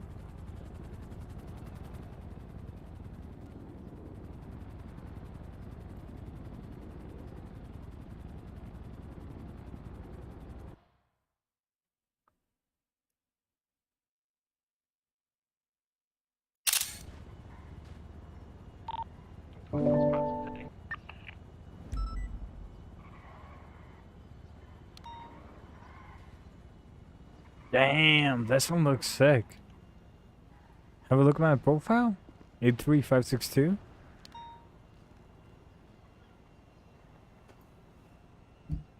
Is it going to be high or ultra? Ultra. Have a look at that. 3562. 83562. I missed my last 3. No, dude, I legit missed my fucking last state ID. It was in thousands. Yeah. It was in, like, my last state ID was in thousands. God dang it. You are already a moderator. What the fuck? Yeah, you are a moderator. I can see that you're a moderator. Yeah, you do. You do have the mod powers. 81. Man, I need a lot of stuff to be done. I'm gonna edit this photo later. 9 p.m. tonight? Nah, I'm bored. Maybe later. Who knows? Oh, what the fuck are these guys doing, man? What else do we have left? We're just waiting for that other group to finish up. If you have to run, you can. Nah, I'll get. The only thing is I just need to go ahead and get some tattoos, that's it. How's my new look? Honestly, Kenji, I haven't seen you for, I mean, I've been on duty with you, but I've been so busy in meetings, I don't think I've been in the same room with you for weeks. Yeah, exactly. You got, I'll tell you the reason. Like, in between, like, the last time I was with you, right? Like, we were there in the same room. It must have been, like, 1 month ago. After that, I took a LOA for 15 days because my brother, he was pretty critical back in London. I had to go there. Shit. Yeah, so I just came back. So, yeah. Are you guys all done with felonies? Yeah, we're all Yep, already done. Joseph and Kip are fucking around. Also, yeah, I told them we were done and they were still going, so I said, Someone's kinda go lagging? practice I'll bits. fix it. someone should search the trunk of that Vigoro over there. I don't remember why. Let me go see. Just give me a sec. I'll just try to manage it. Why is it lagging? Should not lag. God dang it! Stupid thing. Touch with these guys over there. Man, dude, And, this thing has been practice, crazy, dude. Practice some pits. Okay, can you take these Weapon. hats off already? Yeah, you can take it off. Thank you, man. You can take it off. This was It was getting... meant for a joke for 5 minutes, but I think she forgot to tell you guys that it's okay to take them off. This one... This one, what do you say? Minerva's plan? Mm-hmm. She loves messing around with us, doesn't Yeah, she? it's just a joke. Don't take it Yeah, I to know. heart, right? It's Oh just man, a, it's fun. a funny thing. Yeah. It's fun. I like it. But yeah, if you want. Actually. I mean, if I'll be FTI one day, yeah, surely I'll do the same thing. Doesn't matter. I'll hold you to that. I'll hold you to that. Yeah, I will.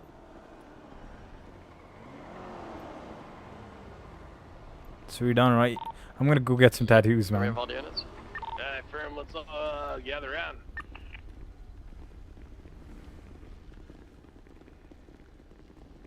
Okie dokie, y'all can take your dunce caps off now. Because you completed Academy. Congratulations, y'all. Just to let you guys know, next weekend there's going to be an extended Academy. The first day doesn't really have anything of use for y'all. If there's any interest or there's any room for you to attend the second day and you want to do that, go ahead and go for it. We're going to be doing an extended Academy for something special we're doing for Shift 3. Now, did anyone have any questions about felony stops, traffic stops, booking processing, foundations, negotiations, anything like that? Nope. No, good. All right. So just some final advice from me about traffic stop. Got a new PC. They should yeah, really be the bread and butter of your police work, especially Damn, nowadays man. that the amount of priority That's good. calls has dropped off. Pretty sick. You know, traffic stops, a lot of people think they're boring, they're routine, nothing's really going to happen from them. But every single traffic stop is an investigation. Is the stream When you still pull lagging? over a vehicle, you have no idea who it belongs to, you have no idea who's inside, and you don't know if they have anything inside that trunk that they might be carrying illegally. Now, I'm not saying pull people over and then escalate it to a point where you're searching every vehicle every single time, but there's a lot of crime in Los Santos. If we did a bit more traffic stops, you know, crack down on the speeders, I bet we'd find a couple more interesting things. Start You shooting know, it up. they have to transport illegal dang shit it. somehow, right? If you ever been on a raid, you might notice how fucking crushed full some of these warehouses are. Well, every single day that you patrol, I bet you a vehicle you pass has some of that illegal shit in it. So, you know, as a cadet or a solo cadet, if you find yourself sitting between calls, you know, like 1090s or 1099s or 1037 alphas or, you know, whatever, the other stuff, the basic dispatch calls, get out there and do some traffic stops. Because we've all been on San Andreas and Vespucci. We know not one goddamn person in this city that's not a law enforcement officer cares about the speed limit. I want something to some advice on traffic stops too. Whenever you're conducting a traffic stop and you're ending it, obviously you have to write a report. Please do not pull over right next to where you just pulled the the traffic stop over. Go to MRPD or any like secure location to write up the report. Otherwise, someone's gonna just roll up to you, either try something funny on you, or they might shoot you, rob you, kidnap you, whatever. How Same does that thing, character look, guys? I think he looks pumping sick. gas. That's prime. I think Kenji opportunities looks for sick, criminals man. to take advantage It's of fucking us. Kenji for We're on the once. side of the Fucking road. hell, dude. I'm vulnerable. This guy looks awesome. And for the report itself, traffic stops aren't that interesting for a report. You just, brief explanation in like 3 or 4 sentences what happened, what they got cited for, and make sure you include the, the speed, the radar readout, and that kind of stuff. Yeah, your debrief doesn't really have to be long at all. Let the evidence section do the speaking for you. A capture of the radar read, a capture of the registration, of the physical ID, the dispatch read, all that stuff that just, you're looking at. Just take a picture of it. It takes 2 seconds. Yes, sir. You got something, Yosef? Yeah, I'd recommend using this time as a cadet to practice those reports. So you might want to go easy on those guys on traffic stops and give them warnings. I'd suggest you give them the small ticket, just so you have a report to write and practice on that too. Nothing wrong with Give giving them tickets. Oh, 100%. In the history of these counties, too, I don't believe anyone has ever had their driver's license revoked because they have not been given tickets for for the amount of infractions. If we ticketed like 5% of anyone's infractions, traffic infractions, half the city wouldn't have driver's licenses. And then the next time you get T-boned on Vespucci or San Andreas by some asshole who just has to get the burger shot at 160 miles per hour in an S-Class vehicle, well, you'd probably thank yourself for pulling a couple more people over. That wouldn't happen to begin with.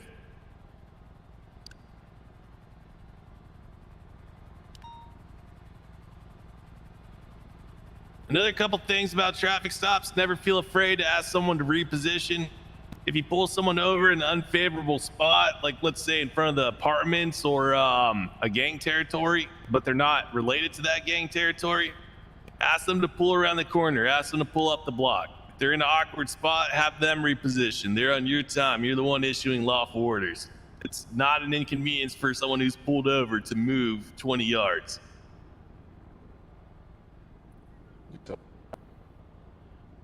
All right. If you guys seriously don't have any questions, none at all. No, You absorbed sir. every single piece of information. Yes, sir. Yep. Okay. When is driving reckless? Reckless driving is a felony. It is when their driving is so abhorrent that it crosses over into felony territory. It is not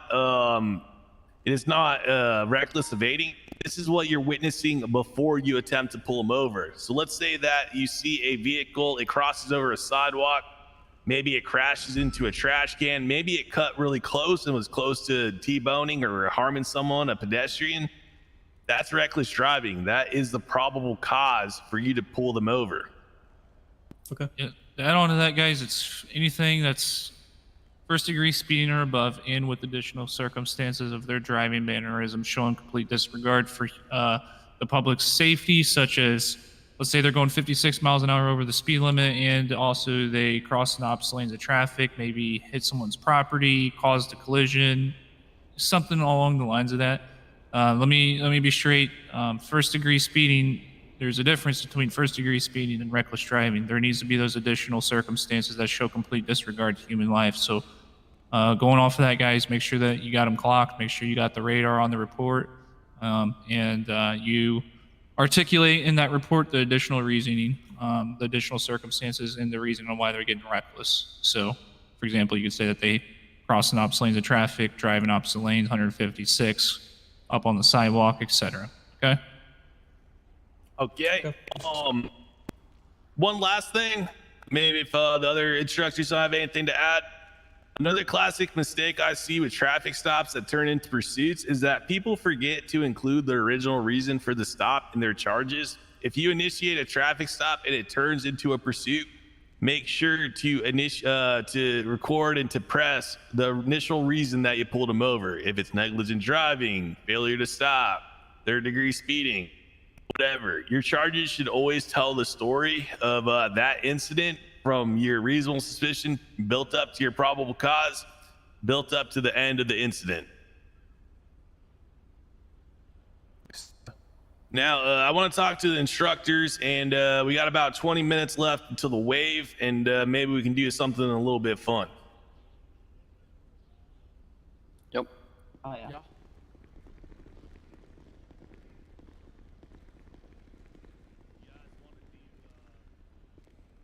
Well, let us beat each other up with nightsticks. No, that wouldn't be a good idea, would that be? God dang it. Yeah, you did. Yeah, Oh, man, you you tried. tried. Man. Oh. I missed every pit, dude. There you go. There. Yeah, you did. Yeah, I failed. I tried bubbling, but my bubble didn't work for some reason. I don't know. Was the one that jumped out the car on the way here? The bubble is the fucking most confusing thing ever. Yeah, I was You trying to. never know like, when the fuck is that thing shot a on. little bit of weight from him. God dang it. To just hit him with a bubble bit. And but it- apparently we have the same time zone. And actually the weirdest thing is when you have a huge ass bubble and you try to go and you think that you don't have a bubble, so you just want to go near the guy and pit him off, but that turns into a goddamn ram. Oh yeah. No, I just do both. That's what I did. That's what I did. Second, like fourth attempt, I T-boned him. I thought I don't have a bubble. I T-boned his ass. Well, every pit that I went for was fine, so.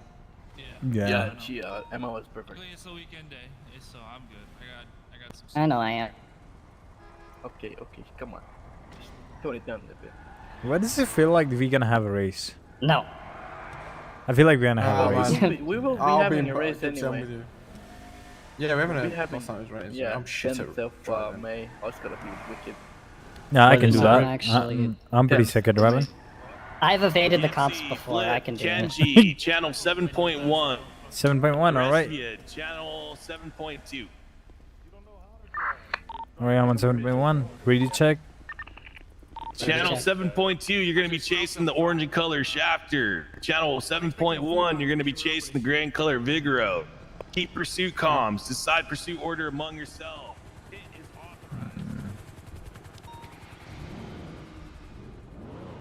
I bet. Let's do this.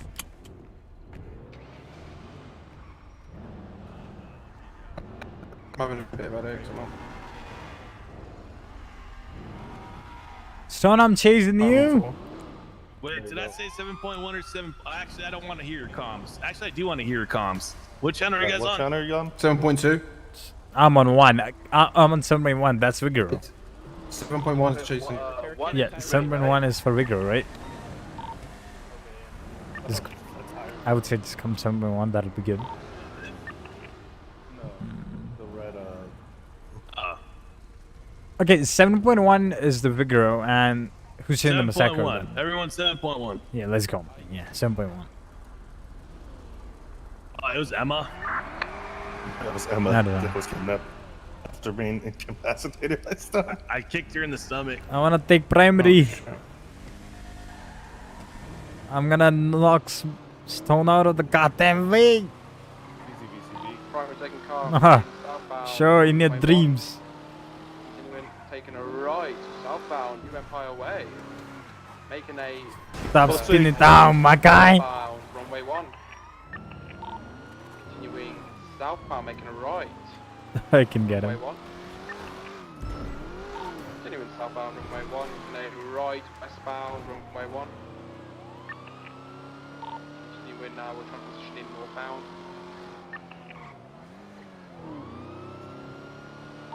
Quick, on 269, get aggressive with this vehicle. Pit box authorized. As you say, sir. Hey, firm.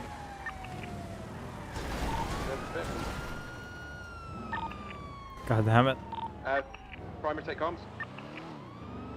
Continuing westbound, runway number 1. Primary take comms, heading westbound, runway 1, taking a left to southbound. Ow, easy, easy. Probably did this in seconds. That's the other chase, right? Wants to slide out. Taking comms bound inside the gated area when we're. You know what? Let's do it.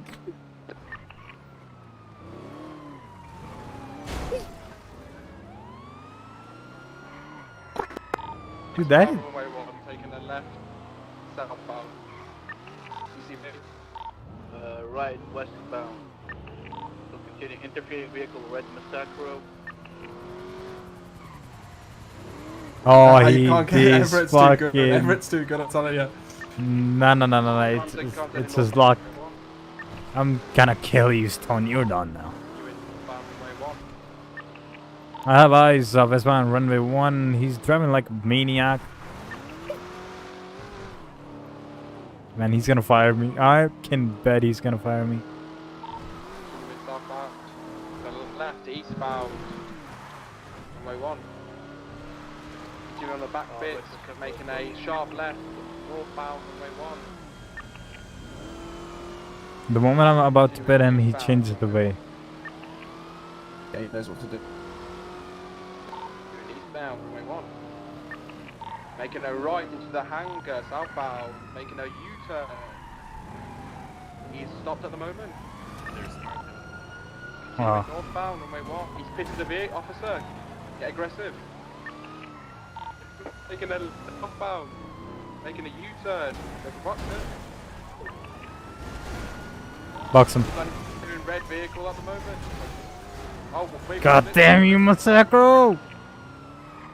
He's westbound runway 1. Keep an eye on that red vehicle interfering. Right, 360 is gonna knock the shit out of this Masacro. You guys focus on the Vigor. I'm taking care of the Masacro now. Right. Healthy. Still continuing westbound on one-way number. Oh, he got me. God dang it. Primary reversing. My car is dead. Boxer here, Boxer red car. Better stop, you piece of shit. They're going up. It's probably a shootout. Going up the stairs. 360 is gonna go up with him. Get your gun out. Come on, man. Still continuing. Yo, bad idea. Come back.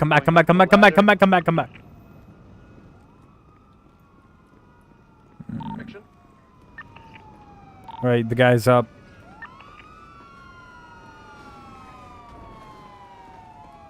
Okay, I need to open the goddamn door. Wait, let me do the SWAT trap here. God damn it. Yep, open this shit up. What is it? He's up the ladder. What is it? Yep, he's up there. Ah, we He's cannot up the climb ladder. this Why thing you go anymore. back? Yeah, we can. We We can climb that thing. Oh, it's got. Oh, this place is. Oh, okay. Go. I got it. You got it. Go. Go for it. We got him. Keep your guns out. Let's go, my bad flip. Westbound on the roof. He's there. Cornered. He's got nowhere. Stop being illegal.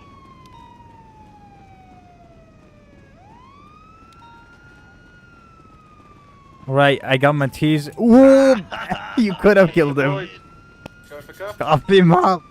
Going for cuffs.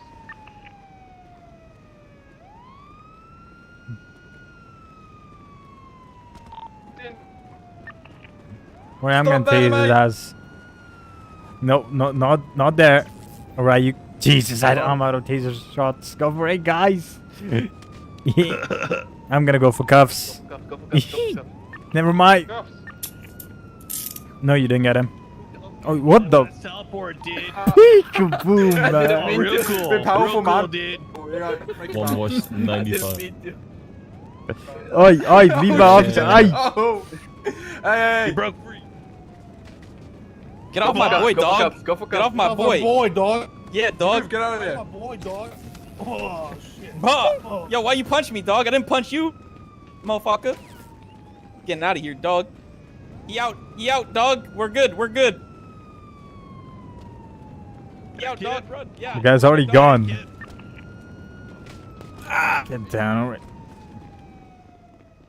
You're going nowhere, damn it. Yeah. I got him. Go for cuffs. Go now. I got you, dog. Yeah, Run, dog. Guys. He's resisting. Hop in the whip, dog. Oh no. Get off, you goddamn it. Ow. Knock him down, knock him out. I'm sorry. Nice one. Get off him, dog. Get off of him. Who did I get? Who did I cuff? Nobody. Come on, Joey. Ah, there's. He's gonna go down, dude. Bro, get in. Dang Get out of here. Get out. Who the fuck are we picking up? Somebody, who needs help? Yo, put him in. Get in. Put him in. Put him in the car. I'm being run over, bruh. Oh shit. Jesus. You do it. my dogs alone, man. Leave my dogs alone, Trying man. to chase Get him, bro. running back into the. Oh, Get him, bro. Pick me up, get me, get me. Sorry. Oh, I'm What's so he punching for, fucked. bro? What is this? Oh Shoot him, my bro. god. I'm sorry. What? I submit to this dog. Jesus, dude. Kinda powerful, bro. God God dang it, no. Why am I getting beat down, bro? Watch when I remember it's done. Where's Billy? Leave my dog alone. Yeah, get out, you two. Fuck. Come here, you two. Fuck, dude. Alright. Never Yeah. get it again. Oh my Yeah, god. stop. Go for cuffs. Fuck. No way. Okay. He's soft cuffs. He's soft cuffs. Open the door. Open the door. Open the door. Open the door. Open the door. Open the door. Open the door. Get in, dog. Open the door. Get in, Open the dog. door. No. Got you. Oh, shit. What the fuck?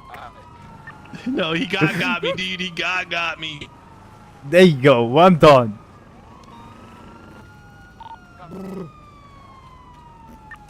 Hey, that's the wrong guy, dog. I got him. Never mind. I'm going for cuffs. Really, dude? Really, dude? Really? What's going on? Oh, Uncuff him. hey, bro, release me, dog. You double cuffed me, dog. Uncuff him. Uncuff him. You double cuffed me, dog. Oh. There you go. Let's go again. Never mind. Hey, why you grabbing me, dog? Why you grabbing me, dog? Stop grabbing me, dog. Hey, why you grabbing him, dog? I brought him to the car. What you doing? Give me him. Give me him. Give me him. Leave him. Let's go. Just get this guy. Get this guy. Get him. What you doing, dog? Not me. Sorry. I'm out of here, dog. I'm out of here, dog. God dang it. Why the fuck did you tackle me? Oh my Never god. mind. Wait. Give me a sec. Take his bike. Take his. That's what I'm doing. Let's go. Chase him. Chase him. Their own vehicle hits him. Where is he? Regain the eyes on the in the middle of the runway. Kick it. Just kick him. Kick him. Kick the goddamn car. Kick the goddamn car now. Not too close enough. Where's the motorbike? We've got motorbike. I think it needs to be refuel. Sorry, God damn it, never mind. No, I was supposed to kick you, but that thing didn't work out. Never mind.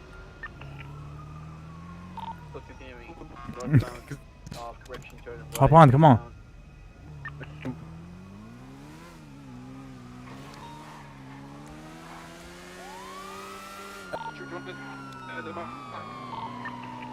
Where the fuck is he? The red Mustang is back. Somehow is cuffed. Kick his goddamn car. Kick his goddamn car now. You know how to do it? How'd you do it? How'd you do it? X muscle and then right click.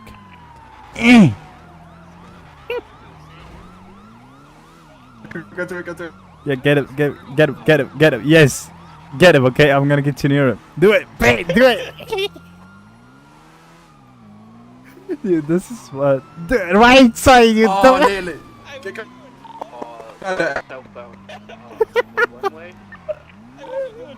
Yeah, get out of the goddamn thing, dude. His bike. Kick him now. Right side, man. Do it. Just like that, you see? Yeah. Stop. I'm gonna cruise. Billy, get in!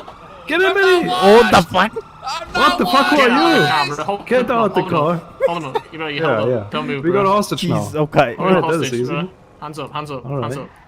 Take him to the spot.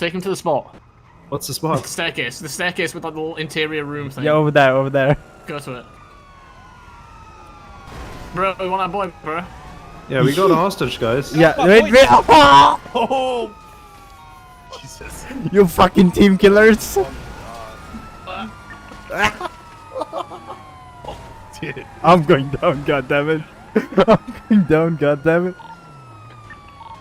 Dog, you're good. Get in. Yeah, I'm good. Wait.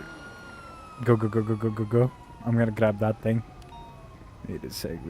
Keep eyes on the grey muscle car continuing southbound on the runway number 1. Answer the goddamn mirror, sir. No, I'm gonna take the runaway. Is it still out of fuel? Yeah, almost. Dude. These everybody's gone mad, dude. Right, west. Well, yeah, give me that. Another right behind the hangar as well, northbound. Yeah, I didn't get him. Yeah, I got him. Thank you. Alright, here you go. I'm taking the motorbike to refuel.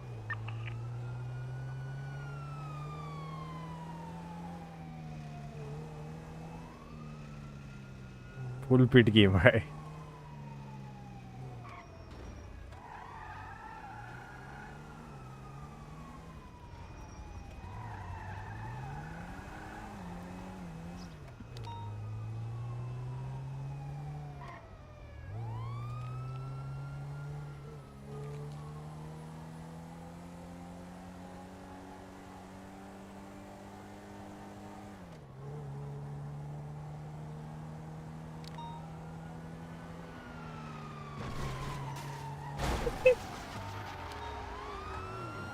I'm your side. I'm on your side, damn it. My car's out, so yeah, they're right here. Are we chasing? We're chasing the Reddinger Massacre. It's going southbound. Runway 1. Yes. He's there towards the hangar, the first hangar to the left. Yeah, he's right there.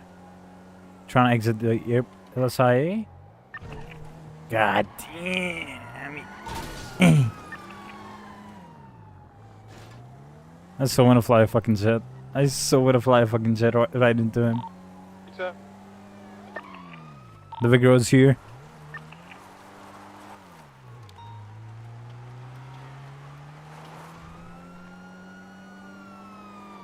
Don't you touch my goddamn boys!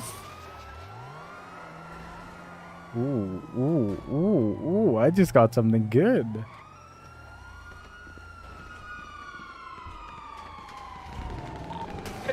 Westbound.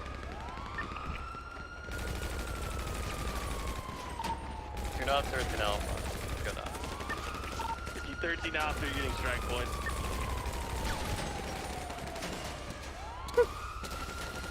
I got him, get him, Emma. I got one.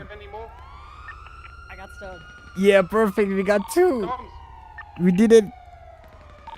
Might be on 7.2, unsure.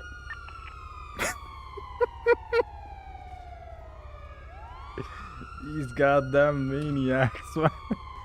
These goddamn maniacs. Alright, that's enough. That's time. These guys are goddamn nuts, dude. Alright, thank you so much for watching, everybody. I hope you all liked it, and it was fun streaming after so long. Yeah, I'm sorry, you'll be seeing a lot of me now for 2